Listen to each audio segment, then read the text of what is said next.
Squeak, squeak, squeak.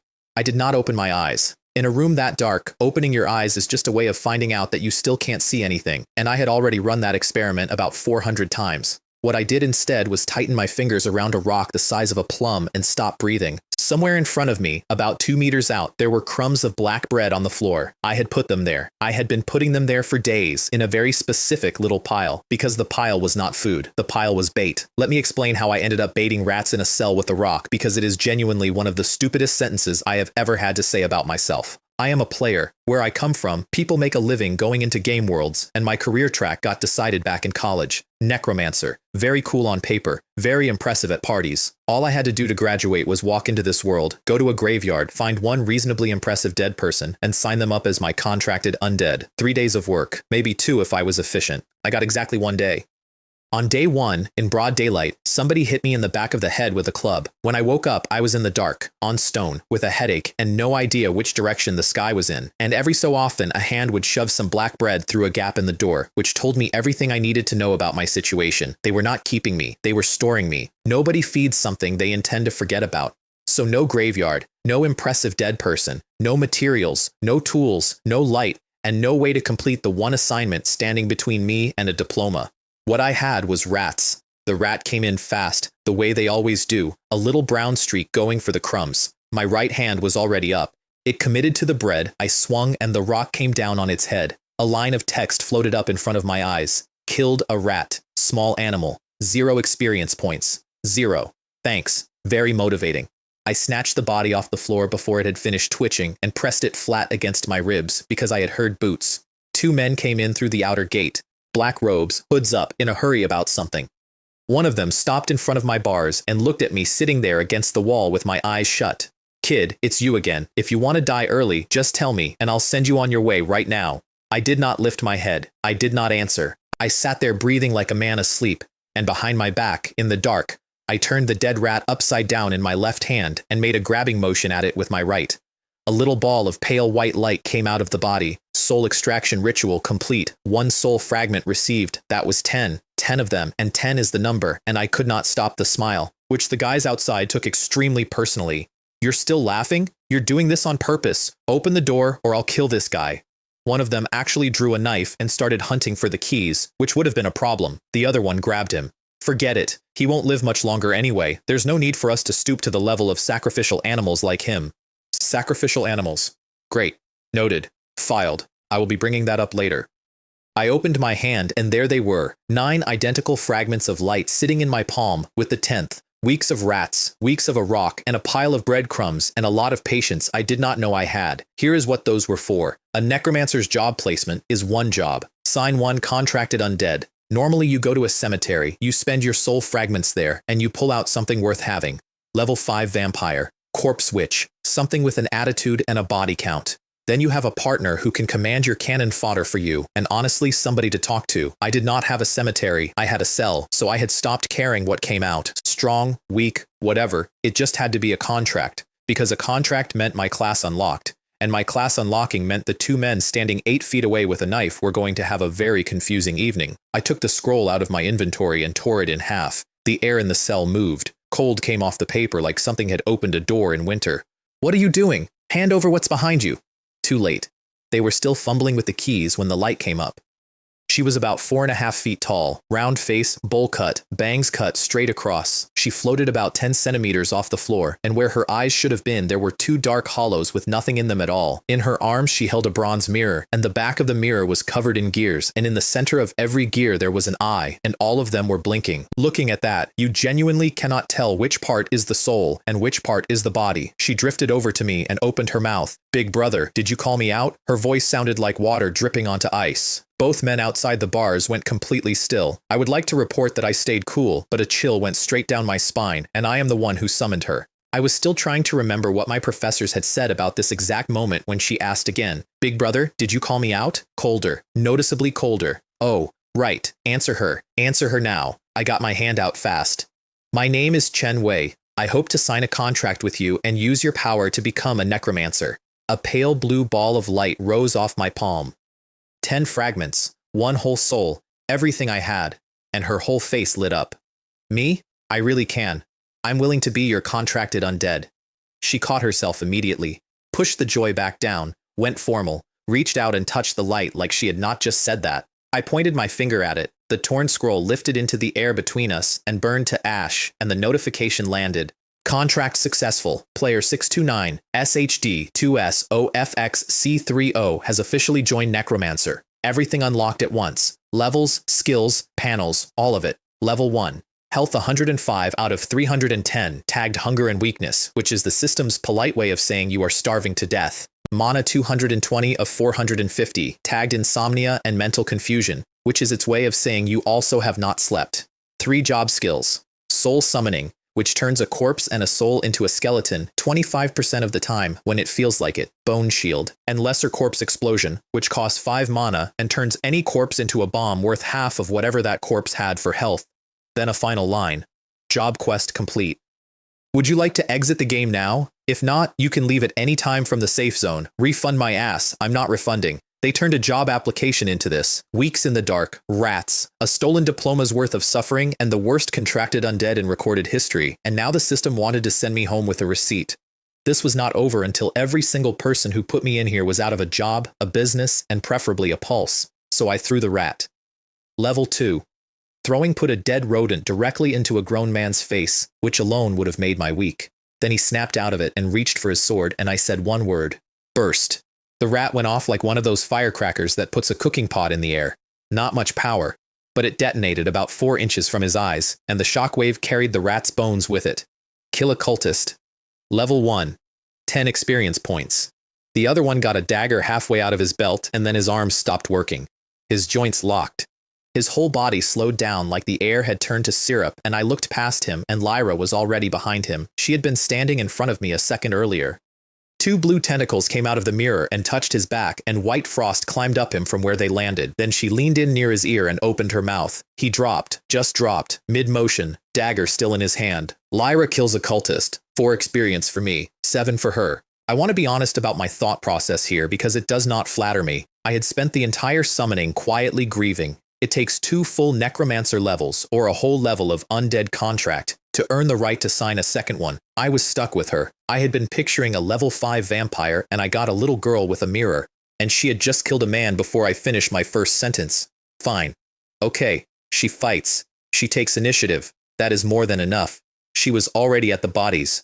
By the time I got to the door, she had gone through both of them, found the keys, and thrown them to me, along with a dagger and a scimitar she had apparently decided were mine. The metal was cold in my hand, and the last of my disappointment went out of me like air out of a tire.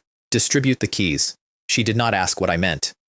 She took the ring and flew off down the row of cells, throwing keys at the floor in front of every door, and behind me I could hear people starting to move for the first time in weeks. I stayed where I was and reached toward the 2 corpses, and 4 more fragments of light came up out of them. I did not build them into anything. I pocketed them, picked up the scimitar, and ran. Lyra caught up before I hit the corner. I did not have to look. I just felt the temperature drop behind my shoulder and knew.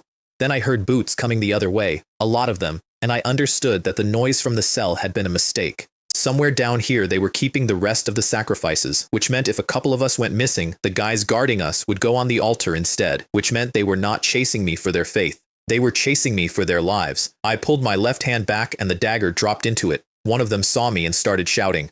The sacrifice has escaped. The sacrifice has esque. He got about that far. Killed a cultist. 12 experience points.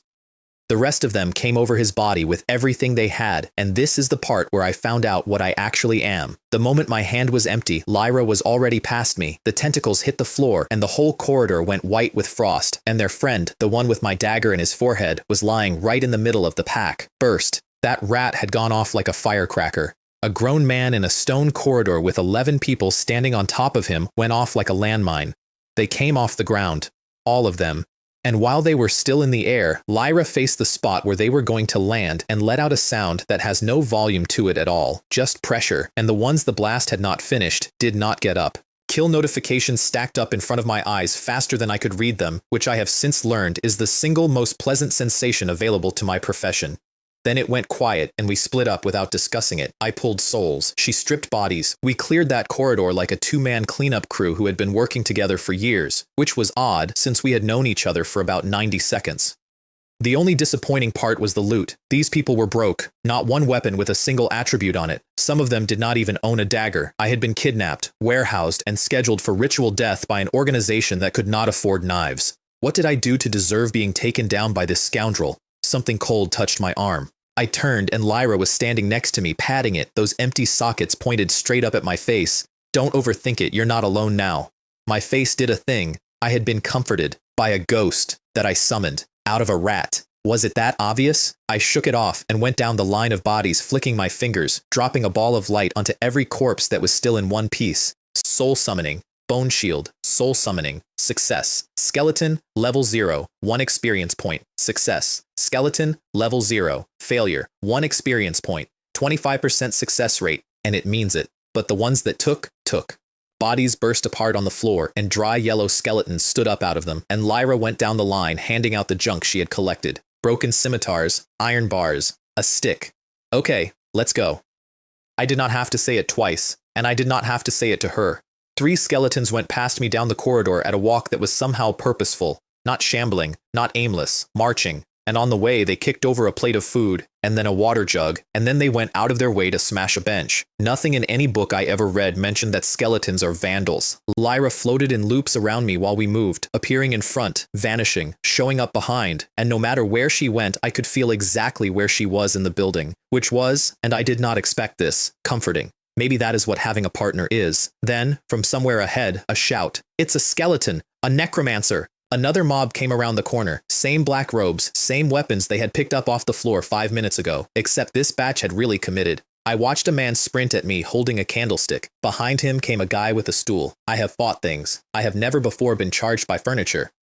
Whale! Lyra was in front of me before I finished the word, and she screamed at them, and the sound went through the corridor with a shockwave riding on it. I used the pause, 20 meters, flat out, dagger away, and it went into the man at the front. Then I pointed at him. Corpse explosion. The blast took the men behind him off their feet and finished the ones Lyra had already hurt. And it also blew apart something invisible standing behind all of them, which turned out to have been a thief. Defeat elite thief. 35 experience points. Kill thief. 28. There was an iron bar lying on the ground where the invisible man had been, and for some reason that improved my mood enormously. A technique doesn't have to be old, as long as it works. I said that out loud, to nobody, standing in a hallway full of dead people. My 3 skeletons were already at the bodies picking out better weapons, and here is the part that got me. They upgraded. They swapped their sticks for something sharper. And then they did not throw the old ones away. They held them in their off hands and stood there waiting for me to walk over so I could hand them to whoever I made next. I did not teach them that. I pulled every soul out of the blast zone in one sweep. 5 whole ones came together in my hand, and I was reaching for the closest intact body when I heard steel on steel around the corner. More of them. I looked over at Lyra, and she was already gone. 3 flashes, and she was at the corner ahead of me. I drew my dagger and got my right hand ready and went around after her, and stopped. I had come around that corner expecting a fight. What was on the other side of it was a room, not a room. Underground space, the size of 7 or 8 football fields, with a ceiling too high to see and vines hanging down out of the dark where the ceiling should have been.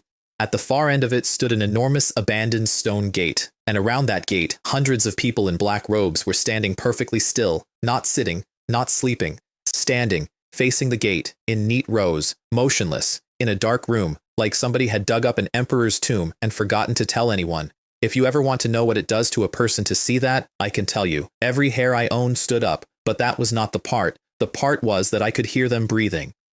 My skeletons had already walked into the middle of them, swinging, hitting people, and the people were not turning around. They only pulled a weapon when a weapon actually landed on them, and then only against the thing that hit them, and then they went back to facing the gate. I stood there and worked through the implications and started to laugh. So they wake up when you hit them. Fine. Then none of you are going to wake up.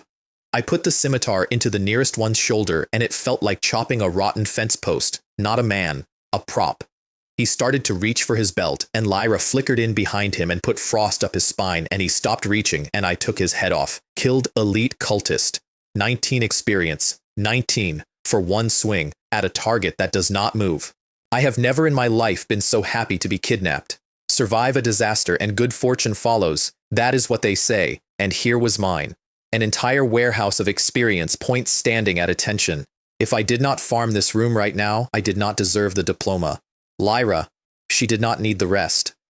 Frost went out ahead of me, and I walked into the next one, and he died before he understood he had been touched. Killed elite cultist. 17 experience. 2 down. Hundreds to go, and we were just picking up speed when 12 more came in from a passage near mine. They were in 4 groups, and one group was 2 men carrying a third who was not moving. They walked in, saw a man about to behead a 4th statue, and dropped the body they were carrying on the floor. Who goes there? Heretics have invaded, and every head in that room turned. Back off. I did not think about it. I bent down, grabbed a corpse by the arm, and started dragging it backward toward my corridor. Lyra dropped in front of me with the mirror up. My 4 skeletons got the order and disengaged and ran for me. They made it about 6 steps before the crowd closed on them, and then there were no skeletons. And after that, every single one of those breathing statues was looking at me. There are too many. If they had kept standing there, I could have turned that entire room into a career. But they were awake now, all of them, and awake they were still coming at me like the dead, shoulder to shoulder, no hurry, no fear, filling the space between me and the exit. We have to leave, now. I caught Lyra's eye, and she turned around and took a breath in front of the ones coming through the doorway. 10 of them went down into a crouch at once with their hands over their heads. I kicked the corpse I had dragged into the middle of them. Corpse explosion. 6 at once, and I did not even watch it land, because the next rank was already stepping over their friends. I pointed at the fresh bodies and did it again, and Lyra screamed again, and the 2 went off together and took another batch. And then the whole room woke up. Every statue in that place came off its spot and started moving toward me in a mass, and more than 20 of them crowded into the crater the last blast had made. I checked my mana. I had maybe 5 left in me. Lyra, 5 more corpse explosions, then use Frost Touch to freeze this place. She nodded and started drawing breath, and I raised my hand toward a corpse lying at their feet. And somebody behind me said, "Lower your head." I have no idea why I obeyed a voice I had never heard in a room where everything wanted me dead. But I ducked. Something went over me with a noise like the world's largest door slamming, and a boulder the size of a wagon swung down out of the dark on the end of a rope and went through the front rank. It must have weighed several tons. I do not know who set it up. I do not know how they got it moving, and the men in front were simply gone. A dozen of them, crushed where they stood. "This way, come this way." I looked up. There was a very thin young man leaning out of a wall about 10 meters back, waving at me. Out of a wall. There was no door there. There had never been a door there. I hesitated for exactly as long as it took to hear the crowd behind me start dragging the boulder out of the way, and then I ran at him, and he grabbed my wrist and hauled me into a gap I still could not see from the front. He went first, pressing things on the wall as he moved, and behind us I heard stones slide and lock. His forearm was in my hand. There was nothing on it. Skin and the bone under it, and nothing in between. And several sets of teeth marks. He did not react to me noticing. He just kept going. 30 meters, a couple of turns. And I spent every one of them quietly telling Lyra that if this man tried anything at all, she was to hurt him immediately. The passage ended in a room about 8 square meters with 4 or 5 people in it. Men and women, all of them starved down to the same thin outline, sitting against the walls with no energy at all, and every single one of them was looking at me with murder in their eyes. Then I looked at how they were sitting in a row in the same order, and I got it. "You are not—" "Yes, we're right next to your cell. My name is Tom, Tiny Tom. You tossed us the key when you escaped." "Oh, it's you. Good that you escaped, but why didn't you run away?" Because that was the question. I had seen this passage from the inside now, and there was no chance this crowd had dug it. If they had that kind of engineering, they would not have been sitting in cells for however long waiting for a stranger with a rock. Oh, those who wanted to leave have already run away. The few of us who stayed behind do so because we know some secrets. Tom gave me a look he had clearly been saving up. "Sir, you must be a professional." "Yes, Necromancer." Lyra picked that exact moment to lean out from behind my shoulder and show everybody her eyes. The room came about 2 inches off the floor. Sir, please don't." Tom got his hands up fast. "We didn't mean anything by this. These are the people I kept here. We know a secret about this place. That's why those people captured us." Now that was interesting. I had been in the dark for weeks with nothing to do but plan what I was going to do to the people who put me there, and I had stayed down here after finishing my quest specifically to do some of it. What's the reason? Those guys discovered the Mirror Underground Palace. We are the sacrifices used to open the Mirror Gate. Tom said that and then watched my face, waiting for the shock. I gave him nothing because I had nothing. I had no idea what a Mirror Underground Palace was. I came here to get a job. Why on earth would I have read this world's background material? He waited.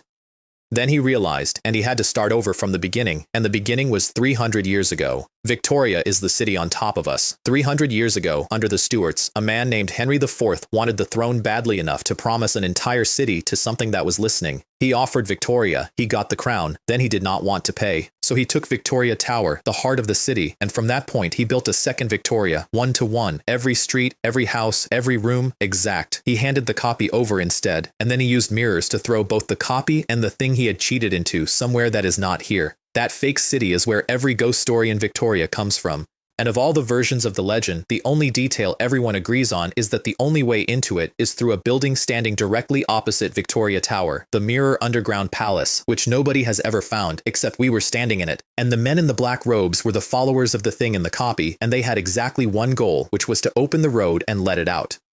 While Tom talked, I watched their faces, and every one of them was shining. Because sure, the Great One got tricked, but look at what he could do. Henry IV went from a king in Edinburgh to the Emperor of Britain, and all he paid was one city. And these people had done the math out loud to each other in the dark. If you ask for less, surely you pay less. You have never seen a room want a magic lamp so badly. They had all had a chance to walk out of here, and they gave it up for that. I did the other math quietly about how many of them would still be alive at the end of it, and I did not share. Master, I have received definite information from that architect. The architect was the man in the cell next to Tom's, who had tried to dig his way out, and got beaten half to death for it, and lived a while longer only because Tom brought him water. The Mirror Underground Palace has 6 doors. As long as all 6 doors are opened at the same time, the exiled city will return. And then he told me the price of a door. Each one takes a blood sacrifice, and each one wants something different. The heads of a British emperor and a British queen, the blood of a princess and a crown prince. The lives of a king's brother and a king's consort, and under every one of those, on the other side of each gate, between 1 and 5,000 ordinary people with certain requirements. We're part of the group that's going to die with them. My eyelid went. So that was it. That was the whole answer to the question I had been chewing on in the dark for weeks. There was no reason. I was not special. I was volume. They really have a way of thinking, using me as a sacrificial offering. I can't let this go. Everybody in the room nodded. It is very easy to build consensus in a group that has all been priced by weight. This matter is not over. You want to open the door? I'll make sure you can't. Give me the map, and I'll find a way to destroy this door. No, all of them, at once, including Tom. I looked around at 6 starving people who had just shouted down the only armed man in the room, and every one of them had the decency to look embarrassed about it. Master, it's not that I didn't want to stop you from destroying the gate, but this gate wasn't built by the Mirror Underground Palace. It was released by the big boss from the Victoria fake city. Tom spread his hands. Even if you destroy it, a new one will emerge, and then the cultists can perform the blood sacrifice again, and another batch of innocent bystanders will die. My lord, you wouldn't want innocent bystanders to die because of you, would you? Innocent passersby. I am an innocent passerby. You have to think about them. I also have to think about myself. I can't calm down until I destroy a door. A woman got up out of the corner. She took the time to tuck her hair behind her ear first, which in a room like that told me a great deal, and came over and pitched her voice soft. Master, we understand how you feel. We also want to take revenge on those cultists. But we need to find the right target, right? Shouldn't we be targeting those cultists? I looked around at all of them agreeing with her, and I finally saw it properly. They did not want to stop the door. They wanted the door. They wanted the cultists dead, sure, and then they wanted to walk up to the thing on the other side and put in a modest request. Ambition was sitting on every face in that room like grease. The ones who took the keys and ran are smarter than every person in here. Do as you please. I have my own plans and direction. Just don't interfere with my actions. Also, I need to rest now, so you'd better keep quiet. Master, you can't say that. We're all in the same boat now. Lyra was in front of her face before she got to the end of it, empty sockets at eye level, and the sentence simply stopped existing. Before you speak, you should think carefully about whether you have the ability to resolve the issue. If not, then you should keep your mouth shut. Nobody had anything to add. I did not push it any further because they had told me something worth knowing, and because, technically, we were on the same side of this now. So I sat down against the wall, shut my eyes, and started pulling my mana back together, and Lyra settled in next to me, and nobody in that room breathed loudly for a while. Then time passed, and people had thoughts. I heard the 2 middle-aged men exchange a glance the way you hear a chair scrape. One of them got up and started drifting toward me. The other one shuffled sideways along the floor, working around toward Lyra, and I understood the plan immediately because it is a good plan. One man occupies the ghost, one man grabs the mage. Everybody knows mages are useless up close, and this one is a starving novice who has been asleep for an hour. They were not stupid. You do not survive months in that place by being soft. They just did not know what she is. Lyra does not have a body. There is no behind her. You can walk in a complete circle around her, and at every single point on that circle, you are standing in front of her. The man reached the point where he had to commit and lunged, and a cold tentacle hit him in the chest, and he went down onto the stone frozen solid. Lyra kills a civilian, level 0. 2 experience for me. I opened my eyes and read that and let out a breath. Why do you do this? Isn't it better to just live a good life? Tom was already talking. Master, please don't be angry. They have no bad intentions. Yes, Master, we really don't know anything. Yes, I fell asleep just now too. Marvelous. 4 people, 1 corpse, 0 witnesses. I reached out toward the dead man and a few specks of light came off him into my hand. Then I turned my hand over and dropped them back into him. There was a series of small dry cracks and he stood up without a weapon in his hands and I pointed at him. Don't think I need you. Now it's you who need my help, so you'd better behave if you don't want to die, or I'll turn you all into skeleton soldiers. When I woke up properly an hour later, they were all sitting in a tight knot on the far side of the room, staring at one skeleton. A single skeleton, whose bones were frankly thinner than theirs, which could not possibly have watched all 5 of them at once, and which I had given no orders to whatsoever. None of them had moved a muscle. Honestly, if they had tried something a second time while I was asleep, I would have respected it. All right, I don't know what you're pretending for. Get up, all of you. If I wanted to lay a hand on you, you would all be skeletons by now. They looked up, saw Lyra looking back, and shrank about a size. Where's the map? My lord, we must... Stop. I know you have your reasons, but I have mine too. Either you lead the way now, or I'll turn you into a skeleton and let the skeleton lead the way. Tom led the way. We got back to the entrance of the hidden passage and stopped, because there was knocking on the other side of the wall. I made a small gesture, and Lyra went up and through the stone like it was a rumor. She came back in under a minute. The corridor outside had about 30 of them in it with hammers and bars, working along the wall inch by inch, and behind them a man was shouting instructions at the top of his lungs. You guys need to be more careful. I've searched every single inch of this wall thoroughly. I don't care what methods you use, you must find all those human sacrifices who escaped. Otherwise, when the ceremony begins, you should all take off your clothes and walk to the altar. She had also gone out and looked at the big room. The survivors were back at the gate, standing in their rows again, thinner on the ground than before, and at every entrance to that space, more of them were arriving, dragging new people in and setting them down in front of the gate. They were restocking. While she was gone, I had been sitting there sharpening my dagger and, at regular intervals, looking up at Tom. I want to say this was tactical. It was mostly that his face was very funny. Lyra came back through the wall and swept those empty sockets across him and he opened his mouth to scream, and I got a hand over it. They're looking for us outside. Do you want to die? He settled. How's the situation outside? There are only 30-odd people in the corridor, not strong. Then let's use the old trick. I hit the mechanism and the wall opened, and the man standing directly in front of it, mid-swing, got a dagger through the head before he registered a change in the lighting. 12 experience points. My skeleton went past me and put a scimitar through a second one before the rest of them had turned around. Then their leader started shouting, "Shield bearers, surround them. Watch out for enemy corpse explos." I already knew where he was standing. Lyra had told me. And while everyone was watching the skeleton, I had covered 7 or 8 steps down the corridor, and I stopped at the distance I wanted, and I threw with both hands. 3 knives at once. Here is what 3 is for. The first one goes at his face. He does not dodge it because he does not need to, because a rich man's protective charm flares up white and stops it for him, which is the point. Now he knows he is being shot at, and he knows exactly where from. The second one goes slightly off center, and he does what everybody does, which is move away from it. The third one was already sitting in the place he moved to. Defeat the cultist leader. Elite. 42 experience points. Throwing triple attack successful. 40 throwing experience points. Their whole line came apart. They ran to him, all of them, in a lovely tight cluster, and I raised my hand to blow him and them into the ceiling, and then I stopped, and I changed the word, soul summoning. The leader's body came apart, and out of it, dragging itself upright in the middle of his own men, stood something taller than my other skeletons, with better shoulders on it. It reached back over its own collarbone, pulled my dagger out of its neck, and put it through the forehead of the man running toward it. Skeleton leader. Level 0. Attack 2.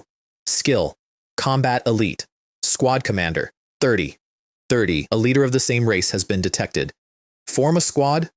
Formation. I had a new skeleton half made at my feet from the man he had just killed, and the moment I said the word, a dagger identical to the skeleton leader's appeared in its hand, and its movement sharpened up like somebody had adjusted its posture. Combat Squad. Level 0. Trait. Health +1. What life does a skeleton add? I complained about it and kept working.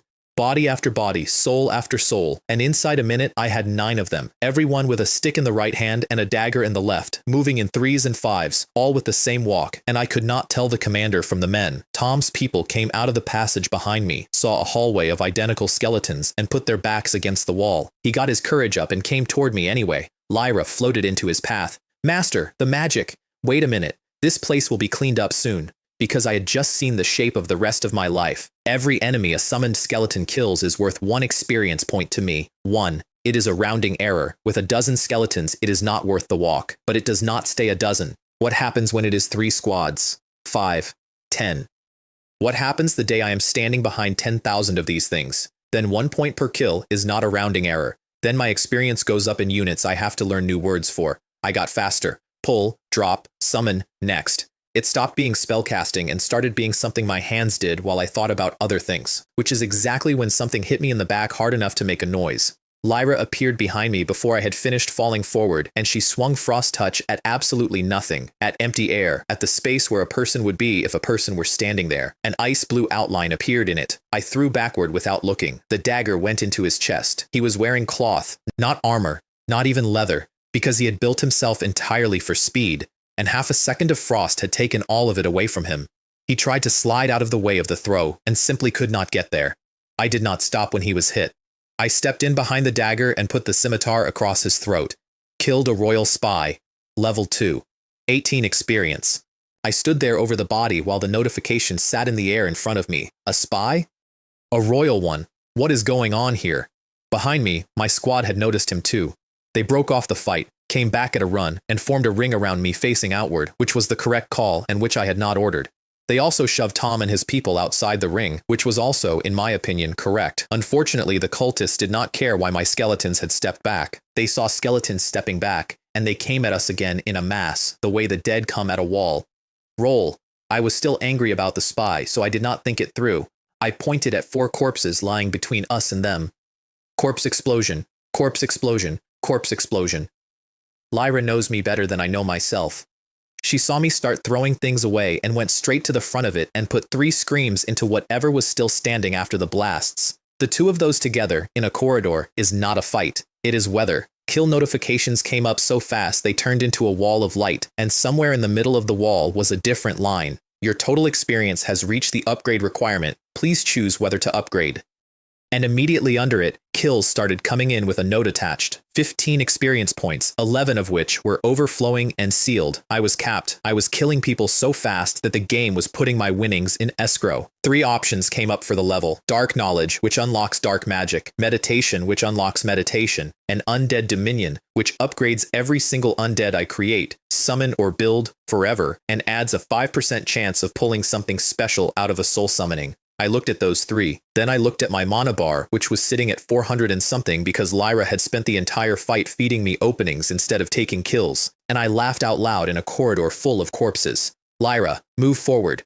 She glanced back at me, saw me walking forward into the room instead of away from it, gathering power as I went, and did not ask a single question. She got about 10 meters ahead of the line and screamed at 400 or 500 people. They all came off the wall at once. My squad went out to meet them, which was suicide, and did not matter because I was not spending my mana on my squad.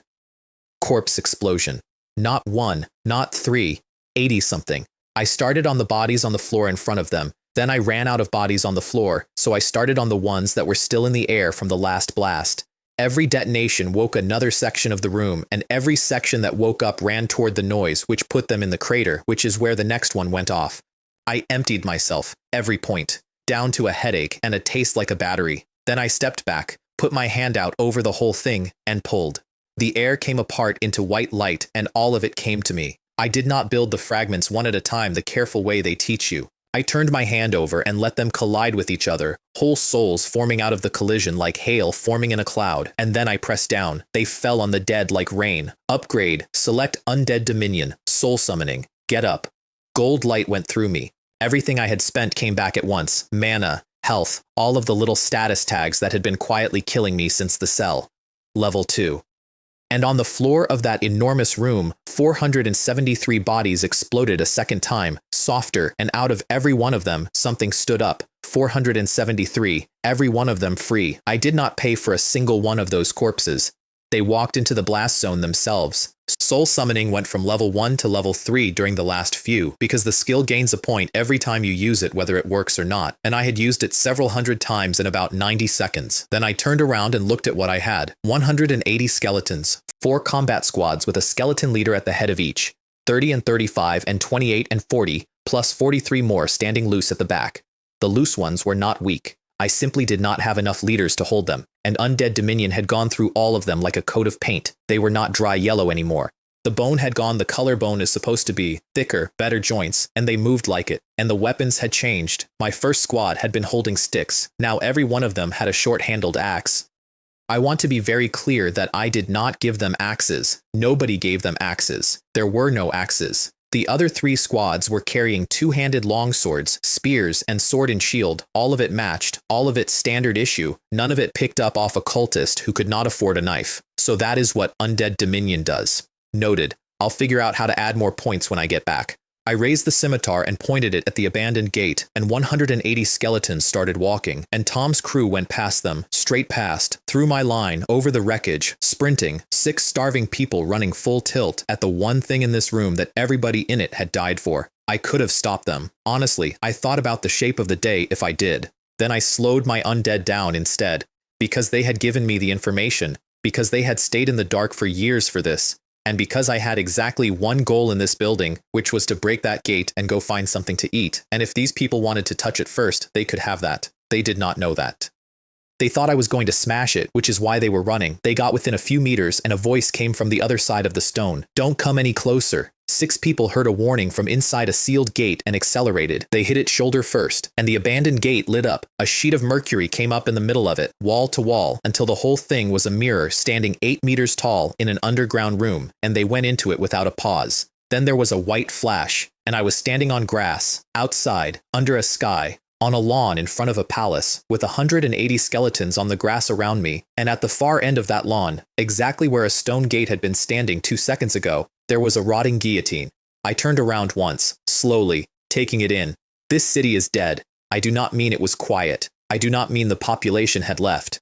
As a necromancer, standing on that ground, I could feel what was under it, and it was not a lot of dead souls piled up, and it was not negative energy that had gathered somewhere. It was one death, one enormous single death, with a city-shaped hole in the middle of it. Standing there felt like standing inside a whale that had fallen to the bottom of the ocean. Lyra came up behind my shoulder and put her mouth near my ear. My lord, take this city. I did not have an answer ready for that. Take this city. What city? That collapsed castle? I turned and actually looked at it instead of glancing at it, and my opinion changed while I was looking. The building was down, but the footprint was still there, and so was every stone that had built it. Barracks and housing. You could read it off the ground. A necromancer with a place to keep his army is a different animal from a necromancer with an army.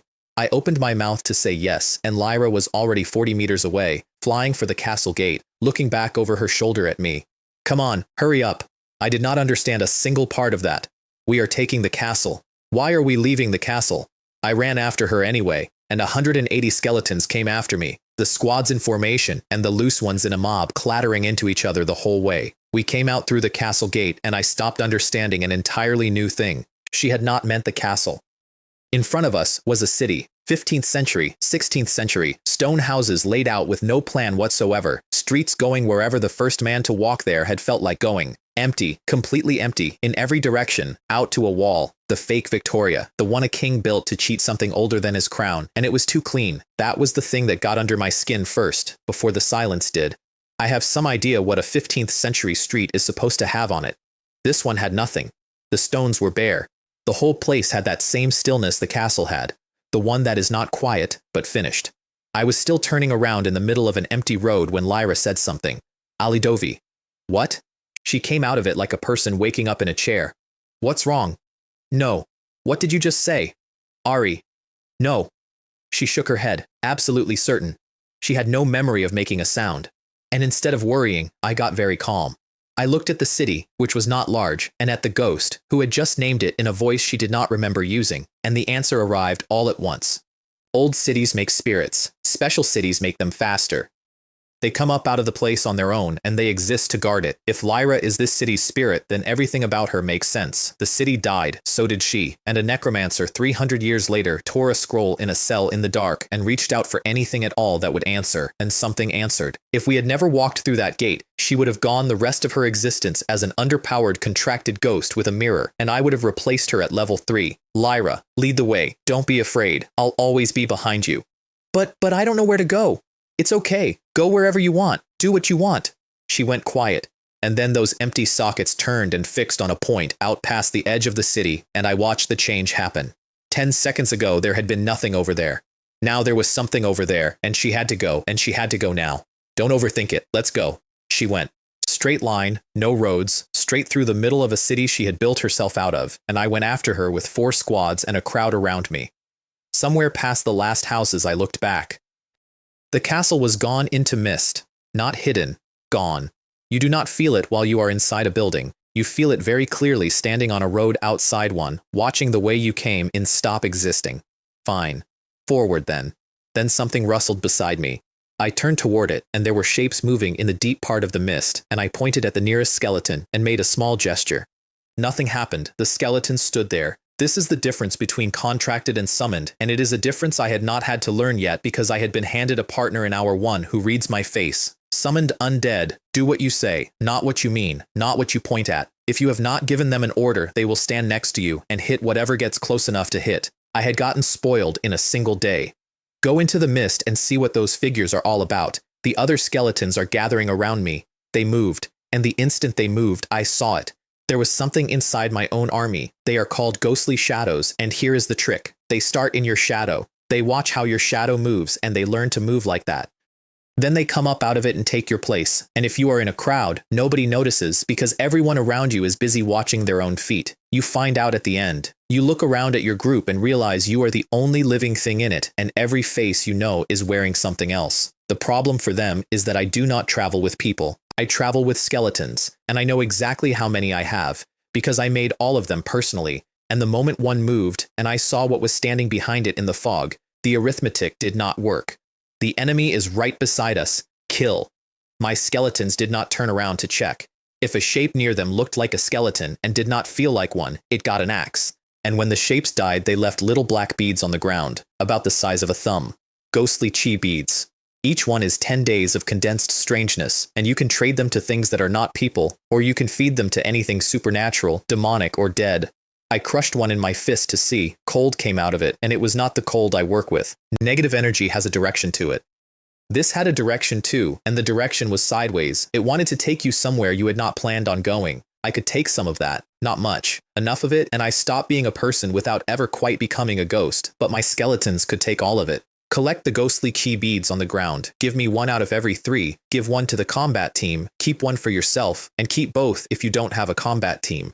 They started picking beads up and passing them down the line, and while I was still congratulating myself on how neatly I had structured that, they spent all of it, instantly, without asking, 4 different ways. Squad 1's leader collected about a dozen and smashed every one of them into the dagger he holds upside down in his left hand. It turned black and curved and grew a row of teeth up the back edge. Now it opens on the way in, and again on the way out, and every dagger in his squad changed to match. Squad 2's leader took his and put all of it into himself, and I thought, ah, there it is. That one is a careerist. Combat Squad 2 is changing in a strange direction. Squad traits increased. All team members' attack power +2.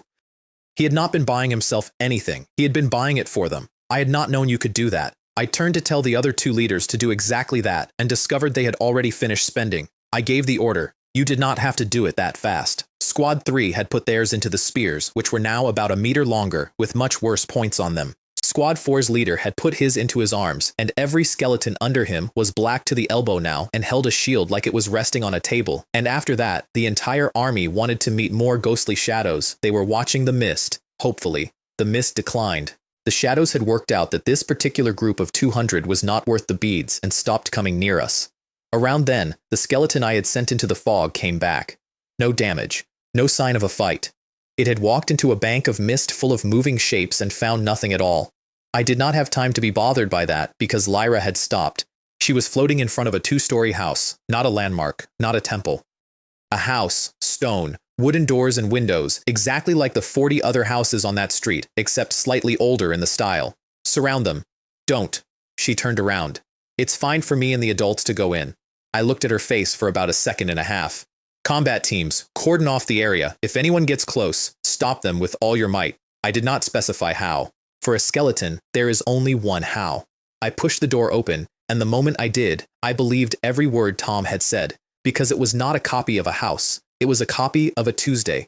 There was a living room in front of me under a finger of dust, and on the table there were plates, and under the chairs the floor was worn where chairs get pushed back, and by the fireplace there was firewood stacked ready to go. And every bit of it had been placed. It was perfect and it was staged, and there was not one single trace in that room of a person ever having been in it. I wiped the dust off the dining table with my hand and stood there looking at it. Under the dust the wood was new, no cobwebs, nothing rotted. 300 years in a room nobody ever swept, and the only thing that had happened to that table was dust settling on it. I was still working on what that meant when Lyra went up through the ceiling. I found the stairs. Behind me, outside, the building shivered, and dark shapes started coming out of the streets toward it from every direction at once. I got to the room above the living room and stopped in the doorway. Lyra was standing at the foot of a bed. The bronze mirror she has never once put down was lying on the covers, and she was holding a rag doll. The doll was wearing her clothes, not similar clothes, her clothes, the same collar, the same hem, the same everything, made small.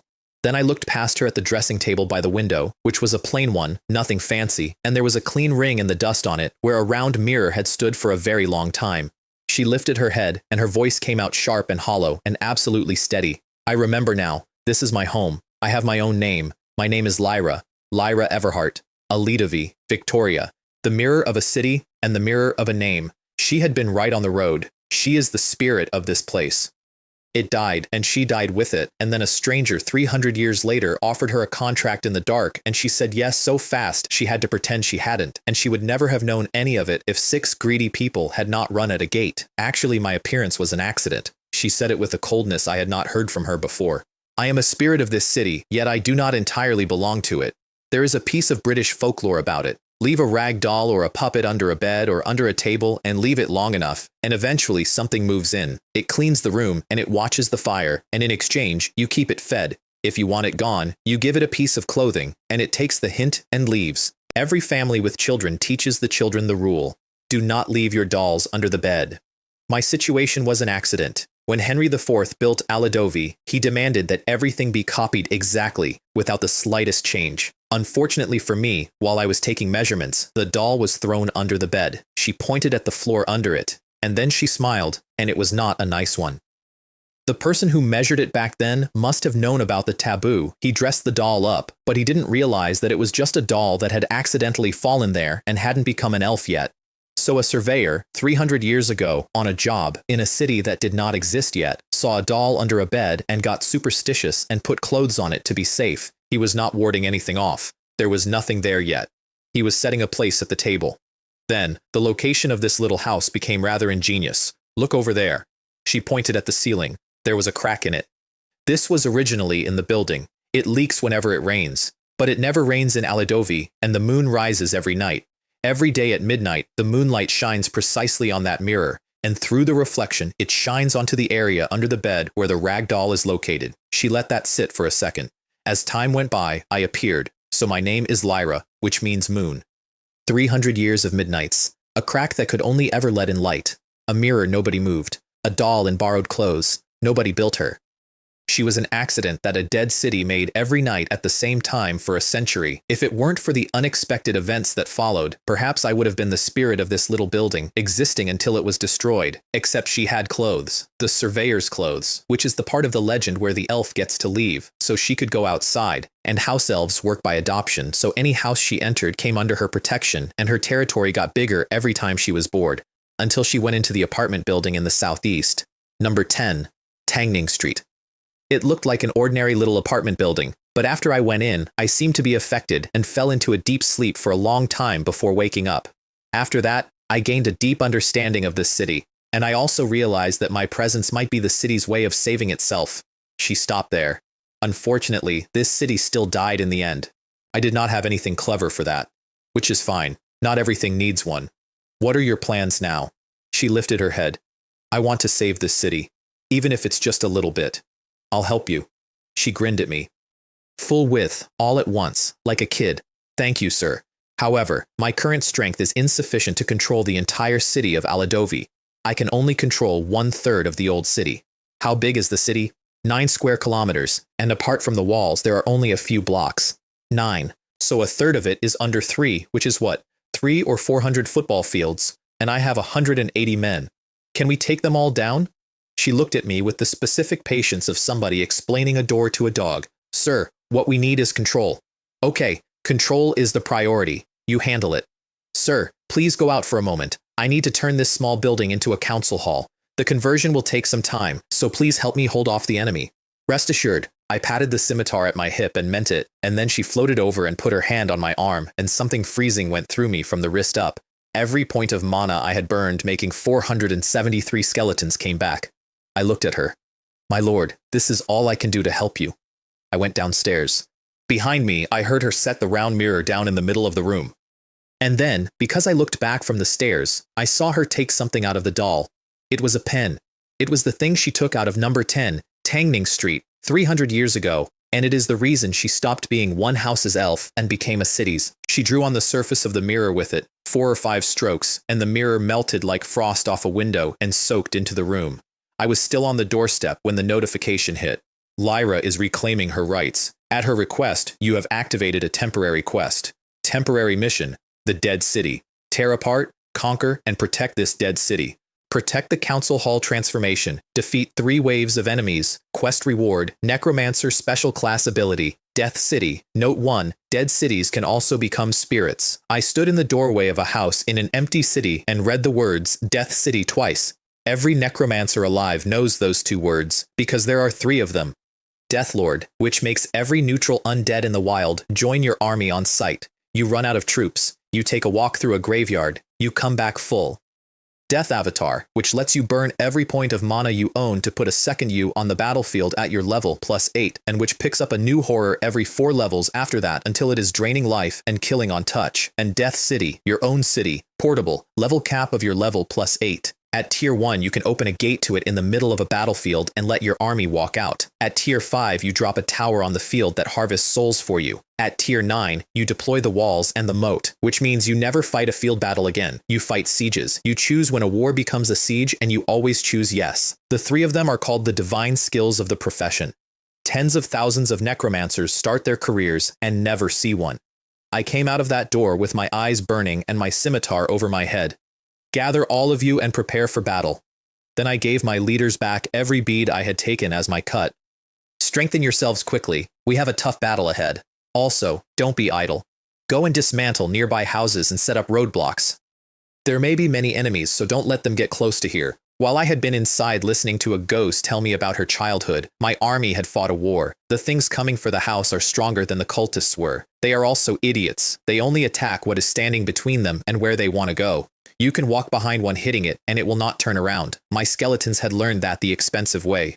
20 some of them were gone, and then I got to the actual problem. When a ghostly shadow dies, there is no body. No body means no soul summoning. No body means no bone shield. No body means the single thing I am good at. The one skill I have used to solve every problem since the cell does not exist. I had brought a bomb maker to a war with no bombs. That was when the far end of the street filled up. About 300 of them, and this batch was different. Faster, better coordinated, and armed, which was new, except that what they were armed with were limbs, other people's, and in the middle, one of them was head and shoulders above the rest, carrying a spear. The spear was made of arms, more than 10 of them, joined end to end.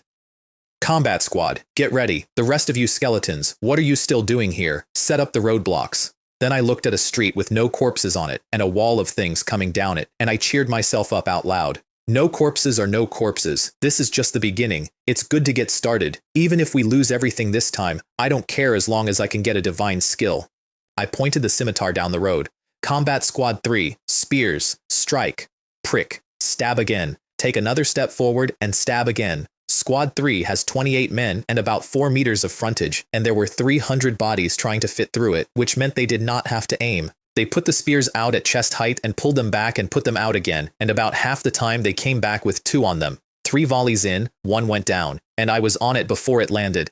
Lesser corpse explosion. There was a soft sound like somebody blowing out a match, and the body was gone. Not exploded. Gone, the way a bubble is gone. I only heard it because I was watching for it. Right, yes, I knew that. I had known that for 4 minutes. Fine.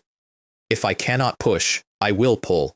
I turned my hand over and reached instead, and soul fragments came up off the empty street where the body had not been. A soul with no body. That is a genuinely strange sentence. But soul extraction costs nothing and works on anything that dies. So I stood behind my own front line, hoovering up souls with both hands like a man collecting coins in a fountain. I did not know what the next 2 waves were, and I wanted something in my pockets when they showed up. Then they broke the roadblocks and reached Squad 3, and I had to stop. Combat Squad 4, move forward and block the way. Combat Squad 1, you guys go around to the back. Skirmisher skeletons, get moving. 1 ring of barricades isn't enough. Can't you set up more barricades? Here is a thing about commanding the dead that nobody tells you. They are not stupid. They are just extremely literal, and their intelligence is a very small amount more than a chair's. If you do not tell them when to advance and when to fall back, you get a battle where 1 squad dies gloriously in front while the other 3 watch with great interest. So I stopped being a caster and started being a commander, and I hated it because it meant I had my hands free and nothing to do with them. Squad 4 went in with shields and got hit properly for the first time. Skeletons have 2 advantages. They do not need morale, and you can stab them all day because there is nothing in the middle to stab. They have 1 weakness, and it is very simple. Blunt. And the shadows had figured that out sometime in the last 4 minutes and switched. 10 of Squad 4 went down in the first contact, and I looked at 10 skeletons lying on the cobbles and thought a thought I would like to pretend I am not proud of. You do not need an enemy corpse. You need a corpse. Lesser corpse explosion. 4 of my own dead went up at once. And it turns out that when you detonate something made entirely of bone, you are not making an explosion. You are making a shotgun. Bone fragments went out spinning at least 30 meters in every direction and scythed through the crowd behind them. 60 of them off 4 bodies, and the notifications came in at 45 and 33 and 36 experience apiece because now they were dying to me and not to my skeletons. Then I frowned at the street. How come it's only 4 times? I just used lesser corpse explosion 5 times. Could it be that lesser corpse explosion can fail? I would like the record to show that I was standing in the middle of the most effective attack of my career, complaining about the 20% I did not get. Behind the enemy, Squad 1 arrived. They had gone all the way around, and they came in with the axe in one hand and that black recurved dagger in the other. This is the squad that has been fighting since the corridor. Half of them have levels on them now, and all of their gear has been rebuilt twice. They do not defend. They walk into a crowd swinging both hands, and they kill something roughly every second and a half. Axe on the way down, dagger on the way back, and if they were even slightly faster, nothing they hit would ever get a chance to react. The advance stopped. The formation came apart. Squad 3 put the spears through the mess, and then the big one moved. 3 thrusts. 3 of my skeletons stopped existing. Not killed. Shattered into pieces on the street. Surround it. Because that is the whole fight. Everything else in this street is arithmetic, and that thing is not. I put 2 daggers into it while my men closed, and here is the thing about these creatures. They do not dodge. Ever. It does not occur to them. It took both knives in the chest and only stopped because being hit interrupted its swing. Squad 4 got shields into its legs and held it. Squad 2 came in over the top with 2-handed swords. Their swords did 1 damage, sometimes 2, which gave it exactly the opening it wanted. It pulled its spear apart back into arms, and every arm turned into a sword shaped like an arm, and it took 3 of my men in 1 turn. Raise your shields. They dropped, shields up, into a crouch, packed tight around it, and I pointed at the skeleton that had just died against its leg. Lesser corpse explosion. It went straight up, off its feet, into the air, and came down on its back. Superior. Squad 2 do not hold anything back. They put everything they own into the swing, and there is no second plan. 9 of them came down on it at once, and it rolled, which was brave, and then they did it again. Summoned skeletons swarm and kill the Wraith Leader, level 3, elite. Killed. Where it fell there was a heap of beads and a spear made of arms. 100-blade demon arm. Attack 2 to 3. Special. When you parry with it, there is a 50% chance to jam the other man's weapon and take it out of his hands. The note underneath said, in some people's eyes, the arm is the sharpest weapon. It gave no attributes, and my spear technique consists of pointing the spear at the thing and then moving forward, which is not technique, it is transportation. So I threw it to the leader of Squad 3. The moment his hand closed on it, the spear came apart and rebuilt itself out of hand bones, and the point at the end of it was made of finger bones, tapered. And then every spear in his squad did the same thing, all 28 of them at once, going from 1.5 meters to 2.5, tips narrowing into a cone. I had thought giving one leader one weapon was a nice gesture. It is not a gesture, it is a supply contract. Squad 3 walked forward into what was left of the wave with 2.5 meters of finger bone each and finished it, and then a line came up in front of my eyes. First wave defeated, second wave in 15 minutes. Get moving, everyone. Clean up the battlefield. I don't need any of these ghostly key beads. Upgrade all the skeletons. Also, demolish the buildings and build roadblocks. Replenish the manpower of each combat squad. We don't have much time. And my army went from combat mode into labor mode without a single complaint, which is more than you can say for anybody I went to school with. They cleared the street, hauled furniture out of houses, stacked it into barricades, and lit bonfires at intervals so nothing could come at us from the dark side. They took every bead on the ground and split it evenly. And they laid my dead out in the road and behind the barricades in the places where a thing coming down that street would have to walk. Those are not bodies awaiting burial. Those are mines. 44 of my 180 were gone. After I filled the 4 squads back up, there were 3 loose skeletons left in the world. Then the second wave came around the corner, and I got a present. They were already beaten up. A third of them were carrying damage they had not gotten from me. And the enormous thing in the middle of them, the second Wraith leader, was in a temper you could read at 90 meters, which is not a thing I had seen one of them do. Somebody, somewhere in this city, had gotten to them first. I have no idea who. I did not care. I said thank you to nobody in particular. Hold on, they're getting desperate. Don't rush forward. Lure them over to fight. Combat Squad 1, listen up. Flanking is your job. Once the battle starts, go around to the back and deal with as many as you can. The plan was simple. Let them into the long street. Squad 3 blocks the front. Barricades keep them slow. Squad 4 drags the big one out of the mass. Squad 2 hits it. Squad 1 eats the rest from behind. Then the wave hit the street and the plan lasted 4 seconds, because these ones dodge. Squad 3 put the spears out and the front rank went backward instead of forward, and there were so many behind them that the spears skewered those instead, and while the spears were still extended, the ones who had dodged came off the ground and landed on top of my men. Combat Squad 4, stop them. Shields up, forward, into it, and they arrived just in time to find out that these ones had arms like a dockworker's and had come to smash, not to cut. One wave. They had needed one wave to find out that skeletons do not care about being stabbed and do care about being hit with something heavy, and then they had rebuilt their entire assault around it. I have fought smarter enemies since. I have not fought many that learned faster, but the street is only so wide, and it was full of my furniture. 30 or 40 of them could reach my line at any time. The other 250 stood behind them, waiting for a vacancy. So squads 3 and 4 held, 4 taking the hits and 3 killing over their shoulders, and I finally got a clean look at the big one. 3 arms. The right one was as thick as a man's leg and carried a club.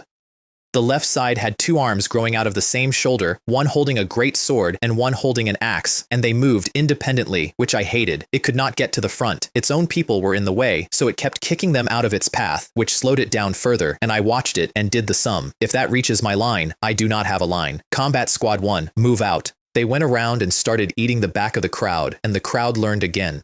200 of them turned around to face the flankers, which broke the mass into 2 halves that could not help each other. That I had not planned. I will take it.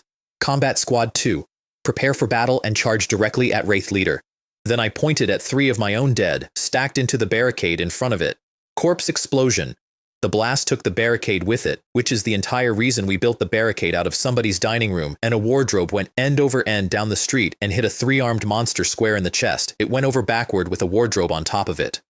And Squad 2 arrived while it was lying on its back, putting the club down so it could lift the furniture off itself. Every 2-handed sword in that squad came down at the same time on a thing that had 1 arm free. It lived. It rolled to get its legs back under it. It rolled onto a skeleton. Corpse explosion. Defeat the Wraith Leader. Level 3. Elite. 83 experience points. I let the breath out. With the leader down, the pressure came off both ends at once, and I stopped holding anything in reserve. Kill. Squad 2 came back up the street into the rear of the crowd, which was busy fighting Squad 1, and the crowd discovered it was between 2 grinding stones. 30 of them died before they even noticed which direction to face. And at the front, Squad 4's round shield sat there like a hill, and Squad 3's spears came out through every gap the instant an attack stopped, and if the pressure ever got real, they took 2 steps back and let a fresh barricade do the work for them. I stopped moving troops. All 4 squads had found their own way of fighting, and the only thing left to improve was their levels. No wonder they say a necromancer with an army at the start has an easy career. 327 experience points, one at a time, off a fight I was not personally in. Second wave defeated, third wave in 15 minutes. Clean up the battlefield, use up all the ghostly chi beads, check if any combat squads have suffered losses, replenish those if so, and put the corpses of the fallen skeletons out on the street.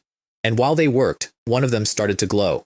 A level 2 skeleton in Squad 2 standing there crushing beads in its hand and absorbing what came out, completely unaware that anything was happening to it. Pale purple light all over it, and behind it 2 shadows, not enemies, options. One of them was a soldier with a sword and rusty armor and a helmet slightly too big for it, which kept sliding down. The other had leather armor, no helmet at all, a bare skull, and a sword planted point down in the ground in front of it. One of those is balanced. The other one has given up on defense entirely in exchange for knowing how to use that sword. I did not think about it for long. I have never once in my life been rewarded for being balanced. Skeleton soldier. Level 3. Attack 3+1 for the two-handed sword. Skills. Undead. Sword mastery. Execute. After that, they came up one after another all over the street, and every time one did, I picked the specialist, and by the time the ground was clear, I had 4 completely different armies. Squad 1 soldiers kept the axe and the recurve blade, put on leather, and grew 3 throwing daggers on the belt, backstab and throwing. My knife men had learned to throw knives. Squad 3s went entirely into the spear. Disarm and thrust. Squad 4s put on so much armor you could mistake them for a wall with opinions, shield wall, and temporary life. The source of soldiers is not complete, said the panel, which is the game's way of telling you that you have run out of men. Then the 15 minutes ended and the third wave came around the corner, and it was one thing, not 300. One. It was the size of a delivery truck. It moved on 8 arms, splayed out like a spider's legs, and it did not walk upright. It crawled along on its back with all its joints bent the wrong way.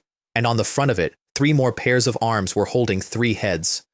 They were black, like the rest of it, but you could tell them apart perfectly well by size and shape. A man, a woman, a child. I am not going to make a joke here. It came into the neighborhood like a train coming into a station. The barricades we had spent 15 minutes building did not slow it down. They came apart. I got a corpse explosion out in front of it, and it was already past the blast by the time the blast happened. Combat Squad 4, push it up. I put a bone shield on myself and went forward with the club I had taken off the second Wraith leader, which had shrunk in my hand to a size a normal person could swing.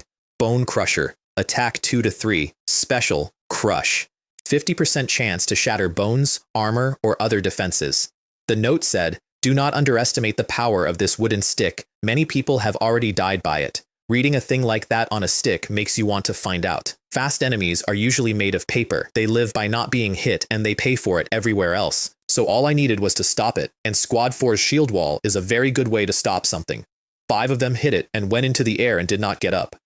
Squad 3 put out every spear they had at where it was going to be, and 3 of them connected out of 28. Squads 1 and 2 had not even finished coming out of the buildings, and then it turned and came straight at me, and I understood that it had spent 4 seconds looking at a battlefield and correctly identified which single unit was the entire army, which is when I would like to remind everyone that necromancers are not only for pointing at things. Let me tell you, I studied throwing. I threw the club. Crush does not care that the weapon is in flight. It caught it across the front leg, and I heard the crack from where I was standing, and 8 legs became 7.5, and the train stumbled. Then I put all 5 of my daggers into it. That did approximately no damage at all. It was, however, deeply insulting, and all 3 heads screamed at once, and 2 of them tried to jump off the arms holding them to come and bite my face. But I had not stopped after throwing. There was a bag on the ground next to me, a big one, packed tight, that I had made my men fill earlier out of the parts of my own dead they had cleaned off the street. I kicked it into its path.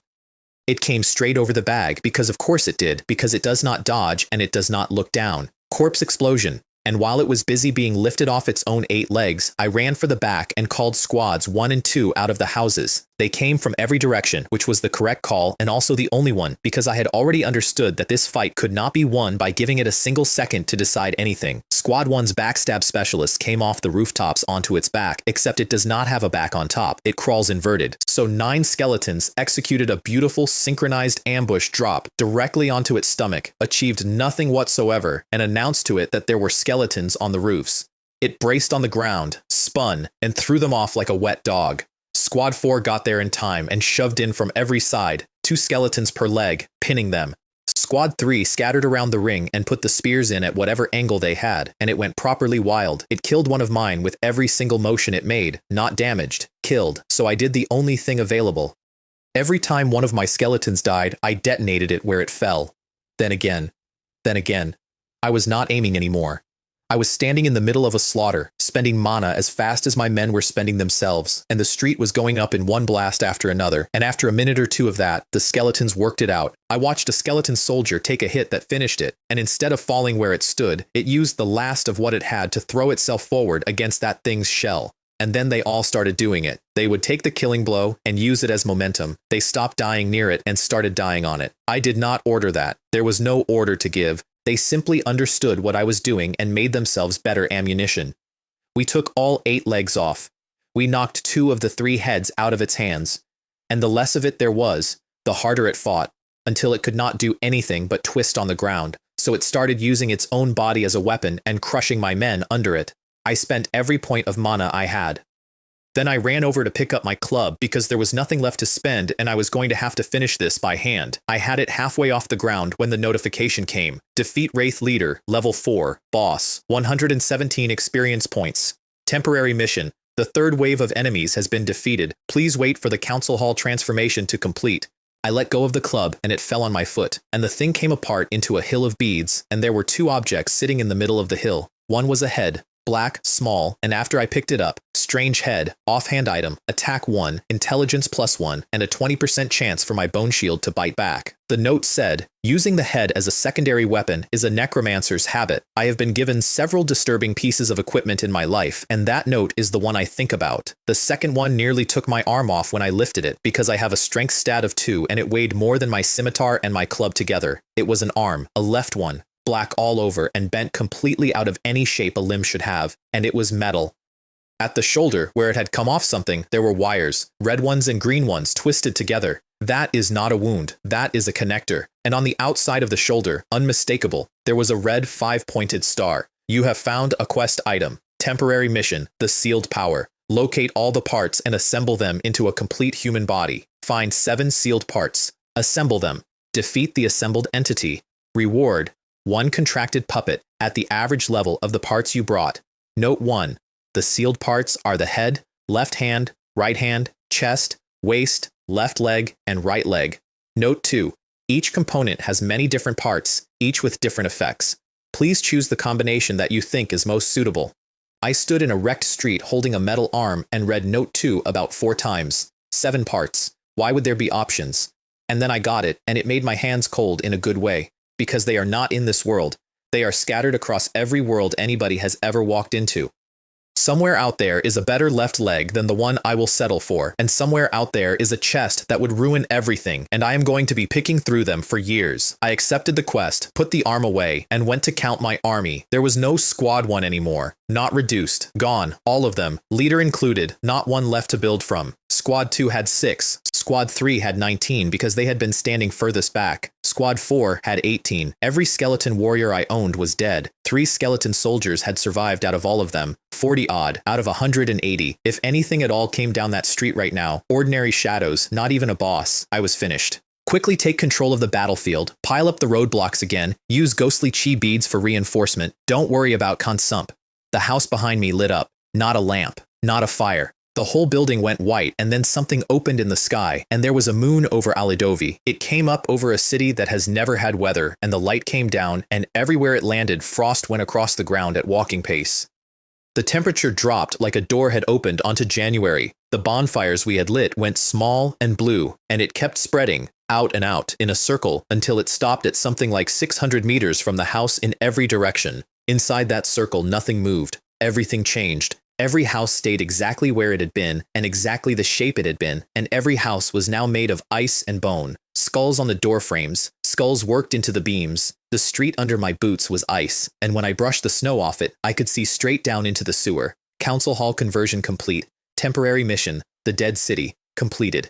Quest reward, Necromancer class skill. Death City, Tier 1. Locks 1 Undead City as your Death City for training and housing your army.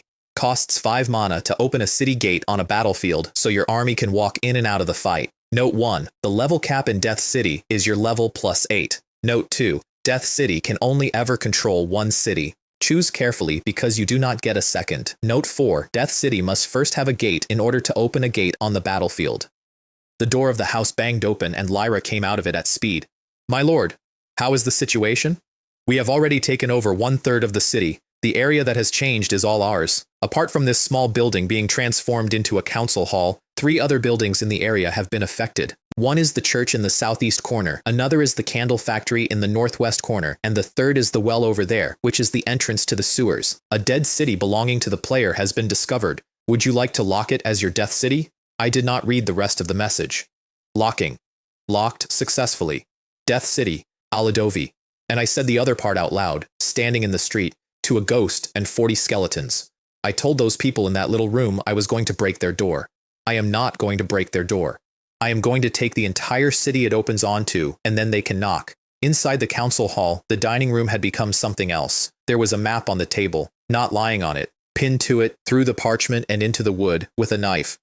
Next to the map, there was an ink bottle made out of a skull with a quill sticking out of the top of it. Whoever designs the interiors for my profession has committed to a look, and I respect that. The map showed my 9 square kilometers and about 1/3 of everything around it. My council hall was marked with a black skull wearing a crown, which is a bit much, and the empty plots were marked with triangles and squares and pentagons depending on how much you could build on them.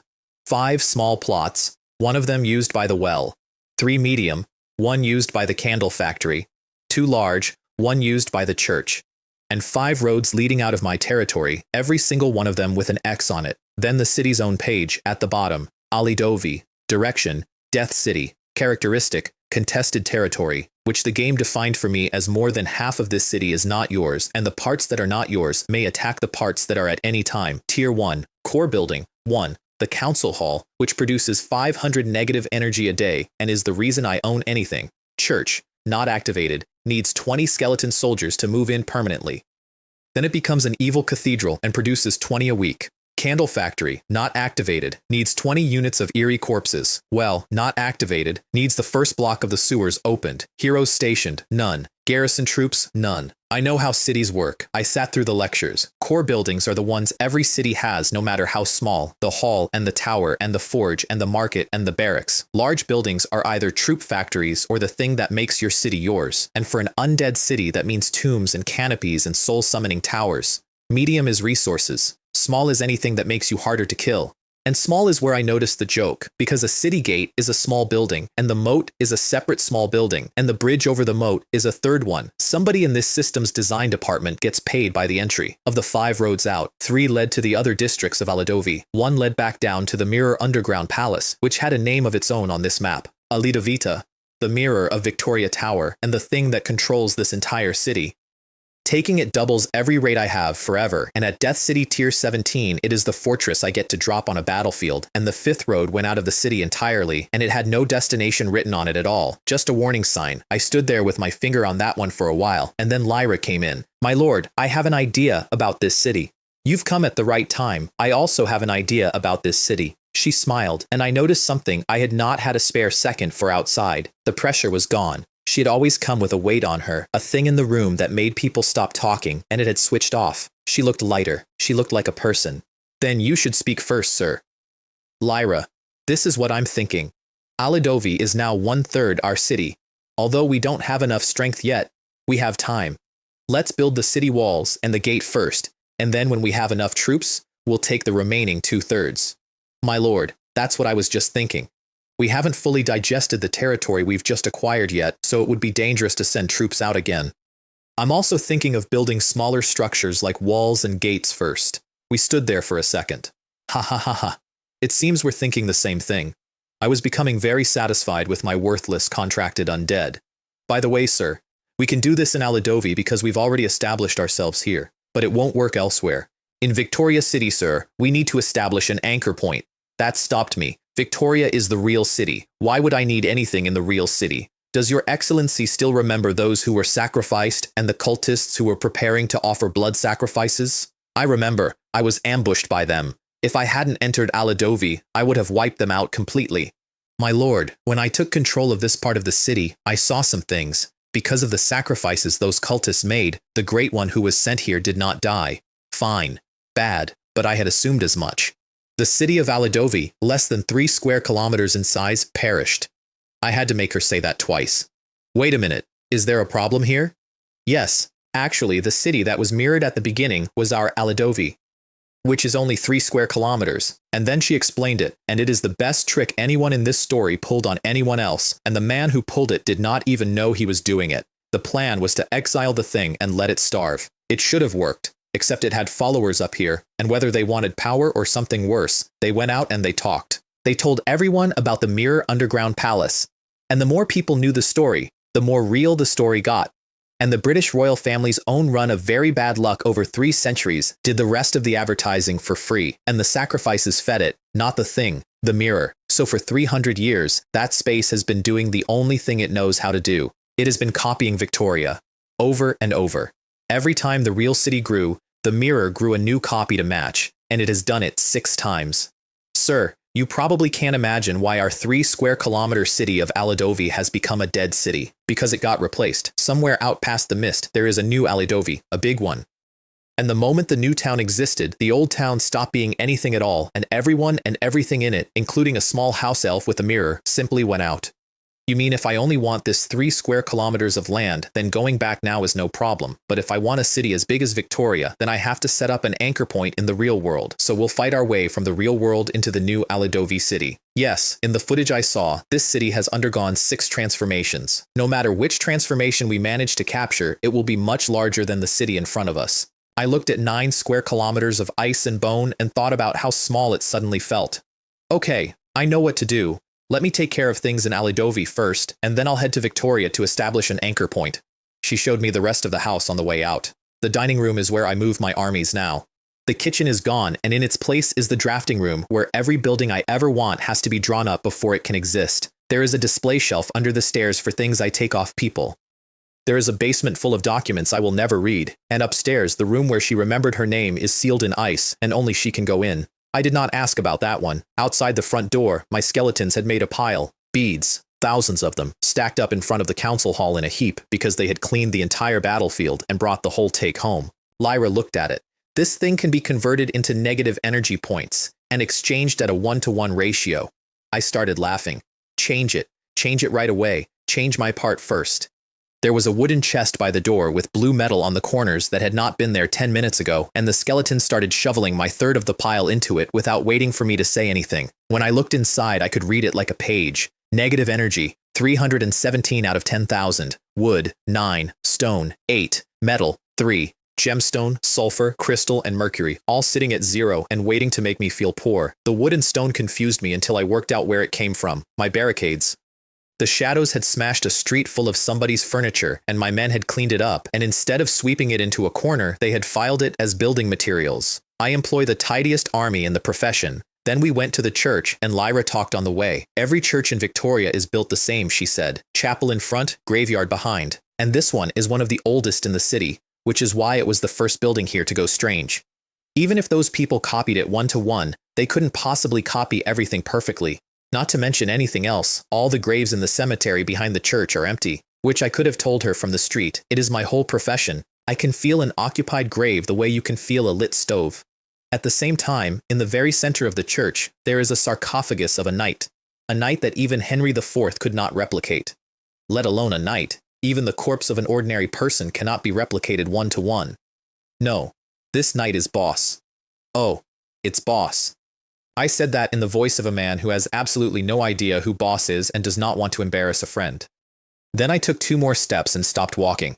A knight who would make you explain this so seriously. Could he be a knight of the Round Table? Yeah, I thought you knew.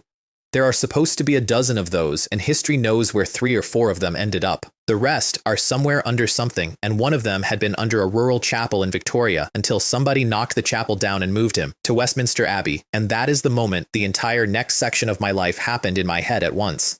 Lyra, I suddenly have an idea. What if I went to Victoria, to Westminster Abbey, and brought in the body of this knight and put it in our chapel? What do you say then? She had not thought of it. She had wanted an anchor in Victoria so she could learn about the other mirror cities. She had not considered smuggling. Sir, that's a great idea. We can not only bring over Sir Boss's body, but we can also find the bodies that were buried behind the church. The disposal of these bodies during the demolition was actually recorded. If we can find the bodies, we can bring them in. Neither of us wasted 1 second wondering whether we could get them in. I have Death City. Once the gate exists, the gate opens anywhere. The only question either of us had was what a chapel full of the correct dead people would do to a building that had been standing empty for 300 years waiting for them. The church itself was small, 4 rows of pews, a rural place, nothing on it. In the middle of the floor there was a stone coffin with a long sword and a shield laid on the lid. Out the side door there was a graveyard, copied stone for stone, headstones and coffins and all, and not one single body in any of it. 300 years of empty boxes with names on them. No wonder this place died. I waved the 20 skeleton soldiers in. I had built them out of the survivors on the walk over, feeding them beads until they ranked up, which had cost me everything I had left. They went in through the doors. The church has been upgraded to an evil cathedral. 20 skeletons a week, free. 30 negative energy to promote one into a skeleton soldier, weapon of my choice. Then my 20 walked straight down the aisle, out the side door, into the graveyard. I followed them, thinking they were doing a lap. They stopped at 20 empty graves. They stuck their weapons in the ground. They dug out their own coffins, and they got in. Those men are the cathedral's men now. They are the garrison. Even if somebody knocks that building flat, they are not coming out to fight for me ever again, because they do not work for me. They work for the church, and I gave them to it about 4 seconds ago by walking them through a door. I had 40 skeletons in the world, and I had just donated 20 of them to a building. The cathedral did give me something back. 20 new ones were sitting on the pews, this week's production, waiting for me to pay to promote them. I had 317 negative energy. Combat squad, take out your ghostly chi beads and upgrade the skeletons in the squad. The rest of the troops are waiting for me to return to replenish them. They emptied their pockets and turned everything they had into rank, and when the dust cleared, I had 22 skeleton soldiers, total in 3 squads, because Squad 1 no longer had enough survivors to be a squad and had to be dissolved into the others. 22. I had gone into that street with 180 and come out of the church with 22, and one of those transactions was a boss fight and the other one was me holding a door open. It is getting harder to fill these squads. Come on, we're heading to the candle factory. The candle factory is not a candle factory. Lyra explained on the way that once it works, I can put streetlights on my roads, and streetlights speed up the training of ghosts, which told me exactly nothing about why the building smelled like that. It was a workshop with the ground floor wall taken out. There were animal skins hanging on the street side, still greasy. There was a cauldron the size of a bath in the middle with something moving in it, wood stacked all round it, and dried herbs laid out at the back. I stood there and looked at it. This is not a candle factory. This is a slaughterhouse with ambitions. Nobody told me, and I had to work it out for myself later, that almost every candle in the Western world that is not made of beeswax is made out of a rendered animal, which is why the activation cost was 20 units of eerie corpses. I did not have one corpse, not one, of any kind, anywhere, and my entire profession is corpses. Lyra, do you know where we're going to fight the monsters? I don't know either. She sounded genuinely apologetic. How about we build the city gate first, and you go to Victoria to look for it? I ran through my memories of Victoria, which consist entirely of a cell and a corridor. Do cultists count as eerie corpses? Probably not. Morally, they should. I gave up and turned to walk back, and as I stepped onto the street, my eye caught something through the ice under my boots. Lyra, come and see. That's kind of weird. Down in the sewer, under a foot of ice, a rat the size of a dog was running past. Its fur was already rotten off it. Lyra and I looked at each other for about half a second, and then both of us ran for the well. By the time I got there, my 3 squads were already lined up at the mouth of it waiting for orders, which is either excellent initiative or an unsettling amount of eavesdropping. Since you're all here, I won't say much more. Combat Squad 4, oh right, Combat Squad 3, will go down first and enter the sewers. For now, ignore everything else and set up the defenses. I am going to have to renumber these men, and I am not looking forward to it. 2 skeleton soldiers from Combat Squad 2 will be sent down to check if the depth in the sewer is sufficient. All right, what are you waiting for? Let's get moving. This time, our goal is to unclog the entire sewer system. The sewer under the well was wide enough for 5 men abreast, running straight in both directions with almost no branches, and every few meters there was an outlet the size of a head in the wall, one for every building above. And it was bone dry. They copied the sewer. They could not copy 300 years of what goes in a sewer. And since the day this city was thrown out of the world, nobody has lived here to put anything down a drain. So I was walking through the cleanest sewer in history, which is a sentence I would like to unlearn. The well came out at the middle, 500 meters each way, and at both ends, exactly 500 meters out, the tunnel stopped being a tunnel and became a wall of black mist. That is the edge of what Lyra holds. Past that is somebody else's. Push forward, push it towards the black fog. Squad 3 went in with shields up, and the moment the first shield touched the mist, the rats came out. Hundreds. Some of them the size of a sow. some of them the size of my forearm, every one of them with a charge ability and no interest in stopping. Lyra slowed the front of it, the shields took the big ones, and behind the shields, Squad 3's spearmen went to work on the small ones, and a spear is slow and awful in close quarters and hits like a falling tree, so nothing they touched needed touching twice. I stood at the back with my hands in my pockets and read the notifications, which is the correct place for a commander to be, and also I was very tired. And the loot came up. Beads. Then strange rat skin, which is leather, and which I put away without thinking about. And then strange rat meat, which is an eerie corpse. 20 of them opens my candle factory. Then I found out about the exchange rate. It takes about 5 small rats to make 1 piece of meat, and the enormous ones, the sow-sized ones, do not produce it at all. Kill one of those, and you get organs, which do not qualify. So the giant rats were worthless, and the ones the size of my hand were currency. I had assumed the opposite for a solid 10 minutes and made a number of confident plans on that basis. By the time both ends of that tunnel were quiet, I had 15. And the mist at the end had turned into a thin white curtain you could see through, which is what the border looks like when the ground on this side is yours. Past it, more sewer, which means I can go through there whenever I like and come up inside somebody else's district, which means so can they. That whole border is a membrane. The only question is which one of us puts a hand through it first. Halfway back along the other tunnel, Lyra came flying at me.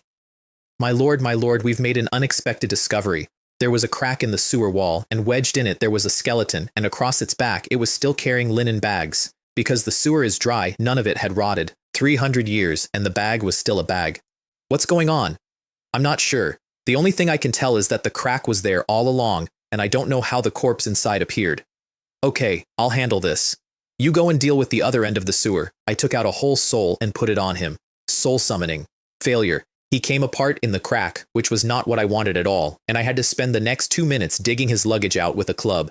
Ancient coins. 1 pound, 3 shillings, and 3 pence. Shriveled bread, which the system classed as trash, inedible, exchangeable for 1 penny. Somebody's last meal, priced.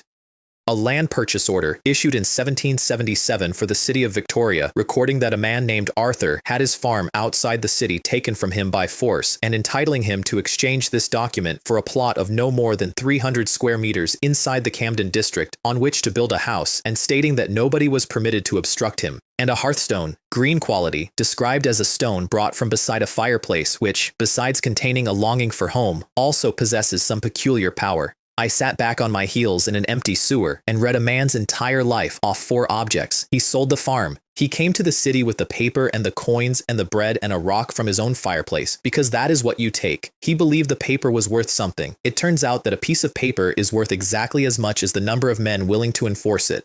Somebody hurt him. He got into the oldest sewer in Victoria, and he did not come back out of it, and he crawled a long way first, and then a mirror 300 years later copied every last part of that, including him, including the crack he got stuck in. They copied his death. Now it all belongs to me. I put everything back in the bag and slung it over my shoulder and went to find the fight, and on the way the ceiling opened up. Total experience has reached the upgrade requirement, level 3, and 3 more options. Bone spike, 3 mana, 35 to 60 damage, a spike of bone flung at a person. Rotten land, 5 mana, turns 10 square meters into ground my undead can rest and feed on, and that eats anything alive standing on it. Bone prison, 5 mana, spends a corpse to build a cage. Rotten land is lovely, and it is for a man with a fortress. Bone prison is clever, and it fights my own corpse explosion for materials, and I am not going to run a profession where my 2 best spells argue about who gets the body, and Bone Spike solves the thing that nearly killed me an hour ago. Because I had just fought 3 waves of an enemy that leaves nothing behind, and for most of it, I was a man standing in a battle with his hands empty, shouting, "Upgrade, choose Bone Spike." Upgraded to level 3. The number of contracted undead increases by 1. I stopped in the middle of the tunnel. The number of contracted undead increases by 1. I have a slot. And there is a cemetery in Victoria with real bodies in it.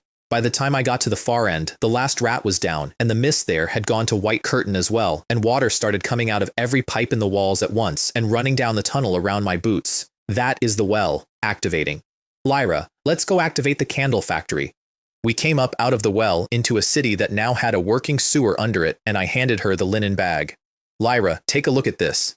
She went through it and went straight past the coins and the paper and picked up the hearthstone, because of course she did. She was a house elf before she was anything else. That is her entire native language. Sir, this is a good thing. Weren't we planning to establish an anchor point in Victoria City? If we had a house in Victoria, I could use this hearthstone to build a fireplace, and then I could travel between the council hall and the house through it. A dead farmer carried a rock from his fireplace across the country because he was homesick and got murdered for a piece of paper, and 300 years later, it turns out he was carrying the door. Okay, let's get moving. I'll go activate the candle factory first, and you go build the city gate. We'll split up and it'll be faster. I tipped 15 pieces of rat into a cauldron and the entire building went white. The skins hanging out front turned into rat skins. Whatever was cooking turned pale. And in the corner, there was suddenly a crate with 30 white candles in it, each about as thick as a finger. They are food. That is the only honest way to describe them. A white candle burns and makes a field of negative energy, and anything dead standing in the light of it gets fed, and it works best on ghosts. I had just installed a restaurant for my partner. Construction of City Gate begins. 300 negative energy, 3 units of wood, 3 units of stone. Completion in 4 hours. Half my worries went out of me at once. 3 buildings live and a gate on the way. So with 4 hours to spend, I did the only responsible thing available to a man in a fully furnished abandoned city, which is that I went through everybody's houses. I have never once walked into a room in a game and not opened the boxes. I was not going to start now in a city I owned. Henry IV spent an unbelievable amount of money on this. Everything is in the houses. Everything. Plates and cabinets, clothes and wardrobes, wooden horses and little toys made for children's dolls. The buildings near the main street had already been stripped by my men for barricades, but the ones further back were untouched, and in those I found bows, swords, spears, and out the back, chicken coops. Dog kennels. He furnished a city for a thing he was cheating. He put out toys. He just did not put in any people. 362 buildings in my district. More than half of them 2 stories, 32 of them 3, and 3 4-story apartment blocks, plus the ones that had fallen down over 3 centuries, which are now my empty plots, and 3 roads out.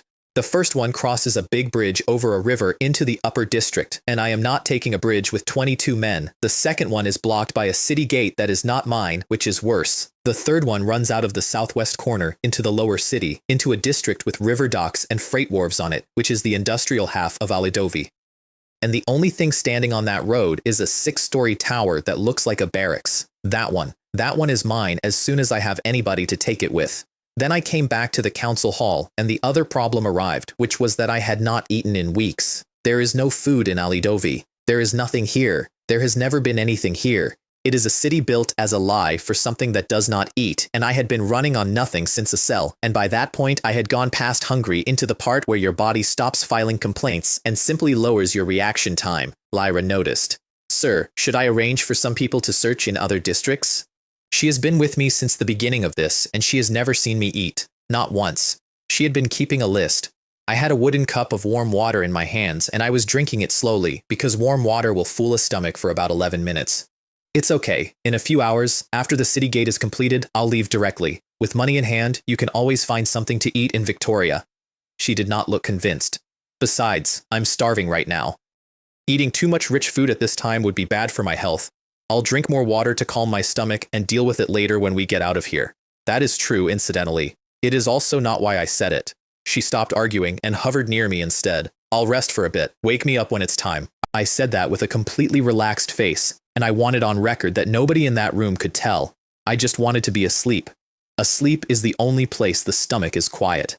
4 hours later, the city gate finished, and it woke me up before Lyra could. City experience +1. City level increased to level 2. 10 meters wide, 15 meters tall when it is finished, with a walkway across the top and room for a portcullis later. And this is the part nobody thinks about. My walls get built outward from that gate, which means the height and thickness of every wall I will ever own in this city was decided by how big the gate was on the day I could afford it. I looked at it for a while longer than I needed to. I'm leaving now. When you have enough resources, you can build a warehouse first. The treasure chest in front of the gate can't store too much stuff. You don't need to worry about me in Victoria. Just manage Alidovi City well. Regarding the skeleton soldiers, you can simply assign them patrols, maintaining a combat squad stationed in front of the city gate at any given time. I'll see you off, sir. She did not make a thing of it, and I appreciated that. I took a step forward, and the world went out from under me, like the floor of a fairground ride. This is what Death City does. Alone, I can come and go whenever I want. The exit point in Alidovi is fixed in front of the council hall, and in the real world, I come out wherever I went in, except I did not go in through a door. I went in through a 300-year-old stone gate under a city, dragged sideways by a mirror. So the system took a look at my paperwork, shrugged, and threw me out at random. I spun about half a turn through open sky, saw a flash of light, heard a splash, and got a mouthful of the filthiest water in Britain, the Isis. Straight in. Someone has fallen into the water. Don't look there. Those are corpses that died in the street. They were thrown in by the morgue crew. It has nothing to do with us. I want to note that the first two sentences I heard in the real world were a man asking a question and another man explaining that I was garbage. The current had me. I got my head up and looked at the sky and started swimming, and on the way I got a full tour of what is in that river. There are bodies in it. There is everything that comes out of the sewers in it, and everything the factories upstream do not want, and the whole thing is black from bank to bank. I have swum in a sewer. I have now swum in the thing the sewer drains into.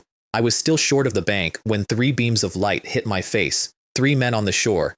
Black uniforms buttoned to the neck, black helmets with silver on them, and each one carrying a lantern the size of a human head. All 3 had a hand on the belt. Is he still alive? Is that not obvious?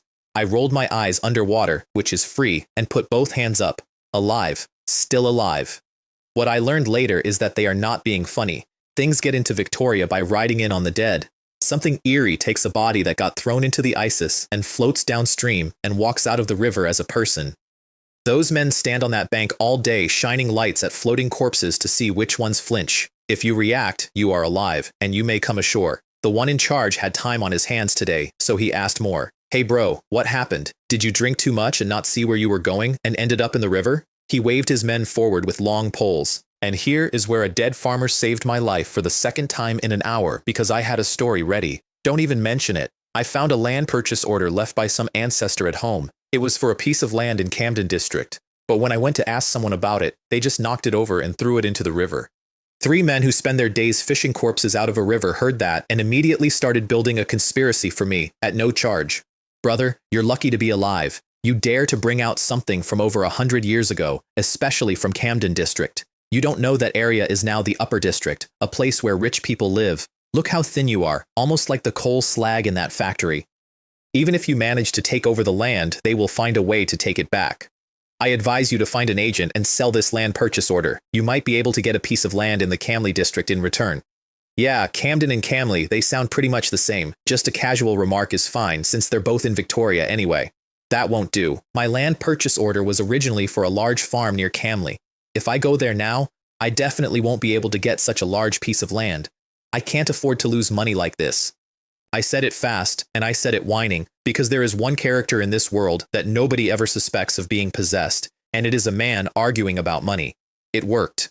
They stopped considering whether to kill me, and started considering whether I was a nuisance, which is a much safer category. They hauled me up on the rocks, patted me down without enthusiasm, and waved me off. All right, don't stay by the Isis River unless you have to. If you don't want to be caught and turned into coal ash in a shady factory, don't wander around the lower city at night either.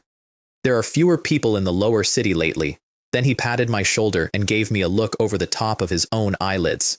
As for what happens in Camden District, I won't offer any advice. You can handle it yourself.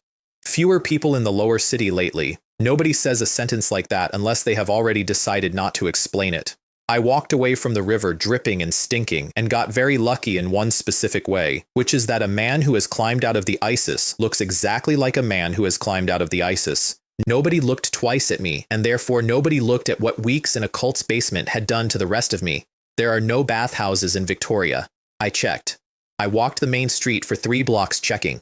What there is, 3 blocks from the river down an alley, is an old tavern with a wooden sign hanging over the door with a huge wine glass painted on it. The paint had gone brown with age, and the owner had never taken it down. I did not pick that place because of the sign. I picked it because I had seen that exact sign in Alidovi, and under the glass, drawn in a color that most people cannot see, there was a small compass. Same sign, 300 years apart, which means this shop is old enough to have been standing in Victoria's old town on the day a king had the old town copied. A business that has survived that long has survived it for a reason. I wanted safe. In this city, old is safe. I pushed the door and something chimed. What do the guests need? Give me a room. I need to take a shower and change my clothes. Oh, and is there anything I can eat? My stomach isn't very good, so I can't eat anything too hard. I put a shilling on the bar. That's all? The girl in the red dress behind the bar said it with a specific inflection, and I glanced at the dress and understood the inflection. Sorry, not now. I just fell into the Isis River, and all I want to do is take a shower and change my clothes. Pa, who said that? What I meant was... Kaylin. Another voice, smooth, stepping between us before it went anywhere. Excuse me, she's a newbie and doesn't know anything. I'll take you upstairs right now. The man who said it was tall and thin and dressed like a butler out of a much better house than this one, and his suit had been altered. Not for fashion.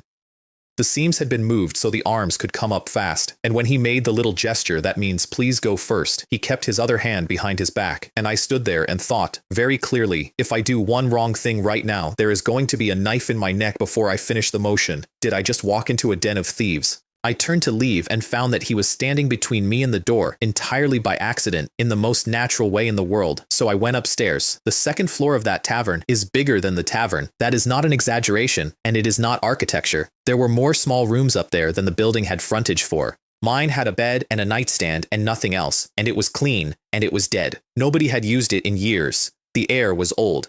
Please wait here for a moment. The hot water will be brought up shortly. He stepped back through the door, and I did not see him go down the stairs. I stood there in the middle of a room that smelled like a closed box and thought about it. That man was an assassin, not a guard, not a bouncer. Every single thing about how he moved was somebody who had been taught, well, expensively. It makes no sense for a group of assassins to run a tavern. Then the door came open, and Kaylin dragged in a wooden tub. The tub was full of hot water, a full bath, sloshing, and she had it by one handle, and she was carrying it the way you carry a shopping bag. She got it into the middle of the floor, straightened up, and put on a smile with visible effort. Guest, would you like me to help you wash? No need. Could you get me some more food? My stomach isn't good, so I need something softer. All right, please wait a moment, guests. She left. I locked the door, got out of clothes that had been in a cult's basement and then in the ISIS, and got into the water. I want to be honest about the noise I made. It was not dignified. Downstairs, I found out afterward, there was a conversation happening in the kitchen. That guy said he has a sensitive stomach and needs something soft. Which side is this incision on? The butler was making soup. He put meat in it and a splash of red wine and looked up.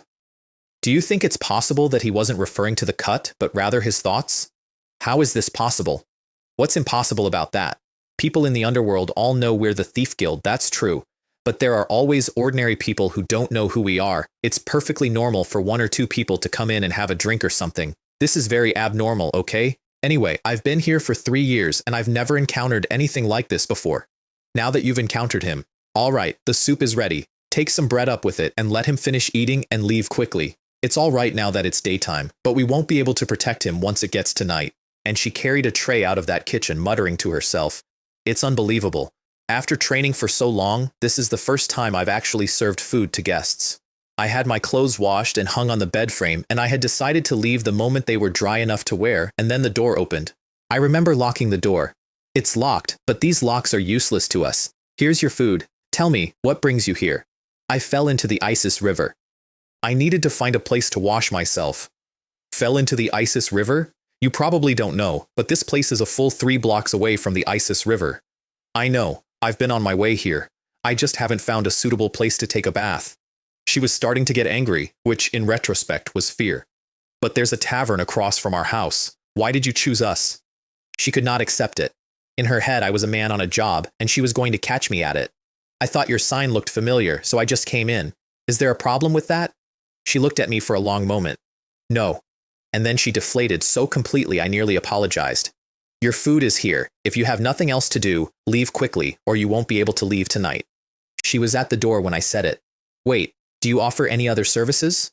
She glanced at my waist and answered in an extremely businesslike tone. Yes, I have some, but I don't make them. If you want them, I can call someone over for you. No, I mean, from what you're saying, is this a thief guild or an intelligence hut? Her whole face came back on. Thief guild. What are you planning to steal? I knew you had a mission. Hurry up and tell me. I'll give you a 20% discount. She got about 6 inches from my face while saying it. I'm not planning to steal anything. I just want to find someone to do something for me. Oh, is that all? She backed off, disappointed in me, and hopped up to sit on the rim of the tub with her legs crossed. Then she produced a small silver knife from somewhere and started doing her nails with it. Such a simple matter. Of course we can handle it. Tell us, who do you want to find? We, Compass of Fate, have been in Victoria for hundreds of years. We have connections and all sorts of things. If you want to find someone, just give us a name and information, and we can dig them out for you even if they've turned to bones. It's not that complicated. I just want you to help me find a broker to handle my real estate issues. Broker? Handling real estate issues is easy, but which real estate? You don't need to give a detailed address, just a general area. She could not have sounded more bored.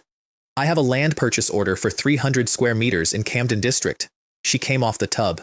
What did you say? Camden District? What's wrong? Is it inconvenient over there? No. Do you have a land purchase order? She was not asking about the district. She had not heard the district. She had heard the paper. Yes. What? You want to rob me? I did not raise my voice, and I did not move, and I watched her go cold all the way down. She told me afterward it felt like a knife on the back of her neck. No. We, Compass of Fate, are an order guild. We don't engage in double-crossing. Don't be too nervous. I did not put it away. I really didn't mean that. I'm just familiar with this job.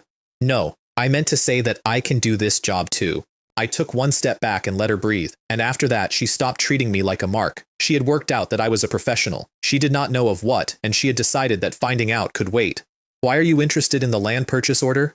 Actually, it's nothing. A few days ago, my mentor also took on a job exchanging a land purchase order for a large apartment building. I was a little curious at the time why those people would ask my mentor to do this business, but my mentor wouldn't say. I didn't ask any further questions. But since you also have a land purchase order, my reaction was a bit more pronounced. I looked at her without saying whether I believed a word of it, picked up the bread, dipped it in the soup, and started eating very slowly. Hey, what kind of attitude is that? His attitude shows he doesn't trust you. The butler was in the doorway. Mentor, what brings you here? If I don't come over, you'll tell everyone about the other guests. He put a hand on her head. If you keep going like this, you'll never pass your test. Okay, I was just curious. He put her outside and closed the door. Sorry, she's just a brainless person. I heard you have a land purchase order for Camden. What do you want to exchange it for? If land in the Camden district isn't an option, an existing house will do, but I need a detached house. Detached, because I am not putting a door to a dead city in a building with neighbors. Your requests are not easy to fulfill. Let me be direct with you. Something's not right here in Camden district. A big client said that Camden District is going to undergo 3 rounds of demolition and is using land purchase orders or other means to exchange for houses in Camden District. The housing prices there have gone up quite a bit now. Even street-level land has been sold off in large quantities. If you want a detached house, you simply can't get one now. A big client.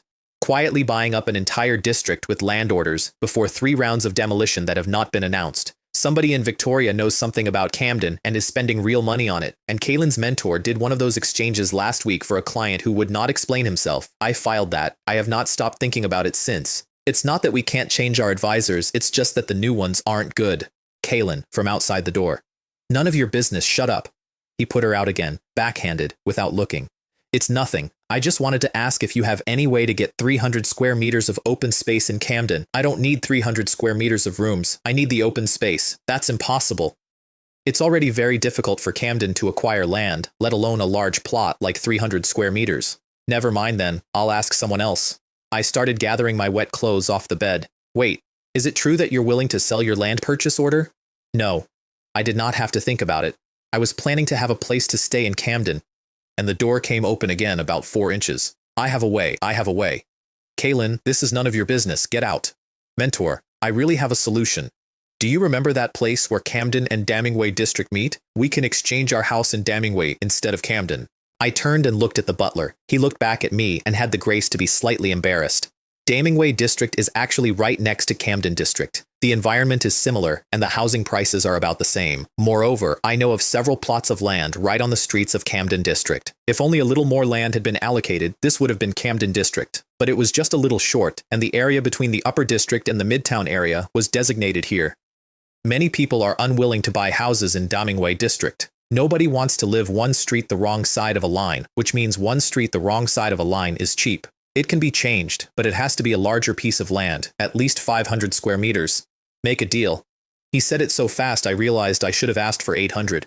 We went out through the alleys, and I have been in a lot of cities, and I have never been as lost as I was for the next 20 minutes with a guide walking 3 feet ahead of me in daylight. There is no way through that district. There is a way through that district if you know that this particular wall has a door in it, and this particular yard connects to that particular lane. He pushed open something that looked like the back of a shed, and we were on a different street. If anybody went in there after dark, they would not come out for 3 to 5 hours, and that is if they were lucky, and I am including myself. Then we came out onto a wide, clean street. Ahead is Greenwich Avenue, and beyond that is Northumberland Avenue, which is also the intersection of Camden District and Damingway District. I started looking around at the buildings, which were tall and blank, and had no shop signs on them at all, only numbers on the doors. He pulled me sideways by the sleeve. Don't look around, this place has a nickname, Great Scotland Yard Street. You don't want to get yourself into trouble, do you? Ah, that is why there are no signs. It is a very good location actually. Nobody picks pockets on that street. Although I did note, for my own records, that the professional thief walking me down it did not appear to be in any distress, which suggests Scotland Yard's reputation is doing more work than Scotland Yard. We crossed into Domingway, and the buildings got shorter and turned into apartment blocks, with gaps here and there where something had come down and never gone back up. He kept me near the boundary because I had asked him to, and started pointing. This piece of land can be used for exchange. Don't be fooled by its long and narrow shape. Length has its advantages. At least the area is large, with a land area of nearly 600 square meters. Then a building. Look at the gate. Once you step out, you see it. It's right on the main street of Camden District. Just walk there and you're in Camden District. He was a terrible salesman, and I did not need a good one. I needed square meters near a line, and I had nearly settled on a 3-story place with fresh paint on the door when I looked past him, up the road, at the junction. Wait, what's going on there? Greenwich Avenue runs into Northumberland Avenue and makes a T, and sitting right in the crook of the T, there was a collapsed building, a good-sized one, 320 square meters of plot, with all its own material piled up on top of itself in a heap, filthy, weeds in it, the ugliest thing on the street by a distance. What else could it be? The ownership of this land is unclear. The original owner always said that it belongs to Greenwich Street and is part of the Camden District. But it's obvious at a glance that this is the middle section of Northumberland Avenue. So how could it possibly belong to the Camden District? So things just dragged on like that. And there it was. Because that argument cannot be settled. If anybody ever rules that ruin into Camden, then every single homeowner on that entire stretch will file the identical claim the following morning, and the upper district will have grown a suburb overnight. And if anybody rules it out of Camden, well, Greenwich Street has to end somewhere, and that heap is standing at the end of it. So for years, nobody has been able to win, and nobody has been willing to lose, and a very good plot of land has been sitting there rotting, because 2 districts cannot agree whose problem it is. If I'm willing to admit that this belongs to Domingway District, will the price be cheaper? The butler stopped walking. I watched him do the arithmetic, and I watched him arrive. Because a man who buys that ruin, and then says, in writing, that it is Domingway, ends the argument. Both districts get to stop having it, and nobody objects, because nobody has ever wanted the ruin, they only wanted the precedent. This is actually pretty good. If you really want this place, I can help you change it. Actually, apart from not being in Camden District, this location is no different from Camden District. You see, other houses require walking a few steps, but this location is right here in Camden District. You don't even have to walk a step to get there. If it weren't for the ulterior motives of some people, this place would have been sold long ago. Sure, I can write a letter of authorization or something right now. Why not take such a good spot? Are we going to look for some useless place later? He wrote out the power of attorney and the agency agreement on the spot, standing up, using a wall. I read both of them properly because I have watched enough people get taken to know that the trick is never in the clause you can see. There was nothing in them. He had written exactly what I said. I signed and handed over the paper. He held it up to the light. That's right. These are the first batch of land purchase orders. Although so many years have passed, they are still legally valid. Don't worry. I can definitely get everything sorted out within 3 days. Okay. 3 days is nothing. I had things to do in this city, and at the end of 3 days I would own a plot of land, and then I could put down my anchor and go home and file my paperwork. And then I opened my mouth to tell him where I would be staying, and discovered that I could not. Where am I staying? I am staying in a dead city that was thrown out of the world 300 years ago, and is currently located inside a mirror. Second door on the left. He watched me fail to answer and smiled. Don't worry, there's no one in Victoria we can't find. I'll come find you in 3 days.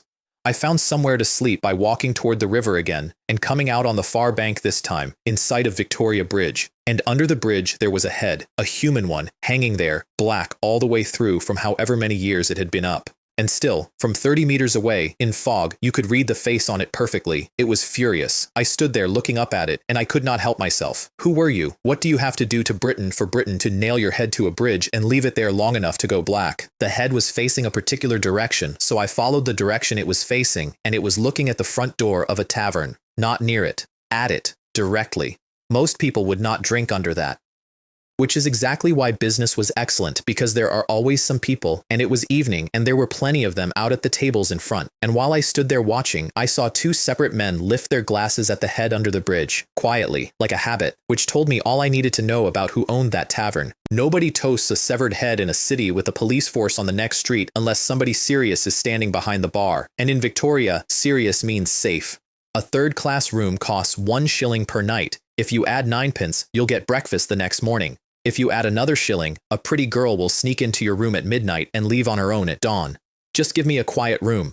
All right, your room is on the second floor, the third room after you go upstairs. He threw me the key without trying to sell me anything else, which I appreciated.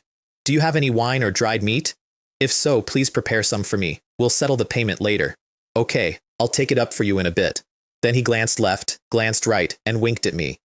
I have thought about that wink several times since, and I still do not know what he thought we had agreed. I woke up the next morning with a sore lower back and no explanation for it whatsoever. Every shilling has its value. It was a third-class room, and it had everything a room should have, and somebody had taken my clothes away in the night and ironed them, which meant that, for the first time since the cell, I was wearing something dry. I took a piece of dried meat off the nightstand, put it in my mouth, and went downstairs. Guest, how did you sleep last night? Would you like me to reserve your room for you?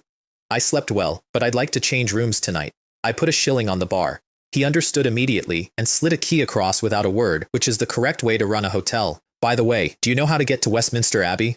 What are you going there for? It's a cemetery for rich people. There used to be a church in Victoria, but it was demolished sometime later. One of my ancestors was buried in the cemetery behind that church. The church was demolished and the bodies were moved to an unknown location.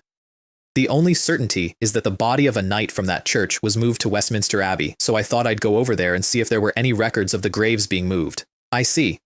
And he did not ask me one further question, because nobody in Britain cares about that, and because a man chasing his great-great-grandfather around a city is the least suspicious thing you can possibly be. Westminster Abbey is located a little behind the upper city. It's not actually that far from here. Just go out from here, take the number 19 steam bus, and get off at the Manhwa station. Westminster Abbey is very large. You can see it the moment you get off the bus. I went out into the street chewing and looked up, and there was no sky. Victoria is fog, all the time. On a good day, you can see 30 meters. At night, standing directly under a street lamp, you get 7 or 8 meters, and past that you cannot tell whether the shape in the road is a man or a woman or a wall, which is why every vehicle in that city rings a bell continuously the entire time it is moving. Carriages, steam buses, everything. Because if nobody heard the bell when somebody got run over, then legally speaking, that man died of nothing. Ding. Beep, beep. Ding. An enormous headlight came out of the white with a 19 painted on it. They're here.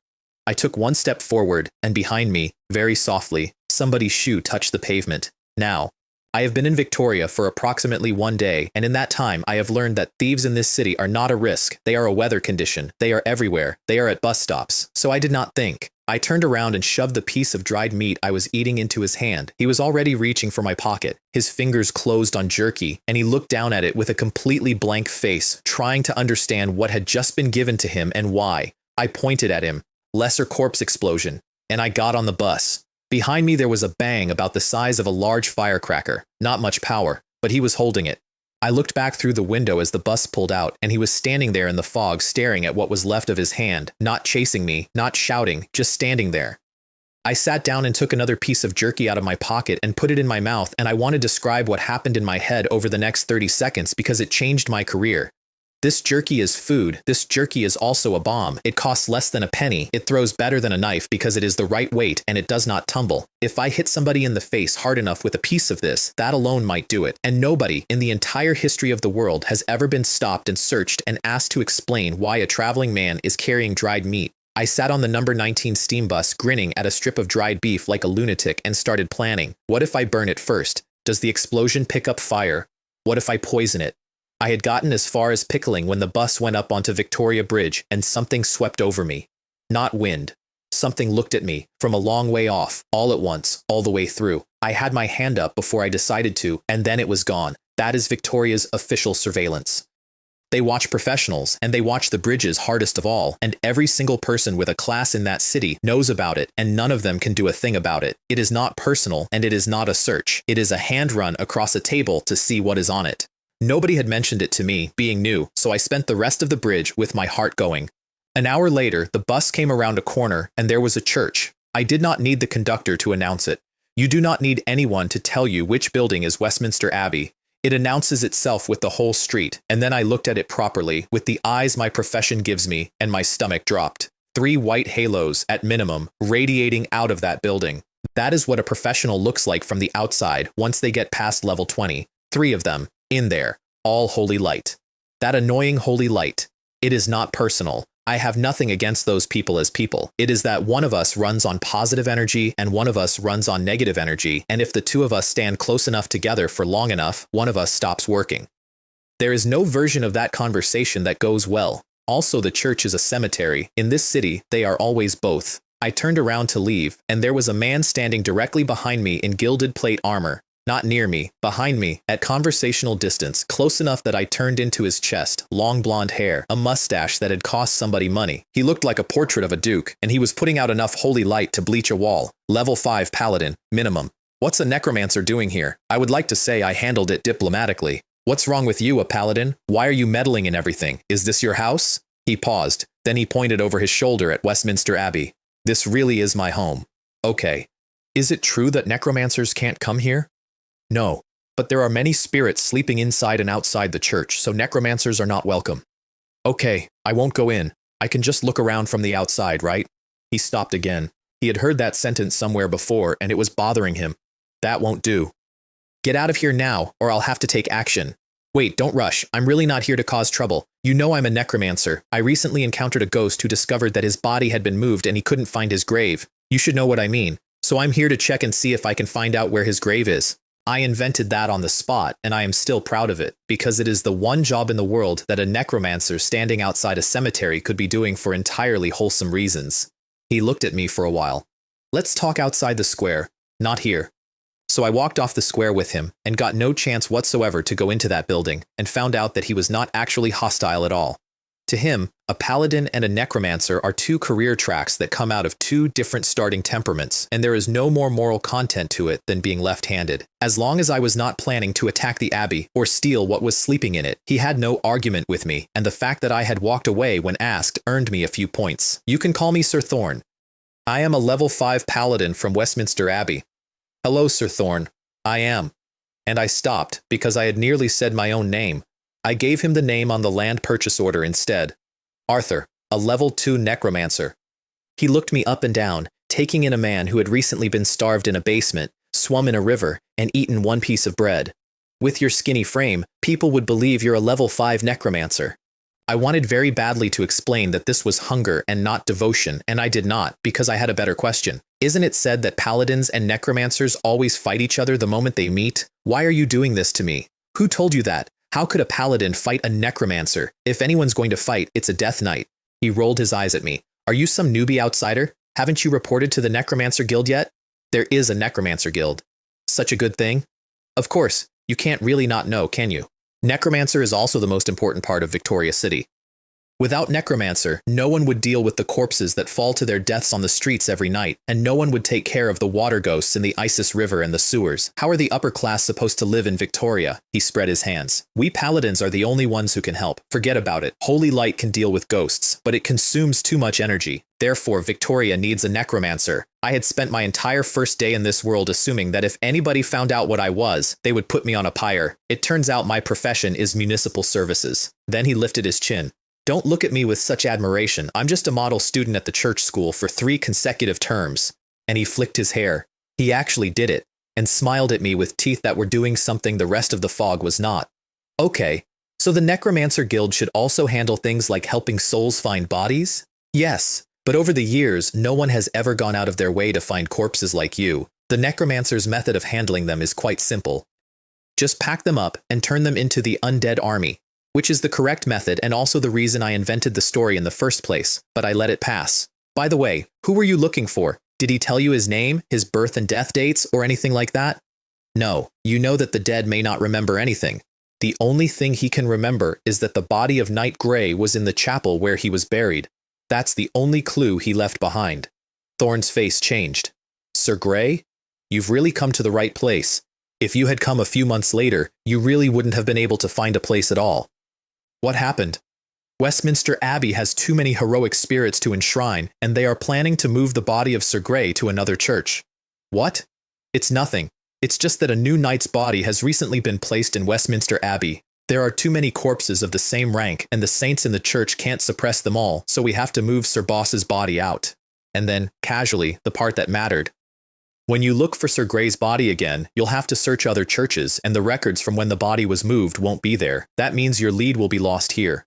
300 years of records, and I had arrived inside the last few weeks they would be in that building. Then I'm really lucky. Could you check where those bodies behind that church were reburied? Okay, I'll help you with this. But you have to stay here and not come near Westminster Abbey. He had the exact face of a man who likes you personally and does not like your kind institutionally. Okay, I'll wait for you here, but how long will it take? Soon. The Knight of Grey being moved to Westminster Abbey was a major event, and there will be a special record of it. The information you need is in there. Then he reminded me, twice more, walking backwards, that I was to stay exactly where I was. What I did not hear was the conversation he had when he got back to his unit. What, playing the good guy again? Captain, I've tried him. That clueless newbie doesn't even know the Necromancer Guild. He wasn't a cultist drawn in by the supernatural. All right. As long as he doesn't get close to Westminster Abbey, just keep an eye on him. Once the relocation is over in a few days, you won't have to be so nervous. Which was the first sign I got that the entire square was being watched, and I got it much too late, and only because I was reconstructing all of this afterward.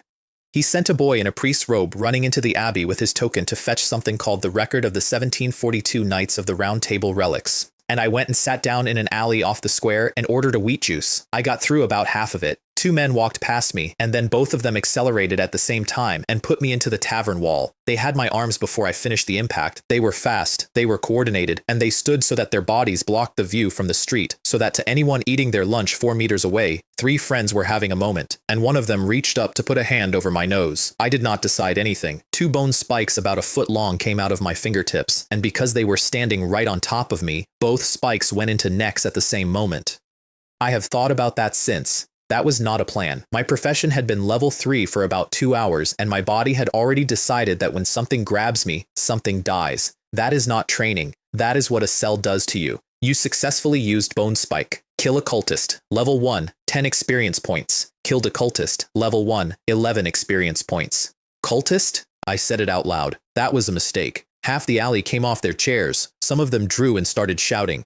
What cultist? Where is the cultist? And the other half drew without saying anything at all and ran straight at Westminster Abbey. I stood there with my back to a wall and 2 bodies at my feet and understood that I had just said a word out loud in the exact place and at the exact moment where that word was a starting pistol. Here is what I did not know and would not know for another hour. The relic transfer at Westminster was not about crowding. That is what they tell paladins. The Abbey is not just a burial place. It holds the remains and relics of a great many powerful people, and the reason it holds them is not to keep them away from men like me.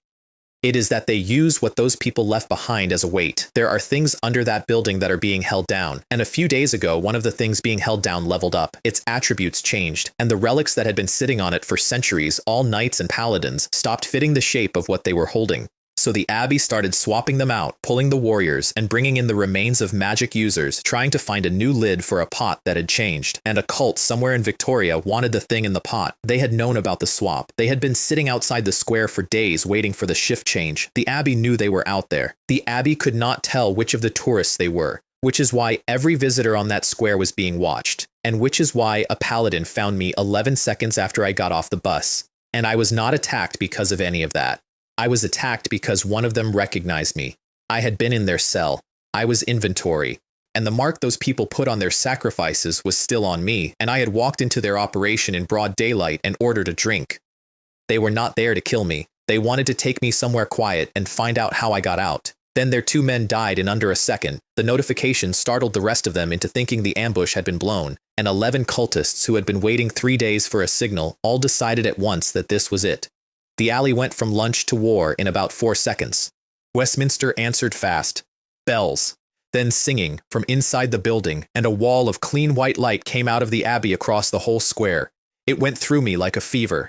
Every cell I owned started burning. My skin went hot, my blood went hot, my face went scarlet, and I stood there swaying and looking, I am told, exactly like a man 5 drinks into a bad evening. I know what it is. It is positive energy stimulating vitality. It is medicine. It is medicine the way a bonfire is a lamp. I got backward, away from it, and walked directly into 8 squads of paladins in heavy plate coming into the alleys with square shields as tall as they were. Their orders were simple. Everyone who is not us goes against a wall. Anyone who resists is killed first and identified later. 2 of them put a shield into my chest and pinned me. Don't move. If you move even slightly, the brothers will make their move. What are you guys up to? They did not answer. They had swords up over their heads, both of them, and I looked at their faces and realized they were about 19 and absolutely terrified. Their combat power that day was entirely the hymn. On a normal Tuesday, neither of them had ever used holy light in anger, so I stopped struggling. Don't be nervous, I'm not the enemy, I won't move, and you guys shouldn't move either. Something exploded behind them, both of them lost their footing, and both swords came down. I got my head out of the way, and they went into the wall on either side of my skull, and either one of those would have finished me. You guys be careful. They did not answer that either, and they did not pull their swords back out of the brick. I looked up at their faces, and their faces were moving. The muscles were pulling in directions faces do not pull in, and around the eyes the vessels were standing up like cord. I put a hand on one of them, and he went over sideways like a coat rack. Behind where they had been standing, the ground had opened. Coming out of it was the root of a vine as thick as a man, and on top of the root was a flower, pink, trumpet-shaped, and out of the middle of it, fine red threads were spraying continuously in every direction. Every person in that alley was wrapped in them, all of them, the lunch crowd, the cultists, the paladins, except me, because 2 teenagers had pinned me flat to a wall with a shield, and the threads had gone over the top of us. The only reason I was standing was that I had been arrested. I did not have time to appreciate the irony. The cultist I had killed at the beginning was lying about 4 meters out, past the shields, well short of the root. I pointed at him. Lesser corpse explosion. The blast went off among the people lying on the ground, and I did not care who they were, because I could not afford to. Bone spike. 3 of them, into 3 people not wearing armor. Killed a cultist, level 2, 22 experience. Killed a cultist, level 1. 11. Defeat a holy oil follower, level 2. 27. I do not know who the holy oil follower was. He was probably somebody's colleague. I have made my peace with that, and I did not have a second to make it in at the time. I did not touch the paladins, not one. That was for Thorn, who was somewhere in that building looking up a dead knight for a stranger. Soul summoning. 2 out of 3 took. Go, pull that flower out for me. Both skeletons ran at the root, and the flower folded shut like a fist the moment they moved, which told me what it was about to do. I reached down, got the collar of the paladin at my feet, and hauled him upright in front of me. The flower opened like a spring trap and threw a net of red thread across the whole width of the alley. It hit 110 kilos of holy plate armor. I dropped him, said sorry to nobody, and ran, and behind me, my 2 skeletons got both hands into that flower and tore it off the stem. And then something screamed. I have stood next to Lyra while she does what she does. This was worse. This was the same sound with a real throat behind it. Blood came up out of my chest, and I got about half of it out of my mouth, and my health bar went from full to half between one step and the next. And the ground started moving, everywhere, all at once, like something enormous under the entire district had just decided to sit up. The skeleton threw me the flower. I caught it. Run. I did not say it to anybody in particular. I said it to the alley, and people got up, in 2s and 3s, off the ground, out of the threads, and some of them went into doorways, and some of them came with me, and some of the paladins stood up instead, and picked their swords back up, and turned around to face the roots. I saw them do it. Nobody had ordered them to. They had a way out, and they turned around. I did not turn around. I could feel it behind me, the way you can feel a train, and I understood with total clarity that if I looked back at that thing, I was going to be in that alley forever. So I ran through the bus stop and kept going for 2 solid kilometers until the pressure behind me thinned out, and then somebody caught me by the shoulder and put me on my knees. Bone. Something poured into me and took the spell apart before it formed. I looked up. A woman, short black hair, white robe with gold at the collar, cold hand, and embroidered on the hem of the robe, a golden griffin. You escaped from Westminster? Ah, yes, yes. Clara Beaumont. You should have heard of me. I had never heard of her in my life. It did not matter at all. You do not need to be briefed to recognize what she was, standing in a street with 50 people in white armor coming up behind her at a jog, 20 minutes after a district started screaming. I told her everything, fast. She did not care about Thorn. She did not care about the alley or the cultists or the 2 dead men. She let me get all the way to the flower before her face changed. Where are the flowers? I handed it over, and I looked down at it as it left my hand and stopped, because it was not pink anymore. It was black, completely black, all the way through, and it had been pink 4 minutes ago in my own fist. How is that possible? She was not surprised, not for a second. She looked at it the way a doctor looks at a test result they had already written the treatment for. It seems that's really the case. It's the mirror phenomenon. Mirror. Everyone, get ready to rescue Westminster Abbey. And then she did something to the space around me, and I was in the sky, not flying, looking. My position stayed exactly where my body was standing, and my eyes went up about 400 meters, and I saw the whole thing at once. Root vines had come up in every alley for blocks around the abbey, and every one of them had a pink flower on it, and every flower was spraying threads. And people were walking. Everywhere, in every street, people wrapped in red thread were walking toward Westminster Abbey. You could see them fighting it. You could see arms straining and heads turning, and they kept walking anyway, in long, thin lines, converging. And in the middle of it, straight up through the roof of the Abbey, there was a tree, an apple tree, 300 meters of it minimum. Its shade covered half of Westminster Square. There was still fighting inside the building. I could see it, small flashes of white in the wreckage of the roof. People who had not stopped. It was not making any difference. The lines of walking people arrived at the square, and something came down out of the branches and picked them up and hung them on it. By the time I understood what I was looking at, the tree was most of the way full, and it looked exactly like what it was, an apple tree in season. My head came apart with a headache, and I was back on the street on my knees, and Clara was already handing the black flower to an old man beside her.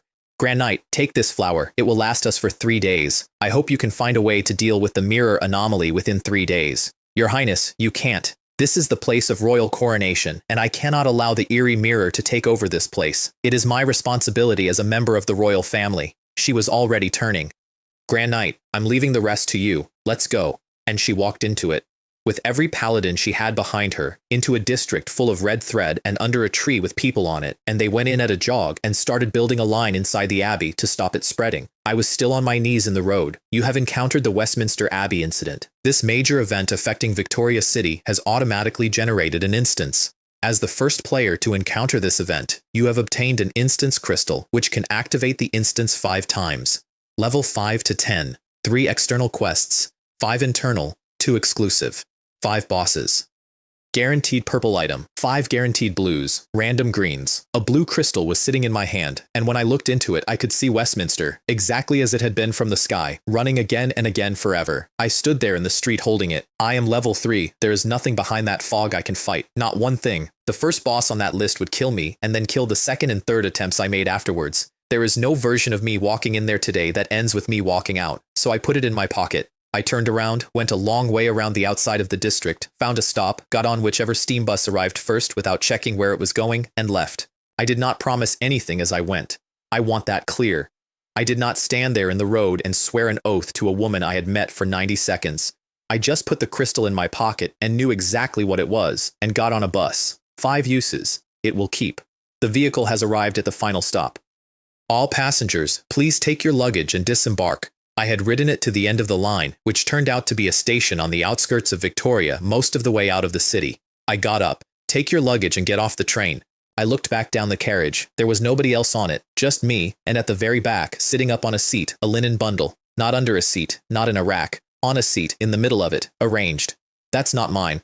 The conductor did not move. Find someone to handle this yourself. And he stepped into the doorway and filled it. Now, I found out the reason for this afterwards, and the reason is a story that only drivers and conductors tell each other. Sometimes a passenger leaves a bag. The crew takes the bag off at the end of the shift, the way you would, and then the next morning the bus does not arrive anywhere. It goes out on its route and stops existing. And when they find it, everyone on board is dead. Passengers, conductor, driver. So the rule now is absolute. Luggage does not leave the bus in the hands of the crew. It leaves in the hands of a passenger. That man was not stopping me from getting off. He was giving me his problem. What do you mean? I told you this isn't. And something behind me changed. I turned around and the carriage had gone wrong. Water was coming through the ceiling. The seats, which had been new 4 seconds ago, had 30 years of rot in them. And when I looked back at the conductor, his skin had gone green, and his body had swollen out to about twice its width, and there were stitches all over him. That man was not alive. If you saw that on a bus, you would probably die of it before anything touched you. But I do this for a living, and I could see straight through it, and the man in that doorway was as alive as I was and did not know his face had changed. Don't move, or I'll kill you. I put the club against his head to keep him from panicking, and with my other hand I threw a dagger at the bundle. It got to about half a meter from the linen and stopped being anywhere, not deflected, gone, between one instant and the next. And here is the thing. I learned to throw in a pitch-black cell, hunting rats with a rock, where a miss meant no dinner and no soul fragment and another day of this. I know at the moment of release whether a throw is good. That throw was good. Bone spike, 3 of them, from 3 directions at once, and the carriage snapped back to normal. So that is what it was, a thing built to work on minds, get on a bus, be alone, see something impossible, and be too frightened to think. Unfortunately for it, everything it had was in my subject area, and instead of scaring me, it had shown me its shape by wasting 3 seconds pretending. I crossed the carriage in 3 steps and brought the club down on it. crush went off, and it flattened the bundle and the wooden seat under it. The linen came up off the floor and wrapped around the club and started pulling, trying to take it in, and I got a look inside the wrapping. There was a mirror in it, already broken, and there were whole souls in there, dozens of them, sitting there dull, with everything that makes a soul useful already taken out. I threw the strange head at the linen, and it bit down and pulled, and while the two of them fought, I got the club free and put it through the mirror until the mirror was powder. You have received 107 cataclysmic souls, a soul extracted after being affected by some special method. This soul has lost the vitality of a normal soul and cannot be used to create undead. It can only serve as food for demons or material for making devils. I stood there in the wreck of a bus seat holding 107 of them and read that twice, because that description tells you exactly how these people died. A soul does not come out like that on its own. That happens when something dies by breaking a rule, not a law. A rule of the kind that is written down somewhere and enforced by whoever wrote it, and when you break it, you die, and whoever set the rule takes the life out of the soul as payment. 107 people on a bus route over some number of years who all did one specific thing they should not have done. Food for demons, said the panel. Material for making devils. Useless to me. Completely useless. I cannot build anything out of a soul with nothing in it. Wait. Food. My club was covered in mirror powder from the smashing. I picked up one of the dead souls and pushed it into the wood. The bone crusher has been upgraded to the staff of shattering. Attack 4 to 6. Special. Crush. 75% chance to shatter the enemy's bones, armor, or other defenses. The note underneath said, "Wooden stick, oh wooden stick, your name is Crush. Either you bring others to their crushing, or you yourself will be crushed to pieces." It had gone from a club to something with a shaft on it, black, with silver flecks through the surface. It looked, for the first time in my career, like a thing a mage would carry on purpose. So I tried it again on the strange head, which had finished wrestling the linen and was lying there looking pleased with itself. I fed it a soul. It started shrinking, down toward the size of a thumb, and the linen wrapping it started growing. And then, halfway through, something in the back of my neck went off, and I swung the staff and knocked the shrinking head clean across the carriage. The carriage expanded. It went from a bus to about half a football field in the time it takes to blink, and at the far end of it there was a man in a black robe. I was wondering why the weird thing got out of control. It turns out someone sabotaged my setup. 3 bone spikes went at him before he finished the sentence. 2 black figures came up out of nothing beside him and ate all 3. He grinned at me. "I was originally thinking of sparing your life, but now you've brought this upon yourself. Go." I took one step back and looked at the 2 of them walking toward me, and something in my chest genuinely relaxed, because after the day I had just had, this was going to be nice. Who gave you the courage to compare numbers with Necromancer? I did not have to do anything. A stone gate the height of the ceiling built itself behind me out of nothing at all, and I stepped back into the middle of it, and 40 skeleton soldiers came out through it at a run. Squad 3 came out first and formed a ring around me with shields up because that is what they do without being asked. Then Squad 1 came through them with 2-handed swords and went straight at everything black in the room without pausing to ask which of it was summoned and which of it was the man. He had come to rob a necromancer with no undead on him. He backed up fast, and then he felt something behind him and his arm went white with frost. That man was a veteran. I want to give him that.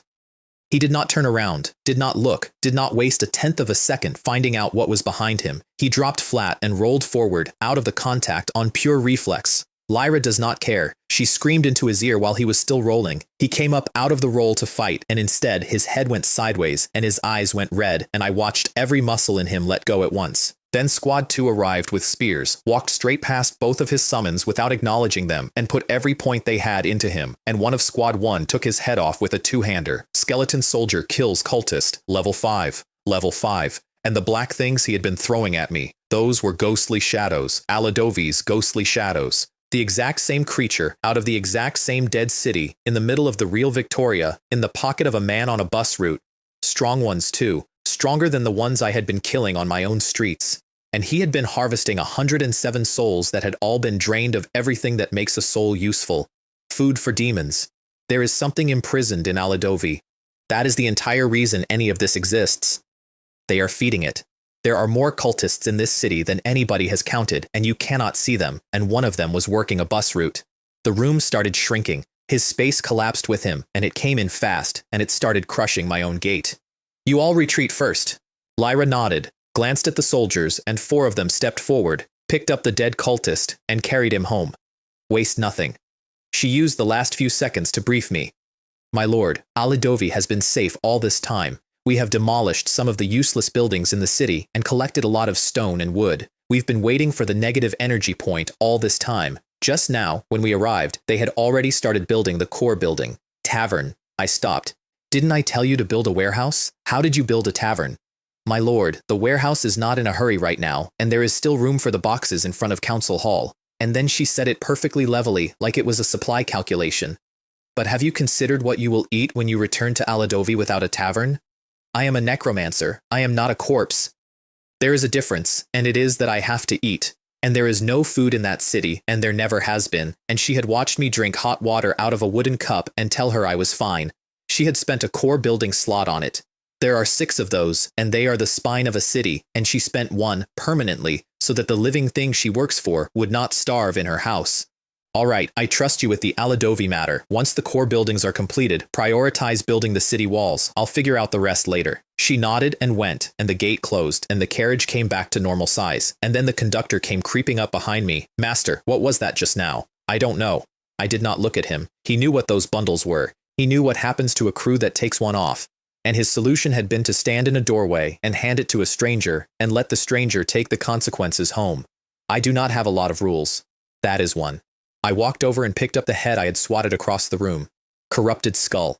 Gray. A skull affected by various forces that ultimately failed to achieve balance. This skull has lost its original function, but a strange aura still remains within it. If properly processed, it can still be a good material for crafting equipment. Wonderful, half an offhand item and a lump of raw material. Although, in fairness, the upgrade going wrong is the only reason I noticed a level 5 professional walking up behind me, because the surge that ruined it was him arriving. So I paid for my life with a piece of equipment. There are worse prices. I have paid several of them this week. I searched the rest of that carriage in front of the conductor, slowly, item by item, and he did not say one word the entire time. Then I pushed the door open and got off. Outside was the main coach station on the edge of the city, 6 steam buses in the yard, and beyond the gate, a rank of horse carriages with drivers who spotted a man coming out alone and started shouting. Guest, are you going to Milita Farm? My carriage is the fastest. Guest, this is a light carriage, the fastest one available. Sir, what would you like to buy? I know the area well. Sir, there's a flea market in Cairnstown today. Shall I take you to check it out? I stopped walking. The driver saw a customer stop and stood straight up on his box. Sir, you must have heard of the flea market in Cairns. It's the biggest flea market in the area. People from the surrounding villages and towns always come to buy and sell things. Sometimes there are even professionals who take out unwanted items to sell. Then he lowered his voice. I bought some really good medicine at that flea market last time, and winked at me. I got in. It's better to arrive at the right time than to arrive early, so let's go take a look. Sir, please have a seat. I know a famous apothecary over there. If you just mention my name, the price will be even lower. I'm not that kind of person. I just came to take a look. Hey, we're all men. You don't need to say it. We all understand. There is no way to win that conversation.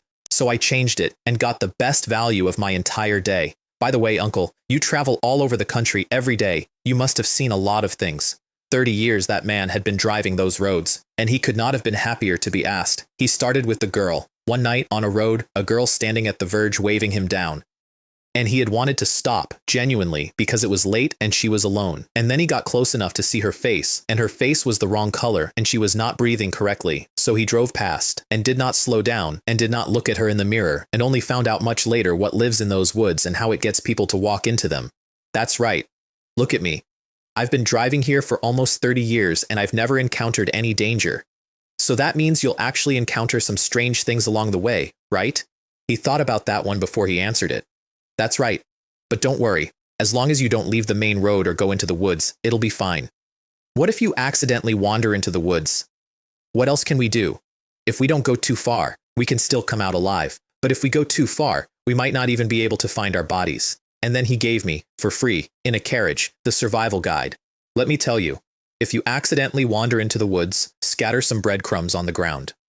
That way, even if you get lost, you can follow the breadcrumbs to find your way out. I also heard from an old man that you must never lower your head in the woods, because if you do, you will be targeted by other strange things. You must keep your head up and look straight ahead. Even if you encounter something eerie, you must not run away. If you run away, it means you're afraid of him, and then he'll keep chasing you. I was writing all of that down in my head as fast as he could say it. Then he looked at me sideways. Guest, have you just experienced a strange phenomenon? I did not answer. You're being targeted. Be careful in situations like this. The strange markings on his body easily attract other strange things. I thought about a man in a black robe on a bus that I boarded at random 20 minutes after leaving Westminster Abbey, and I nodded. He was delighted and talked the rest of the way, and I steered him gently in one direction, which was the one thing I actually wanted. Everyone in this country knows about the Mirror Underground Palace. Absolutely everyone. What nobody agrees on is who is in there. But almost all of them, in the city and out of it, have the same name for the one who was cheated. The Great Lord. And the further you get from Victoria, the more sincerely they believe it. Out in the villages, apparently, there are people who stand in front of a mirror at night and make a wish to it. For power. On purpose. As a normal thing that people do. I wrote all of that down too, true or not, because I have stopped being able to tell which of the two is more useful. Cairns is a village. After Victoria, walking into it was like having a window opened. Small houses, gardens in front of every one of them, plants everywhere, and no fog at all. The market runs out of the street and out of the gardens. Every front garden has a stall or two in it, and anybody can walk in through anybody's gate and go through their things. And the driver had been right about one thing in a way I was not ready for. They sell mirrors. That is the entire market. Palm-sized hand mirrors and standing mirrors taller than me and everything between. Fashionable mercury glass and old bronze. And several stalls that had simply obtained a large quantity of broken mirror and dumped the pieces out on a table, where buyers stood picking through them with their fingers, holding shards up, arguing over which ones were the good ones. An entire county's worth of people going through smashed mirrors on a Sunday, looking for the one that answers. I did check a few. I am not made of stone. Most of them were ordinary glass. A handful had something on them, and everything with something on it was grey trash, and every seller of grey trash wanted a serious amount of money for it. I had £1, 3 shillings and 3 pence, which had belonged to a dead farmer. There were also cultists, in black robes, walking around in the open, in daylight, at a village market. Stallholders saying hello to them. I decided on the spot that this was not my business today, and that I was here to look at things and get lunch, and that in an hour or two I would go back to the coach station and be a person with no opinions. The stallholders picked up on that immediately, and all reached the same conclusion, which was that I was a master who found their goods beneath him.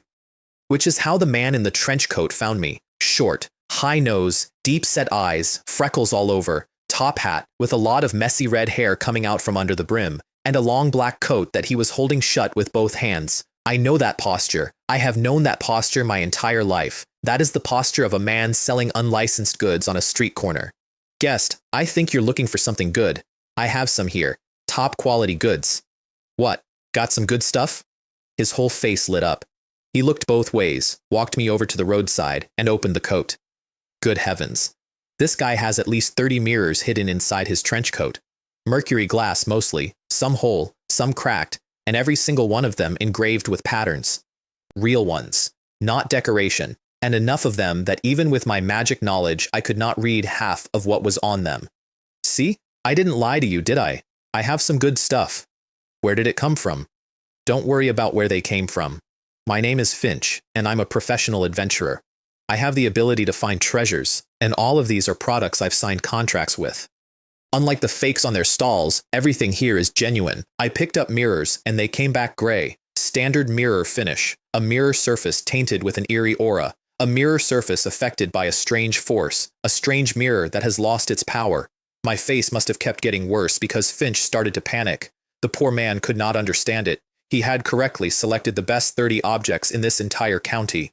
City professionals had complimented his eye. Powerful cultists had complimented his eye. And I was standing there going through them like a man at a fruit stall. Then he pulled out a box. Black all over, covered in ceiling patterns, and heavier than it should have been. I told you don't like any of these, right? Well then, how about these mirrors? It's not that I don't want to take them out, but these mirrors are all incredibly eerie. Even I have to seal them in lead boxes. Open it and take a look. I will say this. He does have a good eye. Half the coat had something real on it, which is a much better hit rate than the gardens. He opened the first layer. There was a shard in it, palm-sized.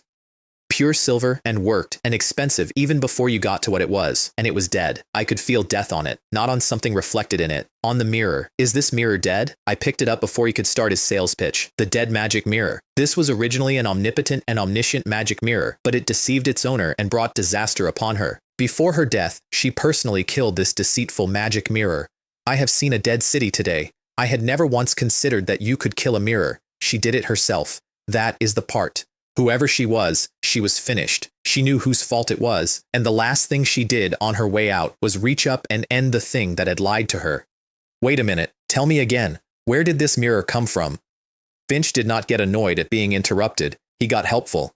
It's in the castle ruins behind the woods over there, in that woods full of wild boars.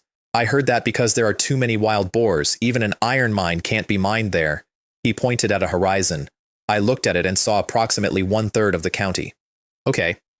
I'll take this piece of mirror. All right, I won't negotiate the price with you. I only want £35. But of course, other things of the same quality are also acceptable. £35. I had £1 and change, and I was not going to say so out loud in a public place. So I reached into my bag and pulled out a piece of strange rat skin. How about this? He went quiet for about a second, and I watched a man who can feel these things through a coat feel that. Sure, but this quantity isn't enough. You know, these small leather pieces aren't easy to sell. He was already doing sums. I watched him do them. He was thinking about relining that trench coat with it so that 30 mirrors would stop leaking whatever they leak. 2 skins at most. Take it or leave it. Okay then, 2 skins it is. He said yes so fast he nearly injured himself. They looked genuinely afraid I might change my mind. I could not very well explain to the man that he had just traded a silver artifact for 2 rat pelts. That is not a conversation, that is a charity. I decided the flea market is a small market with a small horizon, and that this was not my fault, and I put the mirror away. Is there anything else in the box? Some. Second layer, another mirror, and this one was loud. It had more on it than anything in the coat by a distance, and it was still, fundamentally, in the same category as the coat, the mirror of prayer. A strange believer prays continuously to the mirror every night at midnight, attracting a strange entity that has since become mutated. This mirror can summon a strange entity of level 5 or lower. Note, the summoned entity is not under the summoner's control. Somebody knelt in front of that thing every midnight for years, and eventually something came. It's just a skin. Take it or leave it. Okay, sell it. Third layer, and he sighed as he opened it because it was the last one. A little gold-rimmed makeup mirror. Mirror of mysterious rules. A mirror that can display 3 rules, true and false. These rules create a mysterious field to kill intruders. Each rule can be modified once for each intruder killed, up to a maximum of 3. I stood there holding a lady's compact and thought about the mirror I had smashed on the bus and the 107 souls that had died breaking rules. Same family, smaller. 3 rules instead of however many that one had, and you cannot write a rule that just kills people, or the mirror would say so, which means the trick is entirely in what you can make true. This is interesting, it's just a piece of leather. No, add more of this. This stuff is really hard to get. I found the other 2 myself, but I got this from a cultist. It's quite dangerous. He got it off a cultist. Fine. Good. Excellent even. Okay then, I'll add another piece of leather, but you'll have to give me £10 in cash back. He physically hurt. Fine. I'll bleed this time. It's settled. He went through every pocket he owned to assemble £10 and handed it over in coins. I did not take the lead box, which I have since decided was overconfident, and put 3 mirrors loose into my bag. Then I walked the rest of the market with money in my pocket and found absolutely nothing because there is only 1 Finch per village. So I found a little tavern and sat down and asked the only question that mattered. Is there anything you can recommend? Yes, our most famous dish here is pigeon pie. I have to tell you about the pigeon pie. They take pigeons, live ones. They wrap them in dough, and they put the dough in an oven. I am going to say this once and then never again, and I want the record to note that of every horror in this account, this is the one that hurt me most. My stomach had not held real food in weeks. It was, at that point, a delicate instrument, and I fed it a British village's proudest achievement, and it retaliated with everything it had. I lost the small amount of energy I had rebuilt over the day, and most of the water in my body. I nearly missed the last coach. I spent the entire ride back to the city folded over in the seat, not moving, because moving was a decision and I was out of those. I got into the tavern by the bridge sideways. What's wrong with you? Are you even going to eat the gigolo tonight? Forget about that. What can I eat to fill my stomach? I'm about to die. I put my forehead on the bar.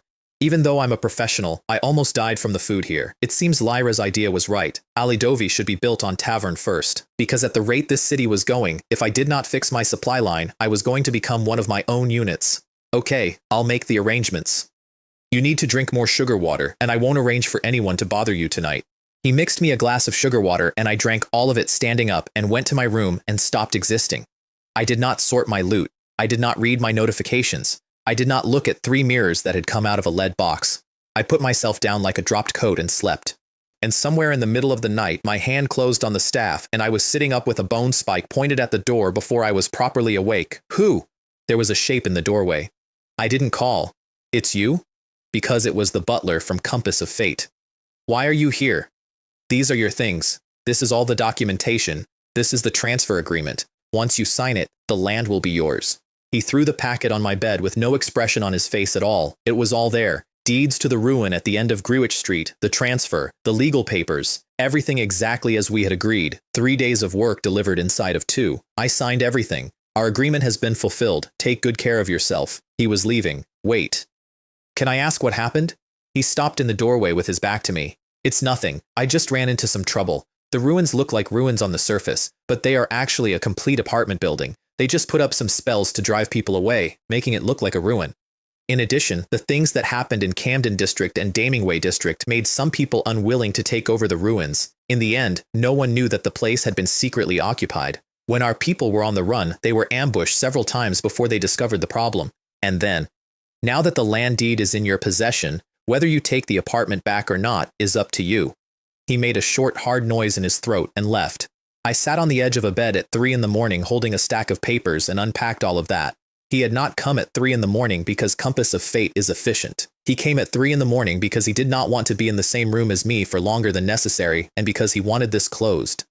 Somebody has been squatting in my ruin for years behind a wall of magic, and they hurt his people getting me the paperwork, and he is a professional, so he did not say a single accusing word. He just told me exactly where they are, exactly what they did, and that it is legally mine now. That is not a complaint. That is a handover. I got dressed. The bartender was still working when I came down, and he looked up and looked at the staff in my hand and said nothing whatsoever, which is the mark of a good establishment. I came out onto the street and looked up out of habit at the bridge, and the head was on fire, not burning. Lit. It was putting out a pale yellow light, and it had filled the entire span of Victoria Bridge with it, like somebody had hung the world's largest oil lamp in the middle of the river.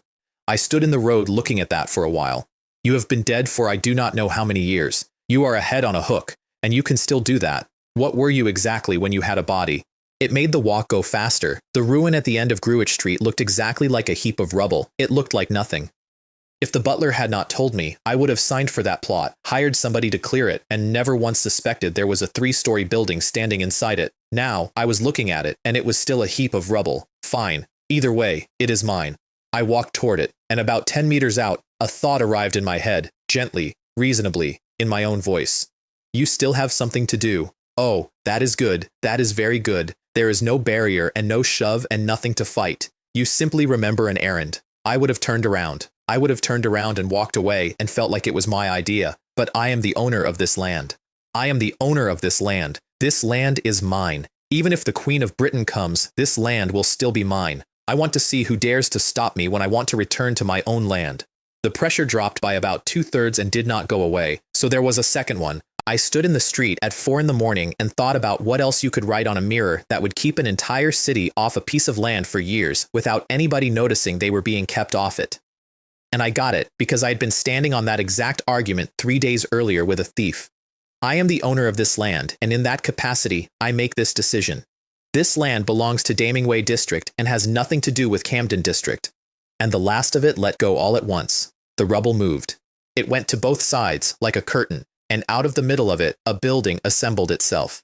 3 stories, about 200 square meters, made out of a perfectly good apartment block with a great deal of other material stuck onto it, and the joints did not match, and the proportions were wrong in a way that made your eye slide off. And it had windows. Far more windows than a building like that should have, and much bigger on every floor, as if somebody had gone through and enlarged every single one on purpose. Around it there was a garden of about 100 square meters, and the garden was full of plants that do not grow in Britain. I stood there and smiled. 2 rules, only ever 2. This place is unclaimed, which stops absolutely everybody, right up until a man arrives holding a legal deed. And the district this place belongs to is undecided, which stops absolutely everybody because not one person in Victoria would ever voluntarily give up a claim on Camden. Whoever wrote those understood people. That is a fence built entirely out of greed and paperwork, and it held for years, and it cost them nothing. And I had walked up to it as the one man in the city who wanted to be in Damingway. I went through the gate with the staff in my hand, and a gate of stacked stone built itself behind me, and my skeleton soldiers came out of it. Go in, take over this apartment, and clean it all up. They know what cleanup means. It has never once meant sweeping. They had not covered 10 meters when the air moved. Something came across the gateway at chest height and my lead soldier stopped existing. I got the staff up and looked properly. There was a snake nailed to the gate, body as thick as a man, 3 iron spikes driven through its head into the stonework, pinning it there, and it was not dead. It had been up there long enough to have become part of the architecture, and the only part of it that still worked was the tail, which was enough. Lyra. She was behind it before I finished the word. Frost went up it, and 4 spears went into the one place on a snake that matters, and it stopped. Skeleton soldier kills a magic mutant serpent. Level 4. Nailed there. Alive. For years. I do not have a great deal of sympathy to spare, but I had a little for that. And the moment it died, the building screamed. It was not an attack. There was nothing in it. It was a sound sharper than anything Lyra has ever made, and it had no weight behind it at all, and it went on for 2 full seconds, and it was an alarm.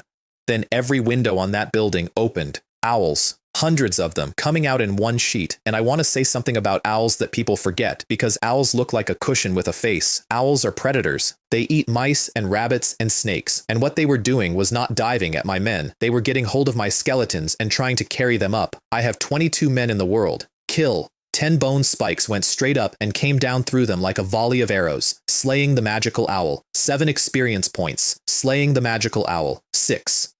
And my soldiers stepped in over me with shields up so I did not have to think about my own head, which meant I could stand there in the middle of a shield roof and just work. I tracked them as they died and detonated the bodies in the air, and each one took 2 or 3 of its neighbors with it. After the first minute, it stopped being a battle. Owls are only level 1. In a mass, coming out of the dark all at once, they are terrifying.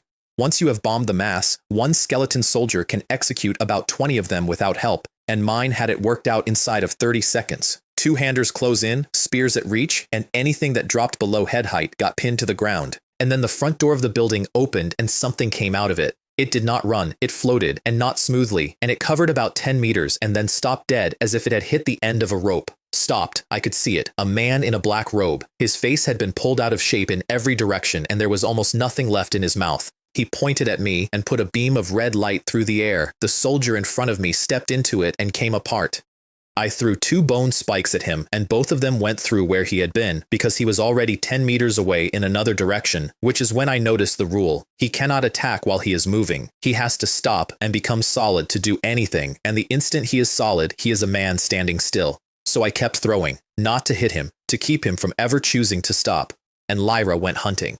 Frost touch does not need much. It went across his skin for half a second and his whole body stuttered, and a bone spike put him on the ground, and my soldiers came in on top of him from every side. He was still killing them. Every beam took one apart. He got 2 or 3. There were 20 of us. Skeleton soldier kills a twisted mage. Young. Level 3. A twisted mage. What in the world is a twisted mage? I did not get to wonder about it for long, because something came into the courtyard behind me at a speed I could not follow. The same black robe. The same shadow trick. Much older. Long white hair coming out from under the hood, so greasy it had a shine on it, and a man who had clearly not thought about his hair in a decade. He stopped, and the first thing he saw was the body in the yard, and his face came apart. "Peter, you killed my son. I'll kill you all." I would like to report that I felt something about that. What I actually felt was that this one was faster than the last one, and that we were now in trouble. His beams did not take a soldier apart. They took a soldier apart and damaged the one behind it. "Stop him." I threw a spike at him and it missed by a street, and while it was still in the air, I was already making a note. I need a second ranged attack, one that follows things. Bone spike is a rock, and this man is a rumor. Lyra went for the freeze and could not land it. He was reacting faster than she was. Twice he stopped, saw her coming, and was moving again before the cold touched him, so I stopped trying to catch him where he was. "Lyra, howl." She understood before I finished, and she did not scream at him. She screamed at the place he was going. He came out of the shadow into the middle of it, and it knocked him solid. I pointed at him. He rolled hard because he had watched me, and he knew that when I point, a spike comes. 3 throwing knives came out of my left hand instead.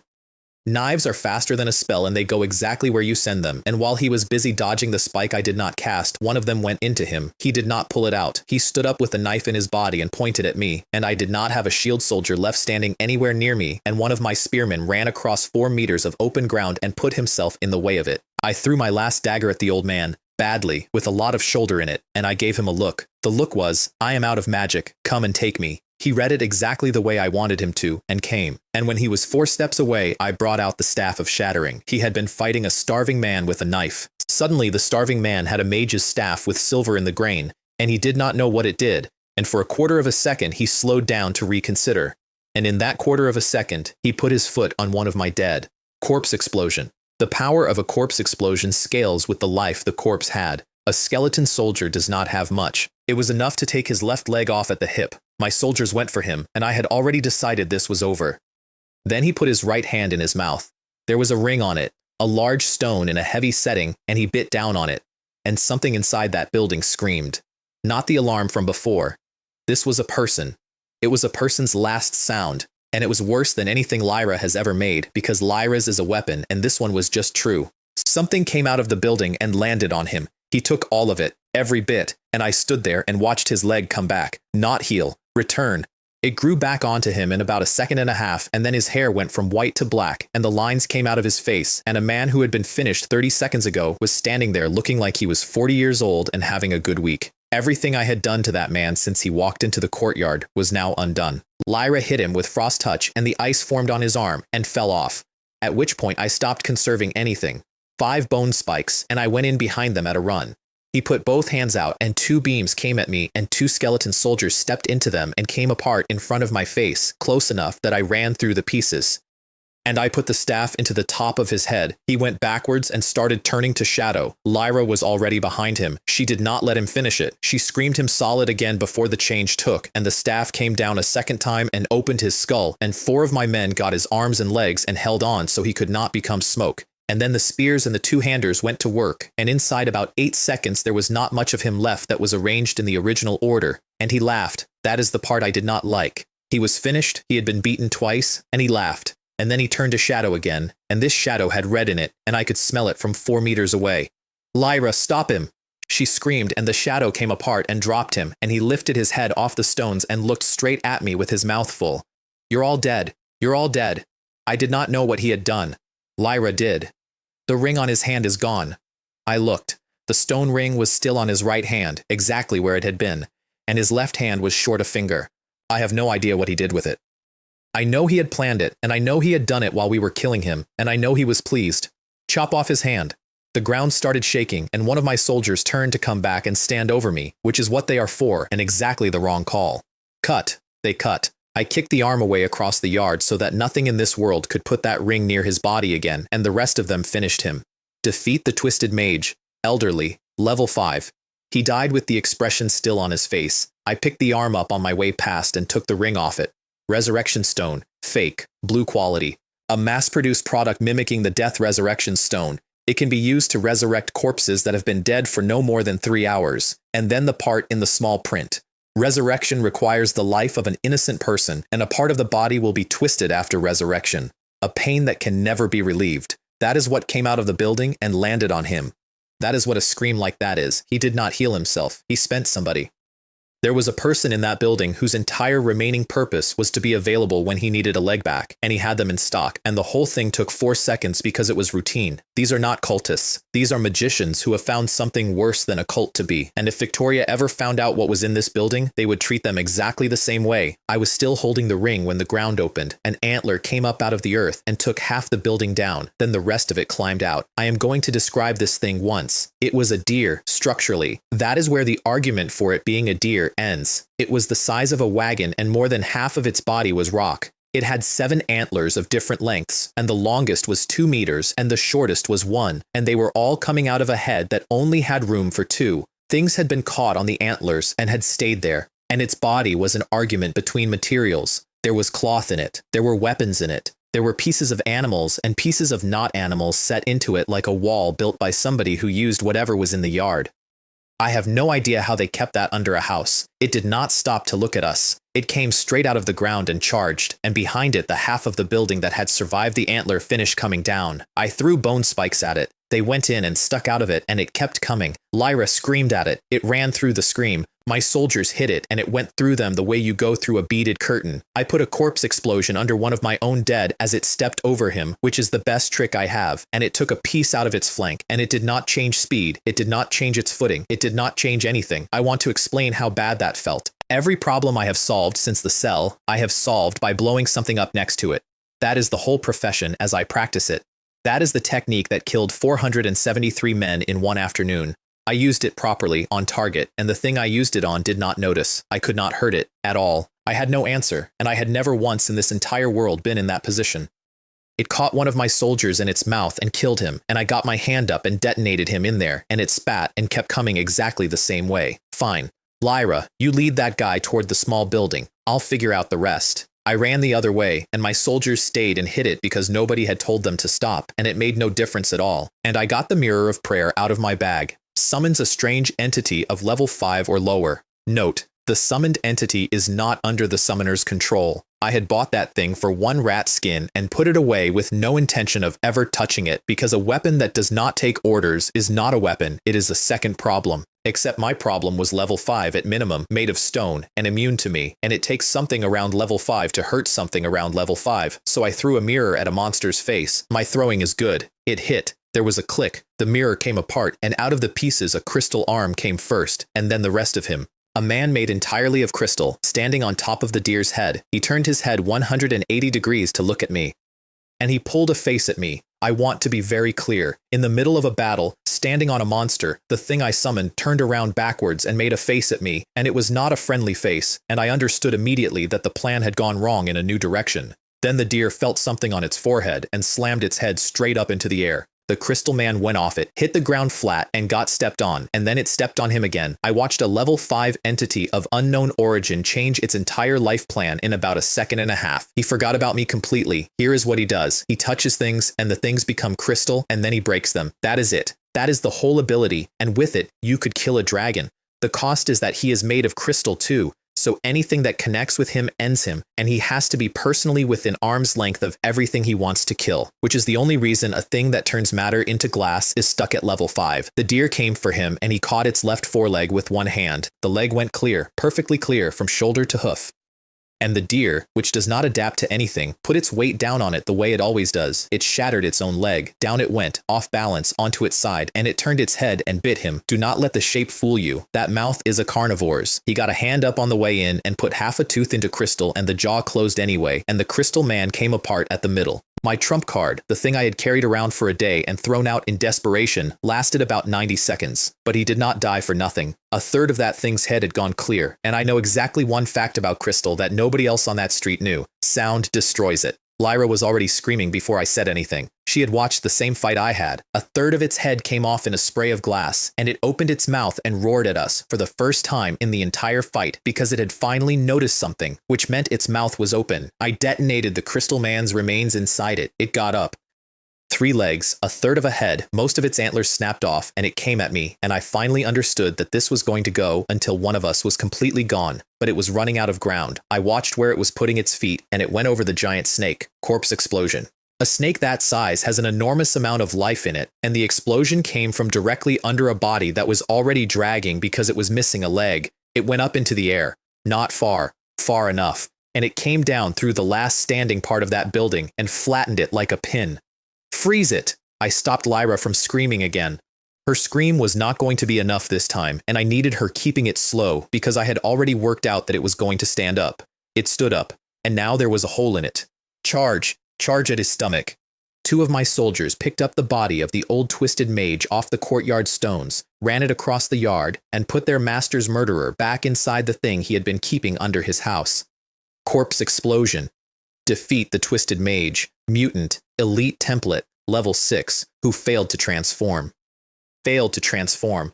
I stood there breathing and read that line about 4 times. That was a man. Somebody in that house put on a ring and asked to become something, and this is what they got, and their friends kept them under the floor. I came here to collect a plot of land.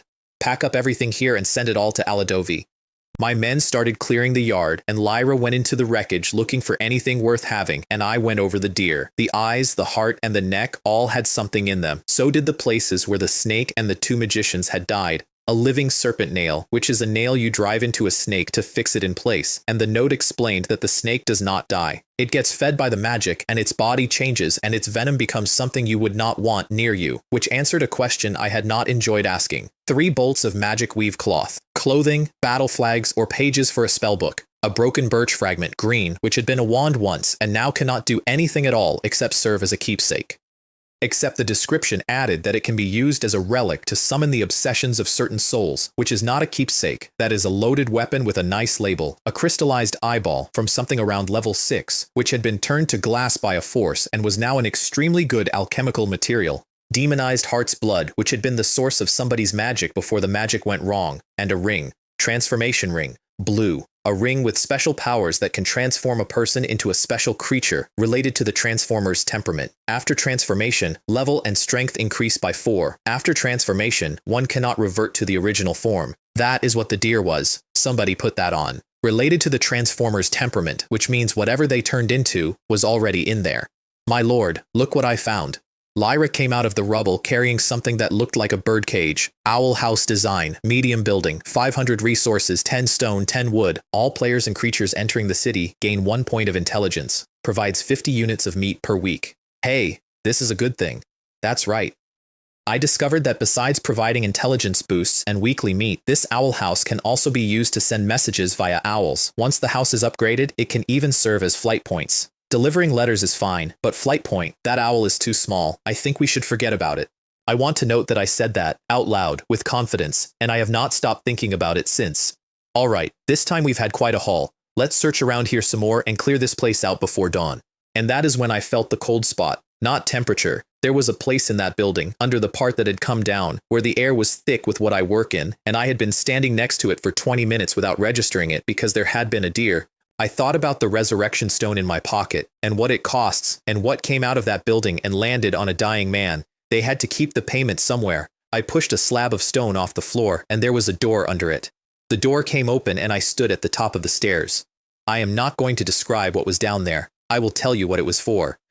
It was a working room. People had been brought into that house and kept, and then spent, one at a time, whenever one of the 2 men upstairs needed to not be dead. It was a larder. It was organized. There were more of them down there than the 2 of those men could have used in a year, which means they were not worried about the supply. And the first thing I saw at the bottom of the stairs was a red dress. Sir, do you know him? Lyra had come down behind me. A very promising thief. Kaylin's eyes were open. It seems she didn't die willingly.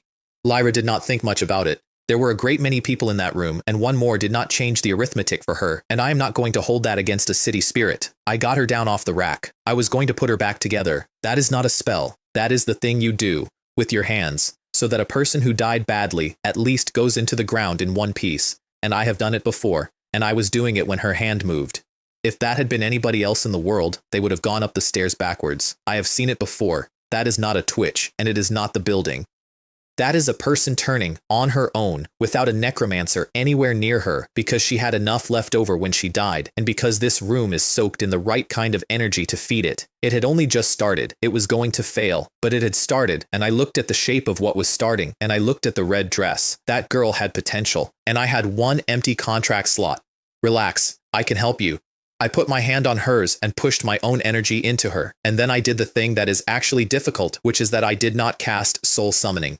Because a spirit that turns on her own keeps her intelligence and her memories. If I cast, I am not helping, I am overwriting. She stops being a person turning into something and becomes something I made. So instead, I talked. I sat on a stone floor in a room I am not going to describe, and I told her about my day, about buying a ruin at the end of Greenwich Street, about the 2 men who had been squatting in it, about the fact that I had killed both of them, and how and in what order, and that the older one had done it to himself in the end. And under my voice, her face stopped pulling, and the damage started closing, and then it turned over. Her color went. It went fast, and it went the wrong way, and everything that had been improving for 2 minutes went off a cliff. How can the conversion possibly fail? I did not trust my own reading because nothing about that made sense. Everything was getting better, and then it was not.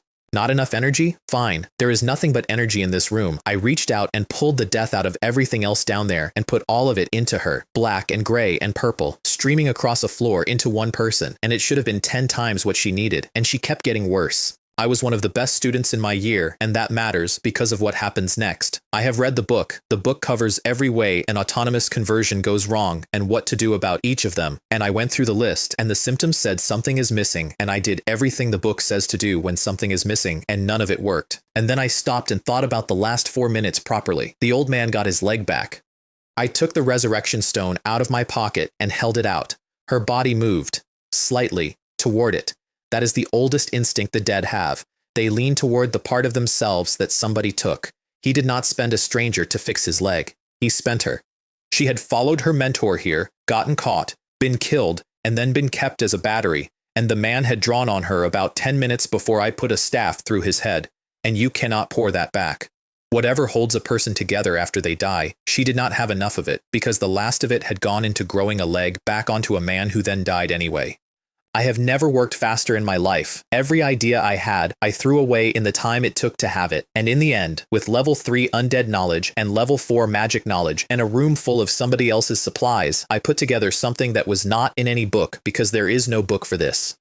The fake resurrection stone came out of the ring and went onto her 11th vertebra, and I bound it there with strips of magic weave so that it could never come off, because whatever it took out of her, it was going to spend the rest of its existence giving back. The demonized heart's blood went where a source of magic goes. And the dead magic mirror, the shard of a thing that lied to a woman and got itself killed for it, went over the place where she had been opened because what she needed was vitality, and vitality is the one thing you cannot borrow. I drew the circles.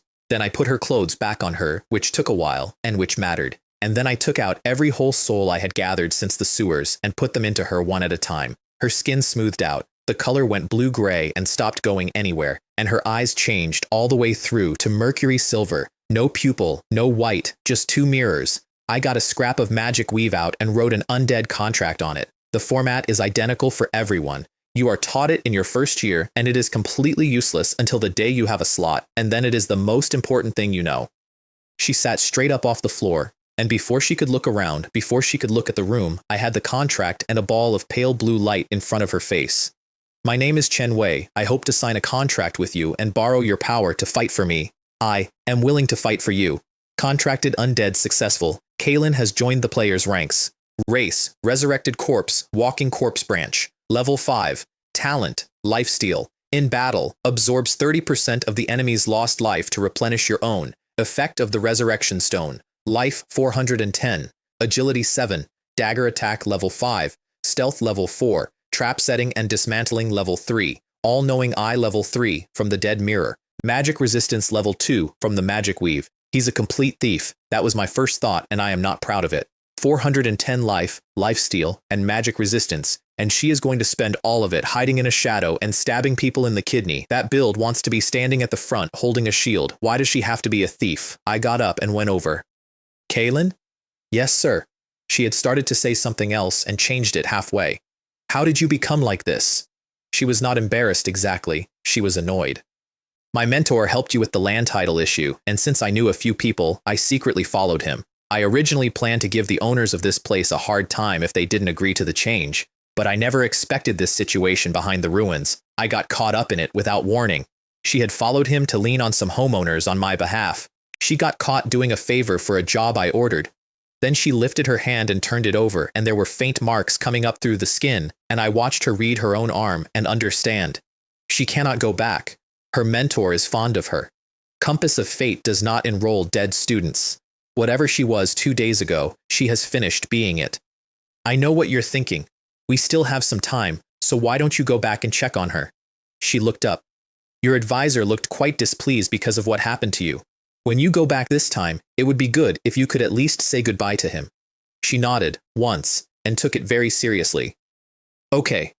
My lord, come and take a look. I found something else. Lyra had found a second basement behind the building, and this one was small and dry, and had nothing in it except a cold crucible and a mirror hanging on the wall. Broken. Magic rule mirror. A mirror on which 3 rules, true and false, can be written. These rules influence others, and until the rule is broken, others cannot discover the secrets within its boundaries. Rule 1. This ruin is unclaimed, already broken. Rule 2. The location of this ruin is undetermined, broken. Rule 3. Anyone who enters this ruin head-on will always leave from the side, broken. The mirror of rule is broken and cannot be used again. 3 rules. I had beaten the first 2 in the street with a deed and a sentence, and the third one is why my feet had wanted to turn around at the gate. That is how they took this place. They never bought it. They never registered anything. They did not talk to a broker or fight a court case about which district it belongs to. They walked in, hung a mirror on a wall, and wrote down 3 things that were true, and the whole city agreed with the mirror for years. They stole a house with paperwork made out of glass, and they lost it to a man who came with the other kind of paperwork. I took the broken one off the wall, and I hung mine up. Activate the mirror of mysterious rules. Please set the scope of influence and the rule. A map came up in front of me, looking straight down. I drew the boundary of the plot with my finger. Article 1.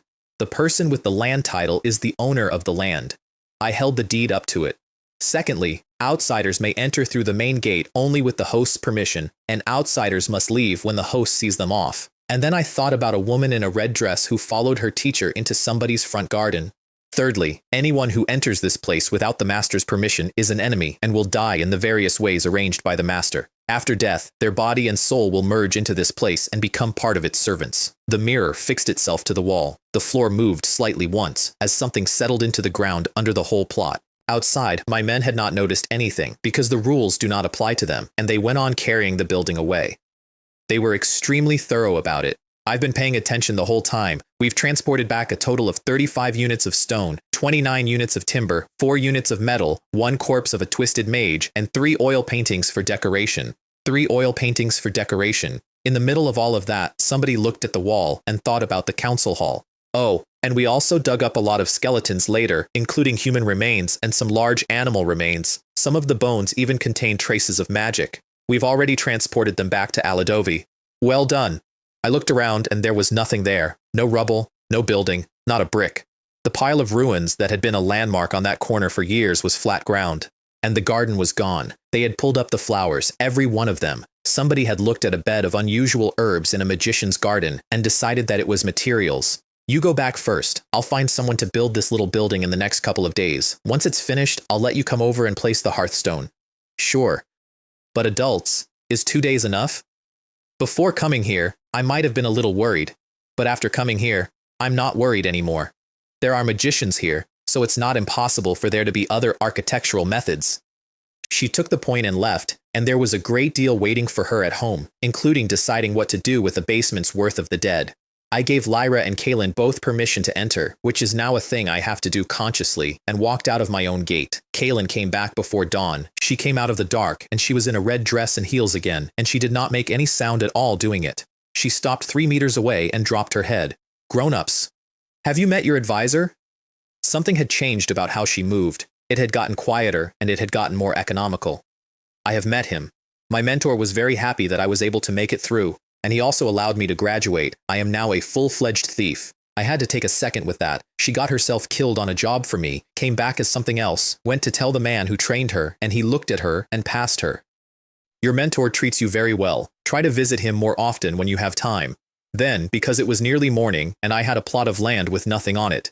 Kaylin, there's something I need you to do. You know Victoria City very well, right? Do you know where there are construction teams that can build houses quickly? Preferably the kind that can build houses in a short time. Yes. No hesitation at all. I heard that there are several construction teams of fairies and goblins in the black market. Their construction speed is quite fast, but their prices are also relatively high. It's all right. We still have some goods that we don't need. If possible, we can use these goods to exchange for them. Let's hurry over there. This way, sir. The route to the black market goes through an alley, then down into a sewer, then 20 minutes through the sewer, then onto a small boat. Yes, a boat. In the sewer. And at the end of it, there is a dock. It is built out of what floats down. That is not a figure of speech, and I am going to leave it there. It has been assembled over years out of everything the city sends down the pipe, and it is completely solid underfoot, and there are shops on it. Sir, this is the black market. All sorts of people can appear here. Please do not act rashly. I was not listening, because I was reading the place. It is filthy, and it is orderly. That is the thing. Everybody down there walks fast with their head down. Nobody loiters, and along both edges of the walkway, the rats and the cockroaches were moving in lines, not scattering, not swarming, traveling in columns, along a route, in both directions. Those are somebody's eyes. And under all of it there is a faint death aura, and if you look at the parts of the architecture that nobody looks at the joins and the corners, there are skulls worked into the details. Somewhere down there, running a market with vermin for a postal service, is a necromancer who is very much better at this than I am. I did not go looking for him. I have enough to be getting on with. Sir, come here. Kaylin had found the shop, which was made of several wrecked boats stacked together with a fishing net hung across the doorway. There was blue firelight coming through the net. I lifted it and walked in and got hit with a smell that had physical mass. Sitting in the middle of a mound of garbage, there was a goblin the size of a small hill, with rings on every finger of both hands. Time is money, my friend. I heard you have a business opportunity and would like to patronize me? Yes, I have a vacant lot, which I just acquired. It's about 300 square meters. I want to build a 3-story building with a basement within 2 days. Of course, it would be even better if it had some magical effects. Time is tight and the task is heavy. This is the kind of work I like the most. Then his voice changed gear. But as you know, we goblins are not like fairies. We can't use magic, so how much? I have met that man in every world I have ever been in. At least double the price. I'm not afraid to tell you, your requirements are a bit too much. You want to build a small building of 300 square meters. Look at how much material you need, right? And you're in a hurry, and you still want the magical effect. Even if you don't add this magical effect, you're in a rush. And then he stopped talking, because he had noticed what was in my hand. I was holding the crystallized eyeball. Is this enough? Can I take a look? I dropped it into his palm. He produced a jeweler's glass from somewhere in himself and went over it end to end for a full minute. The quality is not bad. This should be the eye of a powerful creature of around level 6. It was crystallized because it was affected by some strange power. When the leader was crystallized, he directly killed this powerful creature and finally obtained this item. That is a very good reading of a thing that happened in my garden 3 hours ago. This contains a portion of the powerful creature's strength, as well as the strange property of crystallization, making it a very good alchemical material. At the current market price, it can sell for at least £5,000. 5,000. I had spent the entire previous afternoon at a flea market trading rat skins worth £30 each and feeling clever about it. But that's not enough. How much difference? If you want your little house to be built in 2 days, you'll need at least £20,000. That's the starting price. There's no upper limit. I thought about it for approximately 4 seconds, and then I took out the ring and threw it to him. What now? The transformation ring. The thing that made the deer. Level and strength +4, permanently. Even outside this world, an item like that has a price. I watched him catch it, and I watched him stop breathing. He went over it for a long time. This ring can transform a person into the monster within their heart. If it weren't for the fact that the transformation would cause them to lose control, it would sell for at least £100,000. Even now, 40 to 50,000 wouldn't be a problem. He looked up. Are you really planning to invest all your resources in your construction? Build it. If it doesn't work out, I'll buy some more things. But I think you'll always find a way to spend this money, right? Of course. There's no money the Goblin Merchant Guild can't make. He was thrilled. Let's calculate based on a budget of £55,000. 55, which is 50 for the ring and 5 for an eyeball he had described as not enough about 90 seconds earlier. I let it go because he then drew a line on the floor with one finger and a piece of my street came up out of it. A magic sandbox, my plot to scale, floating in the middle of a shack made of boats. My friend, where is your vacant lot? You know that ruin at the end of Greenwich Street, right? I know, that's not. And then he looked at the transformation ring in his other hand, and every question he had ever had about anything evaporated. I know that place. The terrain is roughly like this. He clapped, and the sandbox rearranged itself into the ruin, exactly, down to the shape of the heap. I have cleared away the things on the ruins. There are 2 basements here and here. This one can be rebuilt, but this one must be preserved. When I said I had already cleared the site, his face did something wonderful. He had been looking at a heap of free building material and I had taken it home in a bag. He waved it flat and started building. My friend, you want a 3-story house, right? Do you want a front garden? How big is the garden? You also want to build a gate. I have a lion head here that can open automatically. I wonder if you'd be interested. These things aren't expensive, £500 a pair, and they'll notice anyone who walks by. Should we have a butler or something inside the main gate? Oh, no need. What about the garden? What kind of style does a small building need? The sandbox is the best thing I have ever seen. He kept producing objects and dropping them into it, and I could say no and watch them vanish. We settled on 3 stories of stone and wood over a basement, 200 square meters of house, 30 for the gate and the entry garden, 60 at the back for a garden, a pond, and a small steam engine room. And the entrance to the basement I cared about goes underneath the pond, with 1 switch, and if you do not have the switch, the only way in is to empty the pond first. That cost more than the house. Steam engineering, magic, and a category of work he described only as some special methods.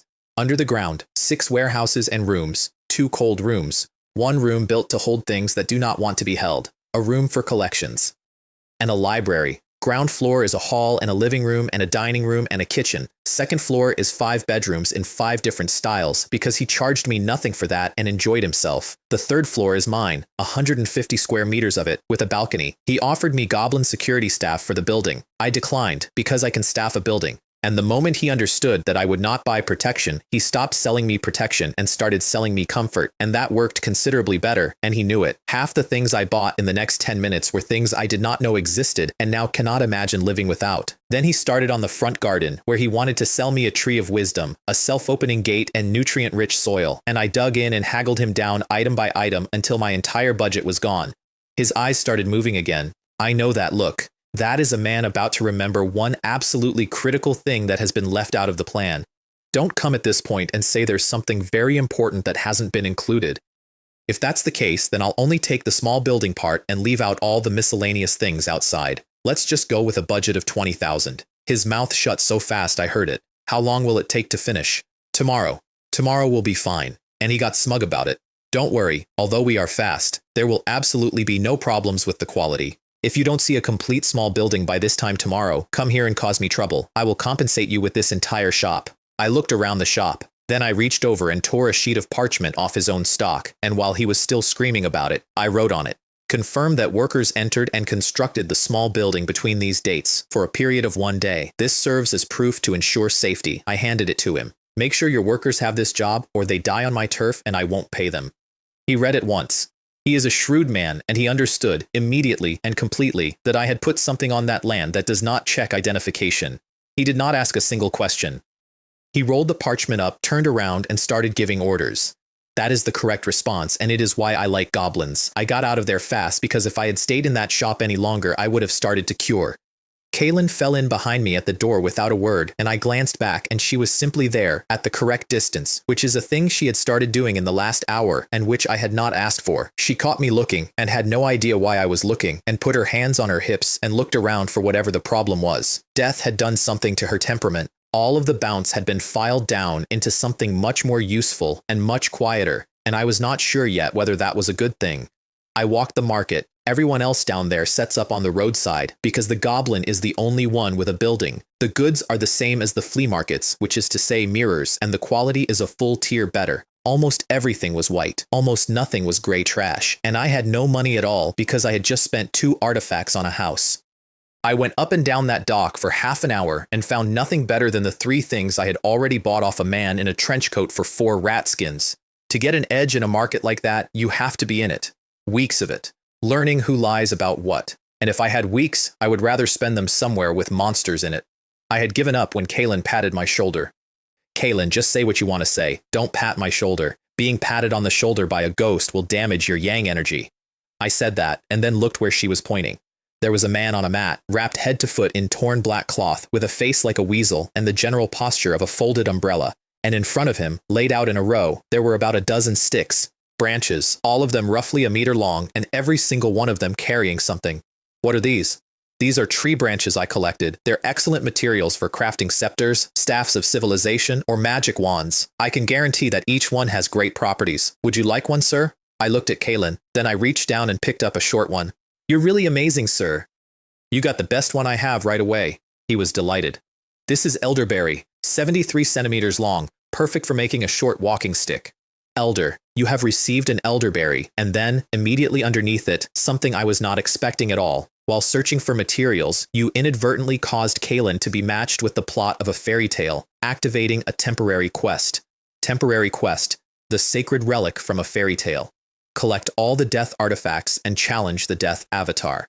Collect all death artifacts, 2 of 3. Defeat death avatar. Quest reward. Necromancer class skill. Death avatar, 2 of 3. I stood on a rotting dock in a sewer holding a stick and did not move my face at all. Note 1. Depending on the collected death artifacts, the summoned death avatars may be real or fake, and their strength may vary, but regardless, defeating them counts as a success. Note 2. After completing the quest, the death avatar summoned by Necromancer will be at Necromancer's level +8. That is the second one. That is the second of the 3 divine skills of my profession, sitting in a quest log, priced at 1 stick and 1 thing I do not have. I tossed the branch to Kaylin. She caught it, spun it once, took 2 experimental swings with it, and delivered her professional assessment. Sir, this thing feels a bit light. It would be good for hitting someone with a club. The stall holder nearly fainted. Sir, please be gentle. There's an iron shop up ahead. It'll be much easier to get a silver item there. Kalen, take it. How much is this one? These are the branches I selected one by one from many trees, guests. Give me a price, because if he got going, I was never going to afford it. 10 pounds. He said it carefully and braced for the haggle. I put 10 pounds on the mat. Sir, I usually use a dagger. This thing is of no use to me, and it's too expensive. It can be bought for £1 or £2 at most. Kalen was genuinely offended on my behalf, which was the first properly alive thing she had done since the basement. Take it for now. Once we have the right materials, I'll figure out how to process it for you. You'll need it eventually. She put it away and did not ask why. I then had to solve the actual problem, which was that I could not walk around Victoria at random hoping to trip over the third one. Kalen, do you know where I can find books about the extraordinary or professional? Sir, there are dedicated libraries in Victoria, and several famous colleges also have dedicated libraries. As long as you have the connections, you can find these books. What kind of books are you looking for, sir? I did have to think about how to say it. Fairy tale. I must be crazy to have brought you here to buy fairy tale books. She said that behind me the whole way there, at intervals, and I let her. The shop was down an alley, and it sells professional skill books, which are worth more than the house I was having built, and job hunting manuals, which are worse. She would never have brought me there for those. She brought me there because fairy tales are cheap, and she wanted this to be over. I went through the shelves, the 3 little pigs, Tom and the Beanstalk, Tom the Giant Slayer, and I read them. Every single one of those is a horror story, not in a clever way, in an unmistakable way. There is more killing in 100 pages of children's books in this country than in most of my coursework, and the values on display would get a man arrested, and the illustrations are enthusiastic. That does not look like something written for children. That looks like a spell book with a nice cover. The item descriptions did not agree with me. The 3 little pigs, gray. An illustrated fairy tale book, unsuitable for children due to its graphic violence. Tom and the Beanstalk, gray. An illustrated fairy tale book, unsuitable for children due to its highly problematic values. Fine, so they are exactly what they look like, and the system also thinks they are inappropriate. I would have put them all back. Temporary mission, the mysterious library. Collect enough books to enrich the library's collection. Collect 10 or more books. Task reward, library blueprint, medium. Note 1, please try to collect books of the same type, as the rewards will vary. Note 2, library can be linked with a magic tower. Note 3, increasing the number of books improves the library's attribute bonuses. So I bought all of them, and in the middle of them, I found what I had come for.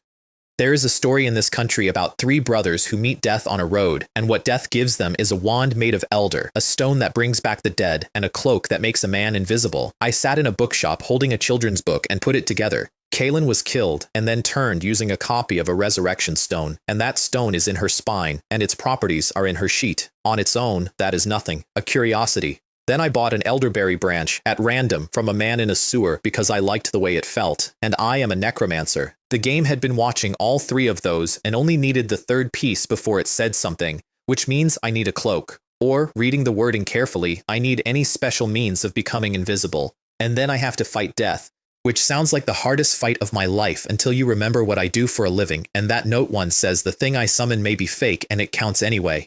That is not a boss fight. That is a formality with a costume on. I closed the book. Is there anything else? No, all the fairy tale books are here. All right, that'll take it then, boss. You see, I've bought quite a few books from you. These aren't anything particularly valuable, so I wonder if you can give me a discount or something. I'm really scared of you. I don't know what's wrong with you coming here to buy fairy tale books. There are 13 books in total. I'll give you 10 pounds. You haven't complained about the price yet? You just looked through them. These books are all illustrated, some even in color. That's quite valuable. Okay. I paid instantly, because I had been about to lose that argument. Library design, medium, 500 resources, 10 stone, 10 wood. After completion, each floor of the magic tower gains a spell research slot. The Magic Academy gains a magician training slot. Mysterious books will randomly appear in the library, once the library holds 100 books. And fairy tale characters will randomly appear in the library once there are more than 10 fairy tale books. I read that last line standing in the shop with 13 fairy tale books under my arm. Fairy tale characters will randomly appear. In this country, where Tom and the Beanstalk is classified as unsuitable due to graphic violence.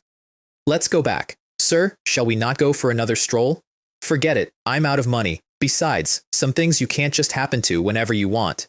Which is true, and also, I have since learned, We walked directly past 4 extremely famous establishments on the way home because in Victoria, nothing has a sign that says what it is. Compass of Fate is a thief guild that sells information and it calls itself a tavern. Every professional business in that city is drawn in code. She did not tell me because I did not ask. I did not ask because I did not know there was anything to ask about. We came back onto Greenwich Street after lunch, and I could see from the far end that the ruin was gone and there was green cloth up over the site, and a man was standing across the road watching it. I glanced at Kaylin. She gave me one look, took a step backward, and stopped existing as far as my senses were concerned. I straightened my coat, took out the staff of shattering, and carried it the way a mage carries a staff rather than the way I carry a club. And on the way, I put a piece of dried meat in my mouth. If he moved wrong, that jerky was going into his face and going off.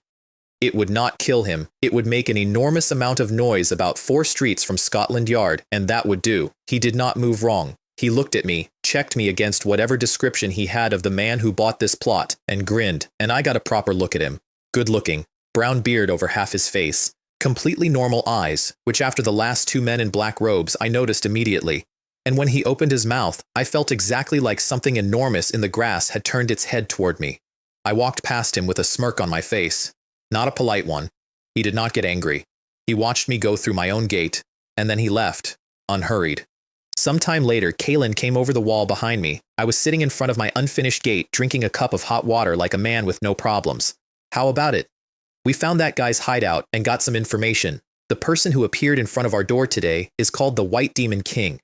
They belong to a semi-official magic organization in Victoria City and have their own exclusive academy and administrative system. The White Demon King is the strongest member of this organization. I've even heard he slew a dragon. I put the cup down. Wait, you're saying this is a semi-official magical organization in Victoria? Doesn't the Emperor of Britain care? How to manage it? She said it flatly, like a woman quoting a price list. Eldrin, the founder of this organization, was King Arthur's strategist and mentor. Henry IV exiled the Mirror City, also in the name of the state, by using the power of these magicians. Do you think anyone would still target them under such circumstances? Do you believe it or not that every high-ranking noble family in Victoria keeps 1 or 2 powerful magicians? So the 2 men I killed in that courtyard last night were not squatters. That was a node. A quiet piece of infrastructure belonging to an organization that has been standing behind the throne of this country since before there was a throne, and I had taken it off them, and then dug up their garden, and then set a rule on the ground that eats anyone who comes back for it. It seems this was a node secretly set up by those mages before. It's a bit of a pity though, but now it belongs to us. I meant it. I was going to be gone in a day. So what if I have offended 1 or 2 magical organizations? I would like to note, for the benefit of anyone keeping score, that I would have said the same thing about the royal family, and that within about a week I did. Kaylin did not argue. Kaylin has never been frightened of anything in her life, and now she is dead, which has not improved her judgment in this area. You're back just in time. I'm going to Aladovi for a bit. You stay here and keep watch. Don't let any outsiders get close to my position. Aladovi? She knew I had a city. She had never been told where it was. Please rest assured, sir, with me here, there won't be any problems. I stepped forward, and the world went sideways, and I came out in front of my own council hall. My lord, what brings you here? Come and take a look. Also, here, take this. Find some time to build this library. I handed over the blueprint and 10 fairy tale books, and Lyra went through the blueprint the way other people go through a letter from home. Sir, this is a good thing. Meanwhile, I was looking at my city, and my city had been redecorated. Everything useless had come down. Every ruin had been cleared. All the furniture that was not doing anything had been carried out of the houses and stacked, and the stone and timber were piled outside the council hall in the absence of a warehouse, and they were piled in perfect rectangles. Perfect. Corners square, sorted by size. I filed that away as a thing to know about my partner. Everything that had come out of the ruin had gone to the evil cathedral. The intact ones are being kept, because a corpse in reserve is not a corpse, it is ammunition. Without another source, every body I put on a shelf today is a corpse explosion I get to use on a day when there is nothing on the ground. The ones that were not intact went into the graveyard behind the cathedral to be repaired, which raises the building's output in the weeks after. I have become a man who thinks about corpses in terms of quarterly production. Then I saw the tavern, a 3-story building with the ground floor wall taken out and a wooden sign over the door with a wine glass on it. And a small dagger. 2 days ago, that would have been decoration. Now I have met Compass of Fate, and I read it in half a second. That is not a tavern. That is a tavern and a thief guild. 5 normal meals a day. Boosts the morale of the garrison. and depending on the number and level of taverns, provides intelligence on nearby enemies. I stood in front of it and let my face do whatever it wanted. It boosts garrison morale. My garrison is skeletons. My garrison does not have morale. My garrison would fight a hurricane if I pointed at it. It provides intelligence about nearby enemies, which is very useful in a district with no enemies in it. She had spent a core building slot. There are 6 of those, and they are the bones of a city. If I had known, I would have insisted on the warehouse, and I would have been fine, and I would have kept being fine for exactly as long as I stayed hungry. I went inside. The stairs to the 2nd floor were full of junk because the tavern is level 1, and the upper floor does not exist yet. The ground floor has 7 round tables in it, and there is a corpse sitting at every one of them, under cobwebs, under dust, sitting up at their places, and nobody has any idea how long they have been there. So the food service is not finished, but I want to say that the atmosphere department has completed its work ahead of schedule. A skeleton in a red dress came out from the back. Guest, what would you like to eat? I sat down opposite one of the corpses and cleaned the dust off the plate in front of me with my sleeve. Do you have any recommendations? Roasted owl is the only dish available now. Ah. So when the blueprint said 50 units of meat per week, it was not being vague. This thing I think is edible, right?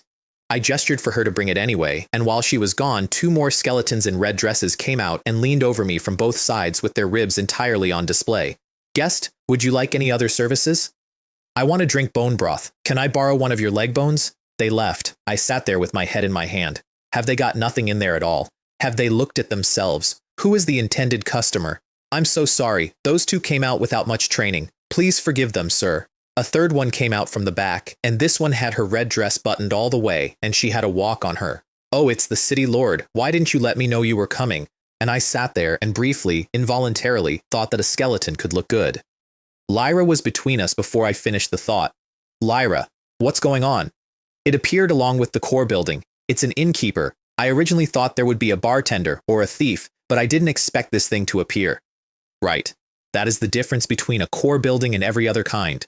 Core buildings arrive with staff.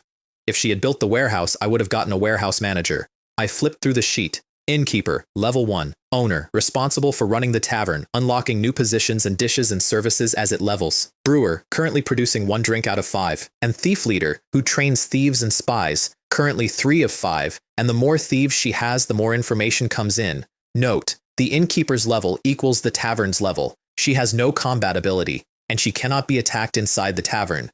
Continue with the roasted owl. Also, bring me a drink from your side and a report on the surrounding area. She gave me a look of the most charming possible contempt and swayed off. Roasted owl arrived first, looking exactly like a small roast chicken with no side dishes and no ambition. The description was honest to the point of rudeness. Whether due to the chef's skill or the ingredients, the taste is merely edible, and then, consuming it increases intelligence by 1 point for 2 hours. The drink was green and had white foam on it. Green Ghost, a beer brewed from green wheat of unknown origin. Slightly bitter, but still drinkable. Increases morale by 1 and restores 50% of mana. Beer that restores mana I can accept. Every mage I have ever met would have accepted that. But intelligence is the single stat my entire profession runs on. And there is a bird in this city that gives it to me for 2 hours at a time, and I own the building the birds live in. It seems the owls in Alidovi are doomed. The innkeeper came back with parchment, and seeing that my hands were full, opened it herself and laid it in front of me. It was a map of my territory and everything around it, and it was considerably better than the one pinned to my own table with a knife. Dock District, 4 square kilometers. Population, 1,722 ghostly shadows.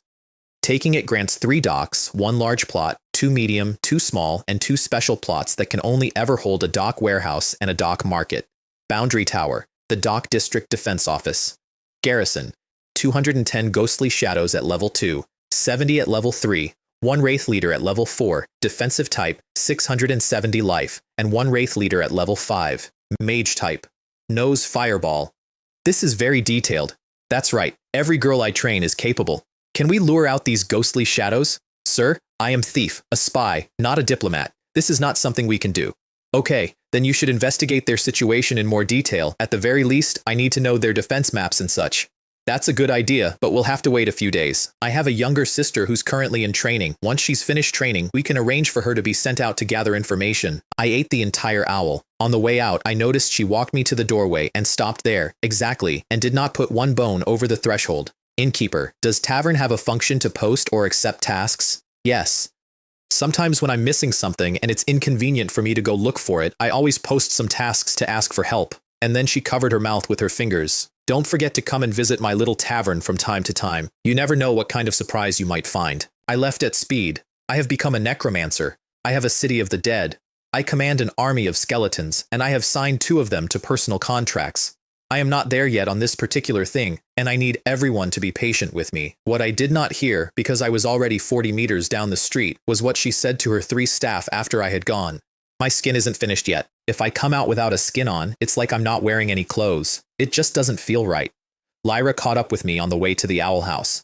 I've already made arrangements for the library. Because of the ample resources, it can be built tomorrow. However, all the medium-sized plots in the city are already used up. If any new buildings are constructed, we won't have suitable plots to build on. I know, once the library is built, we will focus on smaller and auxiliary buildings.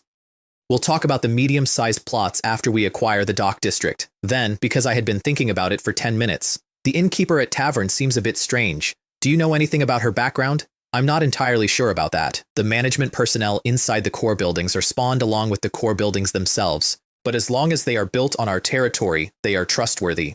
That will do. If Lyra says the walls are on my side, the walls are on my side. The owl house used to be a 3-story apartment block. It is now 5 stories, and every wall on every floor has been removed and replaced with windows of different sizes, and there are tree branches coming out through several of them. In a neighborhood of matched 15th century stone houses, it looks like somebody put a completely different building there by accident. It looks, in fact, exactly like the patchwork thing I tore down in Victoria last night, which I decided not to think about. 50 units of meat a week, 5 owls out at once, and it guarantees the message reaches the right person. And the first person to walk into the lobby gains a point of intelligence. I push the door, and the inside is nothing like the outside. The hall is quiet, not empty quiet, settled. In the middle of the floor, there is a pool of water, and it is glowing, and all the way around the edge of it, in the dark, there are eyes, blinking, slowly, hundreds of them. Standing next to it feels like standing under a clear sky at night with the stars being eyes instead, and every single one of them is intelligent, and no 2 of them are intelligent in the same way. I have never been more comfortable anywhere. So I stood there and did something I had not done since I got clubbed on the back of the head on my first day, which is that I thought about all of it in order. Everything I learned in school and never used, every mechanic I had worked out by nearly dying of it, and every choice I had made in the last 40-odd days, several of which were bad. Several of which were extremely bad, and worked anyway, and would not have worked twice. If I had not been lucky, my bones would already have been disposed of by somebody. Meditate in the owl house. Intelligence +1. Undead knowledge +1. Magic knowledge +1. Basic science +1. Undead knowledge 4. Magic knowledge 5. Mana 650. 4 permanent points for standing in a room and being honest with myself for 10 minutes. This owl house was not built in vain. Then Lyra came back with the last of the rat meat and I threw it in the pool. You provided suitable food to the owl's nest, attracting the attention of some of the owls, and a number came up on the surface of the water. 27%. Lyra, from now on, bring all the rats and similar creatures you find in the city here. I want to see what happens when this pool is fully satisfied. I do not know what is at 100. Nobody will tell me. There is a percentage on a pool of eyes in a building I got out of the rubble of a magician's house, and I intend to fill it. Going out of Alidovi the second time was much less exciting, because I had come in by the proper door and left by the same one, which meant I came back to my own plot instead of a river. Kaelin was standing beside the spot when I opened my eyes, and the ruin was a house. 3 stories, finished, with goblins crawling over the outside doing the last of the trim. They did not react to me appearing out of nothing at all. Not one of them looked up. In their experience, every noble family in Victoria comes and goes out of thin air, and it would be unprofessional to notice. What I noticed was them. They are small. They are also constantly producing objects from somewhere on their persons that make the work go faster, and about half of those objects I could not identify by function, and the other half I could not identify by principle. All of it is steam, all of it is brass and pipes, and the fuel is a black powder. I thought it was coal for about 4 seconds. Then I looked at it properly, with the eyes I have, and got a very specific feeling. Looking at that powder feels like looking at a body. There is resentment on it, not the dull background hum you get on anything that has been near a lot of dying. Actual resentment still active in the fuel. And it is not just the men who die in the mines getting it out, because I know what that looks like, and this had something else in it as well. I decided not to pull on that thread. The water in this city is much too deep for a man who has been in it for 3 days. When I am stronger, I will come back to it. My esteemed guest, the building is now complete. You can begin your inspection now. Once we leave, we will not be responsible for any problems that arise. Okay, please wait here for a moment while I look around.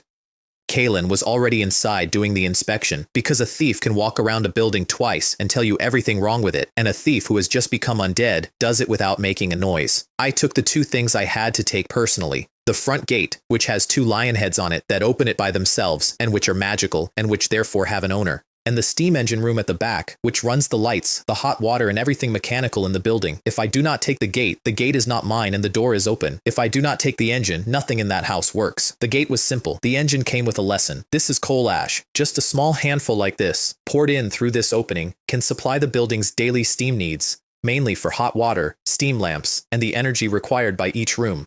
If there is any special need that day, add an extra handful, but never add too much. 2 handfuls at a time is the limit, otherwise it will cause problems. In addition, this kind of coal ash is relatively expensive. 1 handful is 1 pound. This bag contains 30 handfuls. If you use it sparingly, it can last for a month. Consider it a gift from our rich man. By the way, when not in use, remember to soak these coal ash pieces in water and never expose them to direct sunlight, as this will affect their effectiveness. I looked up at the sky over Victoria. Would there be any sun here? I picked up a handful of it, and the description came up.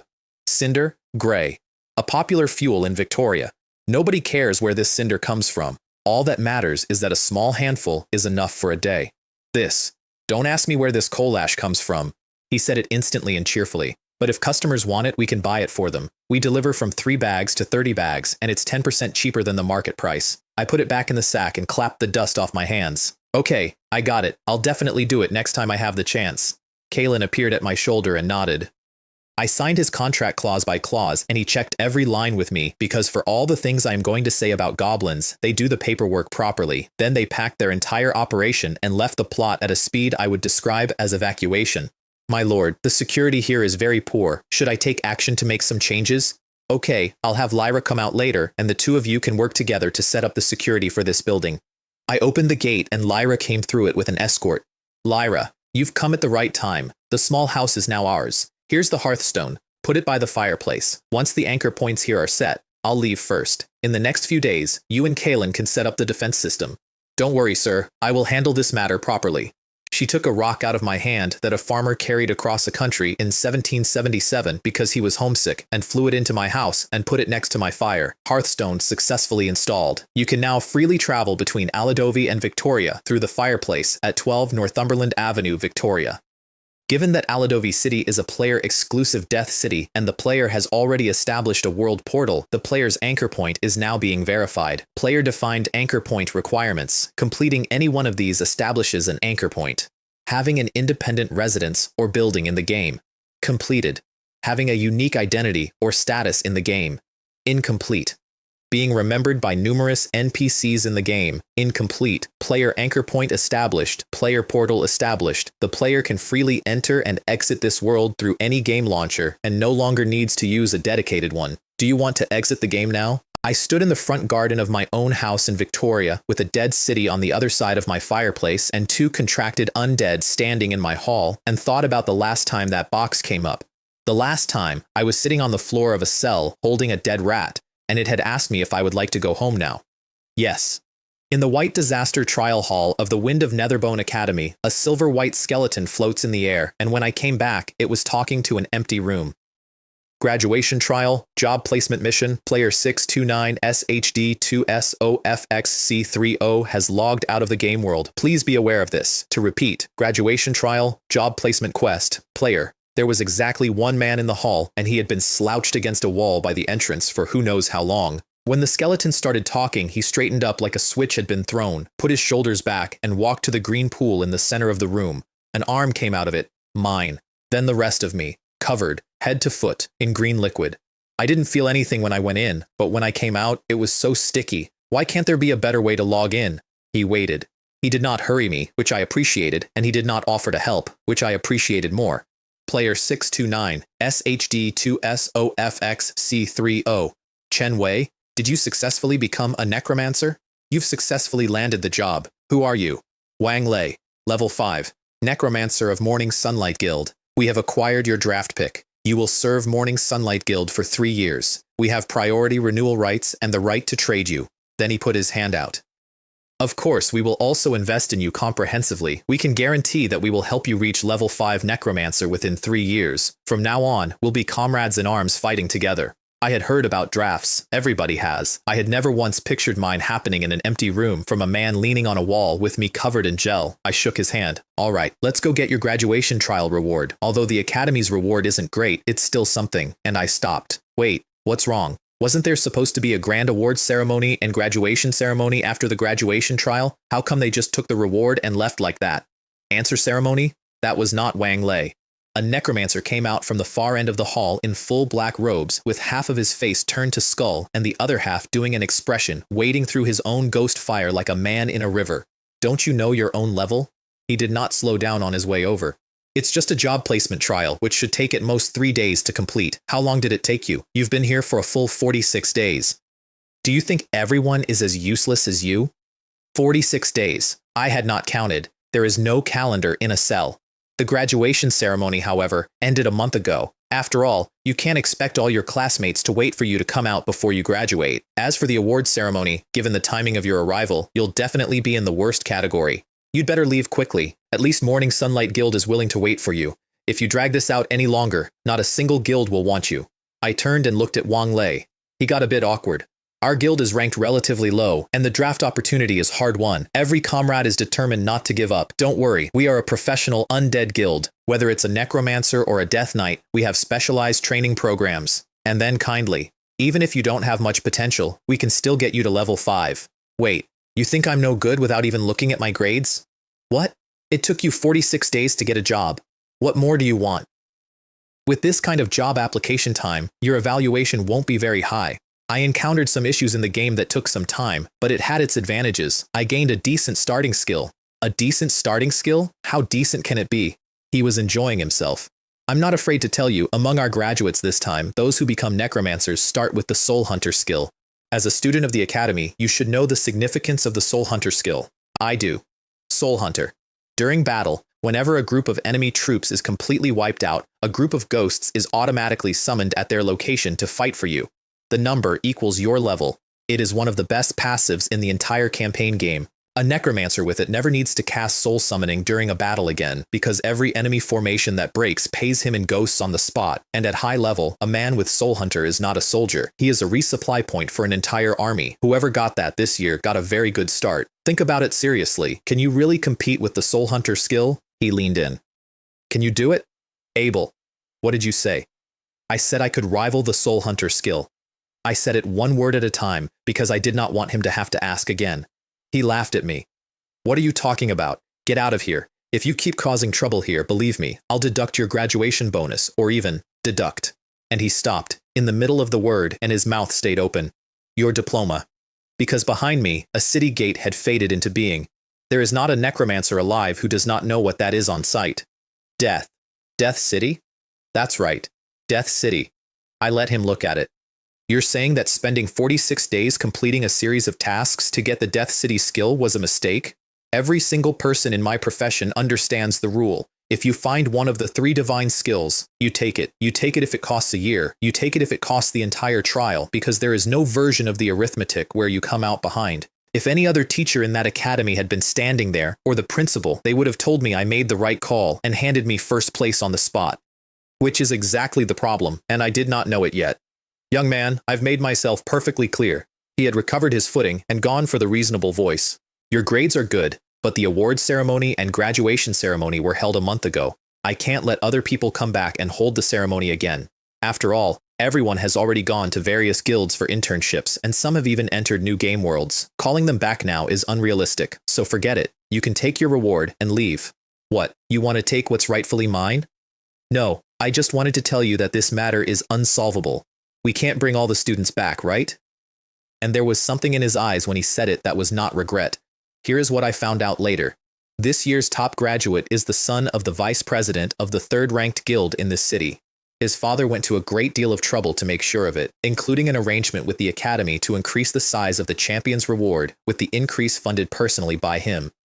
which is how the Wind of Netherbone Academy came to hand out the best champion's prize in 50 years to the one student whose father paid for it, and then the boy went first overall in the draft to Iron Ghostclaw Guild. So if this teacher redoes the rankings, he is not correcting a grade. He is walking into the office of the vice president of the 3rd Guild in Balian City and telling him that after months of planning and 1 month of glory, his son is second. I did not know any of that. I did know what his face was doing. You think you can be so smug just because you got 3 divine skills? Let me tell you, only living geniuses are geniuses. Once they're dead, they're nothing. I laughed at him. Teacher, you can say this to other professions, but we are necromancers. Even if I die, I will still be a necromancer. Which is true, and which he knew, and which is the single most awkward fact about threatening a man in my line of work. Kill one of us, and there is a real chance you have simply promoted him. Necromancers come back as necromancers, or a skeleton mage, or a corpse witch, and then they have another 500 years to think about you. His imposing air had gone out of him entirely. Do whatever you want, but it's impossible to call the students back. They've all started their internships now. Wind of Netherbone Academy doesn't have the influence to get all the guilds in the city to release the students again. I don't want any of that useless stuff. I'll just say it directly. See if you can do it. If you can, then this matter is over. If you can't, I don't believe that I can't find a place to seek justice when I'm driving the city gate of Death City. And I turned around. Comrade, could you help me contact the dean of the academy? Wang Lei had been standing at the back of this watching a free show. He had walked into that hall to collect a worthless draft pick out of politeness because his guild does not give up on people, and in the last 90 seconds he had worked out that the worthless draft pick is the valedictorian. He did not need to ask anybody upstairs about anything. Don't worry, just because you called us comrades, we at Morning Sunlight Guild are determined to take care of this. Crows came off his shoulders. Half a dozen of them, burning ghost blue, and he said about 4 words to them, and they went out through the roof. These are storm ravens, messengers kept internally by the guild. You'll get a few after you join. He was very pleased with himself. I said nothing and watched the teacher because he had not gotten what he wanted, and neither had I, and one of us was going to move first. The doors came open about 10 minutes later. The dean of the Wind of Netherbone Academy came through them at speed in the most expensive robes I have ever seen a man wear, carrying a staff of white bone, and under the hem of the robe there was green liquid moving. Didn't you say our academy produced a dragon? Where is he? He was already talking when the door hit the wall. Oh, this is Death City. You must be a student who just participated in the graduation trial. Is Necromancer level 3? Ha ha ha ha. As expected, a dragon has emerged. Our Wind of Netherbone Academy has finally become famous. He came all the way over and looked me up and down like a man appraising livestock he already owns. So, is there any guild willing to accept you? Maybe we should drop that guild and you can study at the academy for a couple more years? I looked at Wang Lei. Wang Lei smiled at me. I told the dean of the academy that a big dragon has emerged in this graduation trial. He wants to promote Wind of Netherbone Academy, so he'd better hurry up and come over. Otherwise, once I take you away, he won't be able to benefit from the publicity. And he winked, which is when I understood exactly what he had done. He had not reported a problem. If he had reported a problem, that man would have arrived tomorrow, or never. He reported an opportunity. Dean, I am a student who came from the Wind of the Netherworld. I originally belonged to the Wind of the Netherworld. No matter where I go in the future, I will hold myself to the standards of a student of the Wind of the Netherworld. All right, as expected of Ming Feng's good student. He turned around without pausing. Hey you. Right. Zhou Long. Get ready. We're going to hold a graduation and awards ceremony to properly promote our Ming Feng's achievement of producing a dragon. I watched Zhou Long's face freeze solid. Dean, what's wrong? Can't you do it? No, it's just that, Dean, most of this year's students have already joined various guilds. Inviting them back to participate in the ceremony and then re-ranking them would be very troublesome. There's no need to make a fuss about it. Just tell them that we have 3 divine skills this time and ask if they are willing to change their personnel. He said that with the total confidence of a man who has never once had to make that telephone call himself, and I stepped in because I did not want that. Dean, there's no need to go to so much trouble. I've been delayed for so long, and it's normal that the students are eager to get their diplomas and don't want to wait for me. However, I have to acknowledge that my comrades in Morning Sunlight Guild are willing to wait for me, so I don't want to switch guilds. Just help me change my ranking and give me the rewards. When it comes time to announce it publicly, I think getting first place with these results shouldn't be a problem. Of course, if 3 divine skills can't make you the chief, what can? Then he started pointing at people. Go and get this year's top prize. This year's top prize has already been awarded, right? It's not appropriate to ask for it back now. But the top prize can't be worse than the second place. This way, when you collect the reward, it will be a level higher than the originally issued chief reward. I watched Zhou Long do the arithmetic on that and go very still. In addition, you should have the administration department bring over the chief battle flag and championship ring and cancel the ones that were previously sent out. Please inform all guilds that the ranking of the students they take away will be adjusted by 1. Then he stopped and turned back to me. We need to give it to you separately. My name is Chen Wei. Chen Wei. A good name. It can be used for advertising. He said it like a man reading a banner off the inside of his own eyelids. The dead. Breath of the undead. That's right. Let's call it Breath of the Undead. Zhou Long went out of that hall to find a reward 1 level above the best champion prize in 50 years. He did not go to find a reward. He went to warn the vice president of Iron Claw. He was gone for nearly 3 hours.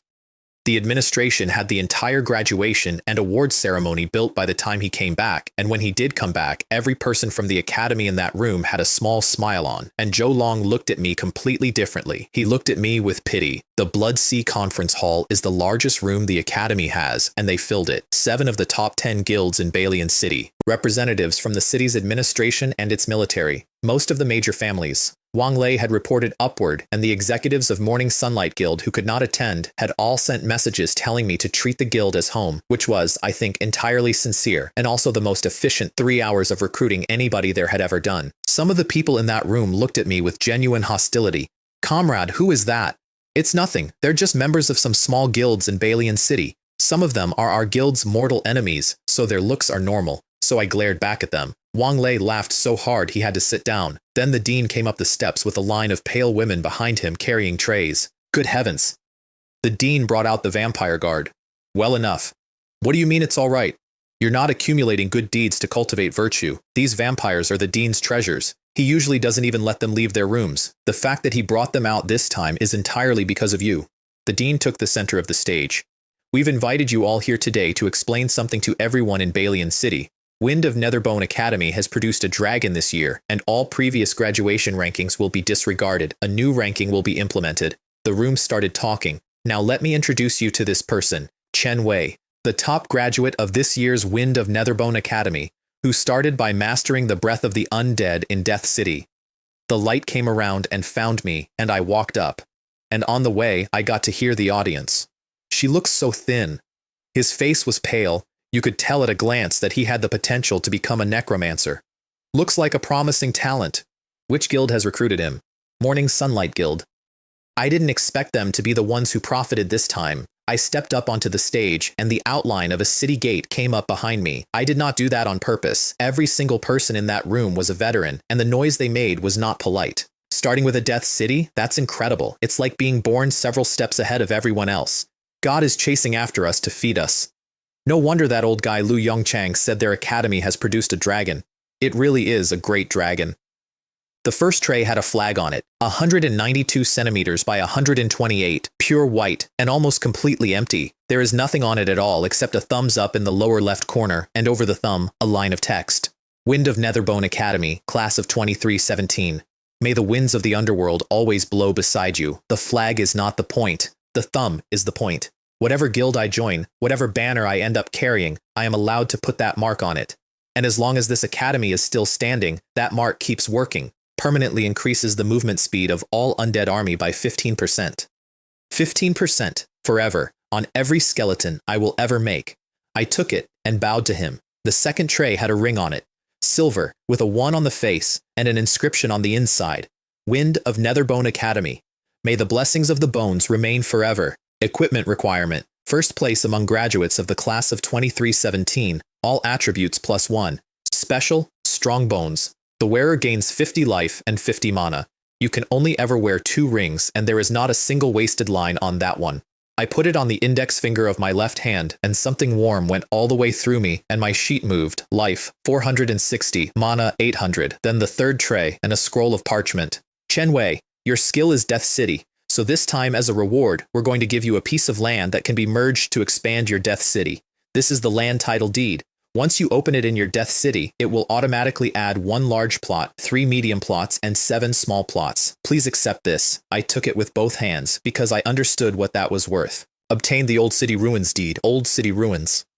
covering an area of 85 square kilometers, no population. Occupying it grants 3 abandoned laboratories, large buildings, temporary instances, require combat, high danger level, 1 large plot, 3 medium plots, 7 small plots, 85 square kilometers. That is 9 times the whole of Aladovi. The others are fine, but what about the abandoned laboratory? Why are there 3 such locations, and why are they marked as dangerous? I was still reading it when the 4th tray arrived, so I put the deed away and looked up. There was a silver cloak on it, and light was moving across the surface of it like water. Necromancer is a player who fights later in the game, so you can take this invisibility cloak for now. Because of time constraints, we couldn't find a better one. This one has some flaws, but its quality has been upgraded. You can use it for now, and I'll find you a better one next time you come back. I nearly laughed out loud. That is the 3rd one. That is a stick, a stone, and a cloak, and my quest log had been sitting at 2 of 3 for less than 2 days, and the Academy had just handed me the last piece as a consolation prize. I picked it up.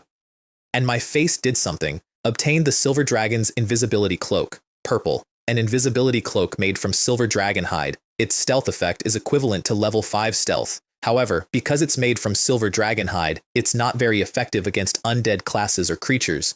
Purple quality, genuinely upgraded, exactly as promised, made of silver dragon, which means it hides me perfectly from everything in the world except the entire category of thing I spend my professional life standing next to, and it will sit on my shoulders in a fight quietly telling every undead in the area precisely where the Necromancer is. It would take a real idiot not to see that. So I smiled, because it is not difficult to work out. It is either the teacher or the man who paid for a championship and then got a phone call, and it does not matter which, because they are the same problem wearing 2 hats. I am standing in somebody's way.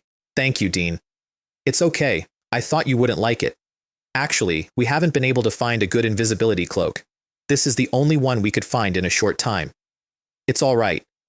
I'll like anything the Academy gives me. The 5th thing was a recruitment order. 50 skeleton soldiers, 20 zombies, 10 ghosts, all full grade. Dean, isn't this a bit too much? Not many. By normal standards, the chief can recruit 40 skeleton soldiers, 15 zombies, and 5 ghosts. However, the recruitment order has already been issued, and I can't very well ask them to return the undead they took away. Even if you could get a refund, you might not dare to accept it, right? He had a point. So we'll just put you up a level and assign you according to the teaching assistant standard. Take it. Don't worry, it's what you deserve. Okay.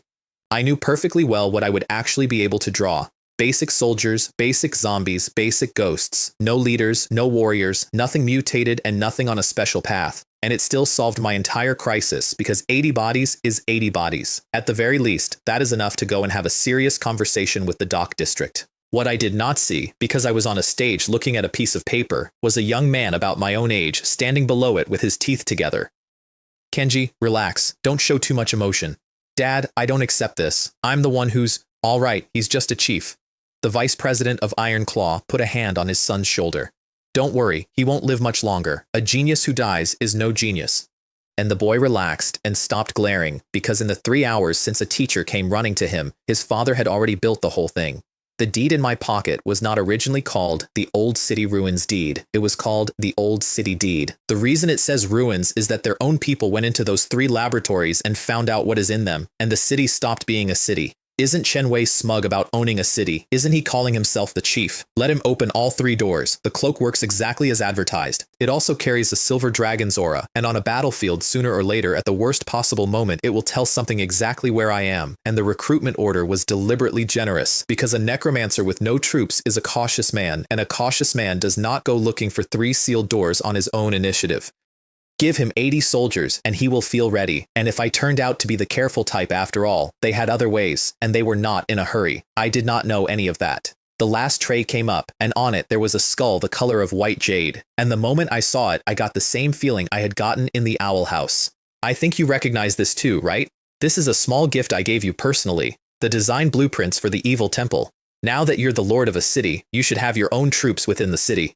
We necromancers, no matter what route we take, always need some skeleton soldier. This cryptic temple design has some interesting aspects. You might find it useful. Whitebone Evil Temple. Large. 1,500 resources, 10 stone, 10 wood. Once completed, it trains 30 skeleton soldiers per week. If other evil temples already exist, regional synergy is created, increasing skeleton soldier training speed by 50%. I already have an evil cathedral. The dean of that academy gave me that out of his own pocket because he was pleased, and it is the single most useful object anybody handed me that day, and he had no idea.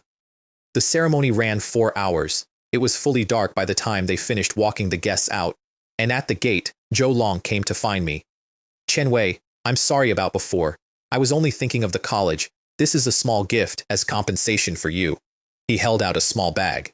It had been given to him that afternoon by the vice president of Iron Ghost Claw Guild to add one more layer to something that was already 3 layers deep. I looked at him. Then I looked back at Wang Lei, who was watching all of this with his arms folded. Then I took it, put it in my pocket without opening it, and walked out with my comrade. There is a carriage made of white bone that Morning Sunlight Guild sends for people, and it has a rising sun on the door. Get in. I'll take you to the guild first. Once we meet the guild leader, we'll see how to arrange things for you. He briefed me the whole way. 7 exclusive worlds, 3 of them guarded, 3 being conquered, and 1 taken so recently they have not finished exploring it. 11 dungeon entrances, 6 of them for level 5 and under. A guild leader at level 12, 2 vice leaders at 11, which he told me was a decent showing in this city. Generally, newcomers join a newbie guild first. After reaching level 3, they are assigned to several guilds for training based on their class. However, since you are already level 3 and have mastered the 3 divine skills, the guild leader may directly assign you to a guild for training. You'd better perform well then and try to join Blazing Sun Mage Corps. Blazing Sun Mage Corps? Oh, that's the Necromancer 1st Regiment, personally managed by the guild leader. They're all the elite necromancers in the guild. There's also a Death Knight 1st Regiment, also personally managed by the guild leader, called Blazing Sun Knight Order. I looked out the window at the sky over Balian City. This is a city of necromancers and death knights. Everything else in it is some flavor of ghost. 366 days out of 365 you cannot see the sun, and a small guild has named both of its elite units after a blazing sun. Wang Lei watched me have that thought, got the smuggest expression I have ever seen on a man, and changed the subject. Which, I will admit, relaxed me. I liked him more after that than I had before.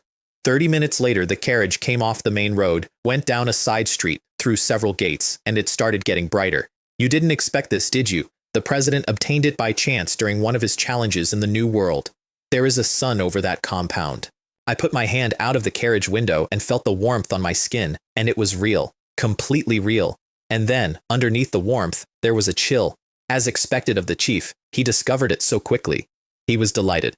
Let me tell you, the son that our leader got is no ordinary person. He once randomly entered the Golden Game world. You've heard of Journey to the West, right? Even the minor demons patrolling the mountains there are level 15. The guild leader couldn't beat anyone. Of course he could not. Nobody could. But he didn't waste this opportunity. He went to Zhuoao Spring and dug up the remains of the dead Golden Crow. After bringing it back, he completed many tasks before turning the Golden Crow's remains into his contracted undead. The Golden Crow is currently flying in the sky. And I dare say that in the entire Balian City, only our Morning Sunlight Guild's base enjoys sunlight. He walked into a world where the wildlife could kill him without effort, understood immediately that he could not win anything there, and instead went and dug up a dead sun, and then contracted it. I got out of the carriage in a large square, and one side of it was pools and gates, and the other side was housing. This pool is the entrance to the guild's exclusive world. Anyone who applies can enter. Those gates are the dungeon entrances, and you can enter once you successfully apply. However, it's best to team up for dungeons and not go in alone. That's the dormitory arranged by the guild. Newbies and interns live in high-rise buildings, while those who have joined a battle group will be assigned to corresponding villa communities. Then he stopped walking, which he had not done for the entire briefing. By the way, if you have a private world portal, a separate instance key, or want to apply for a random game world, you just need to report the time. But absolutely, positively, you must not activate it in the dormitory area. Why? Because no one can guarantee that every player will come back alive. He said it in a completely different voice.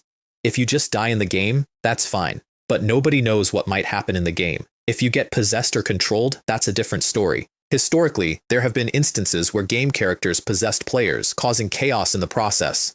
So a rule was eventually established. Players must enter and exit the game from a place where others can see them. You are not allowed to enter or leave a private room to play the game. I thought about a bus at the end of a line, and a bundle nobody would touch, and a conductor with stitches in his skin who did not know his face had changed.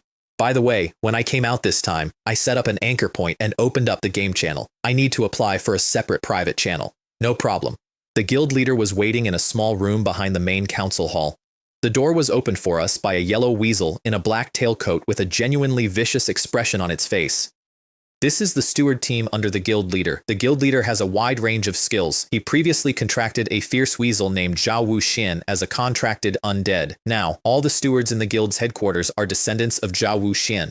They're all quite capable, far better than those so-called domesticated sprites. If you need anything, just go directly to them. I had spent the entire carriage ride trying to picture the president of an undead guild, and everything I had come up with involved a skull. She had white hair, tied up in a topknot, with an ebony pin through it, a white robe with a faint light coming off it, and she nodded to me when I came in, which nobody at that academy had done all day. "You're a good kid. Welcome to the Morning Sunlight Guild." "Thanks." We shook hands, and that was the whole of it. After that, a weasel walked me through joining, which was forms, and housing, which was a 300 square meter room on the 13th floor with everything already in it. Bedroom, dining room, bath, game room, study. You do not bring anything, you walk in. And when the door is shut, not even another member of the guild can disturb you. Every room comes with a weasel. Everything in the building is free except equipment and materials, on the grounds that no matter how much a person eats, how much can it possibly cost? They measured me for uniforms and formal clothes, all provided, and gave a brand new nobody a gift on his first evening. Then they explained the rest. A designated teleportation zone for going back to Aladovi, unless it is an emergency, in which case I may use my room and must report it afterwards, because if everybody starts doing it, there is no rule left, and then 10 days off. After that, I go into my first world with the other new members. I know the taxonomy. Everybody does. There are temporary worlds, which appear, take 1 or 2 players for anything from 3 days to 3 weeks, and then close and stop existing. There are random worlds, which is what I fell into for my trial, which stay where they are, which almost nobody knows about, and which have no fixed entrance. And then there are the worlds a faction holds, in 3 grades. Exploration, which is brand new and unmapped and eats high-level players. Conquering, which has been surveyed and has guides and rules people understand. And Controlled, which is finished, and belongs to the guild entirely, and where all anybody does is send a few people in occasionally to collect the vegetables. I will be going to a conquering world. That is completely normal for a newcomer. The 10 days off is not normal. Partly, I think, they are waiting for a team whose strength does not embarrass mine. And partly it is that my Death City is one district of a contested map with 22 skeleton soldiers in it, and there is a champion's hall sitting in my pockets that has not been spent yet. They are giving me 10 days to go and be a city. I went out to the teleportation zone they had assigned me, which is a public area, never crowded and never empty. And there were members of Morning Sunlight Guild standing around in matching dress, every one of them with 2 or 3 undead at their heels, and every single undead was different from every other, and all of them were clean. Not one thing in that yard was stained, nobody was bleeding, nothing smelled. After Victoria, I stood there and looked at that for longer than I needed to. He really likes this place. 46 days ago, 2 men in hoods stood outside my cell and argued about whether it was worth the effort to kill me, and decided it was not, because I was going to be spent anyway. The only thing I owned in the world that day was a rat I had killed with a rock. Today, an academy tore up its own rankings, and a room full of people who run this city watched a city gate open behind me. There are 3 doors waiting in 85 square kilometers of somebody's gift. There is a cloak in my bag that will tell the wrong people where I am. There is a small bag in my pocket that I have not opened from a man who smiled at me while he handed it over. And somewhere behind me in that hall, a father put his hand on his son's shoulder and told him not to worry, because a genius who dies is no genius. I looked up at a stolen sun in a sky that has never had one, and I stepped into Alido.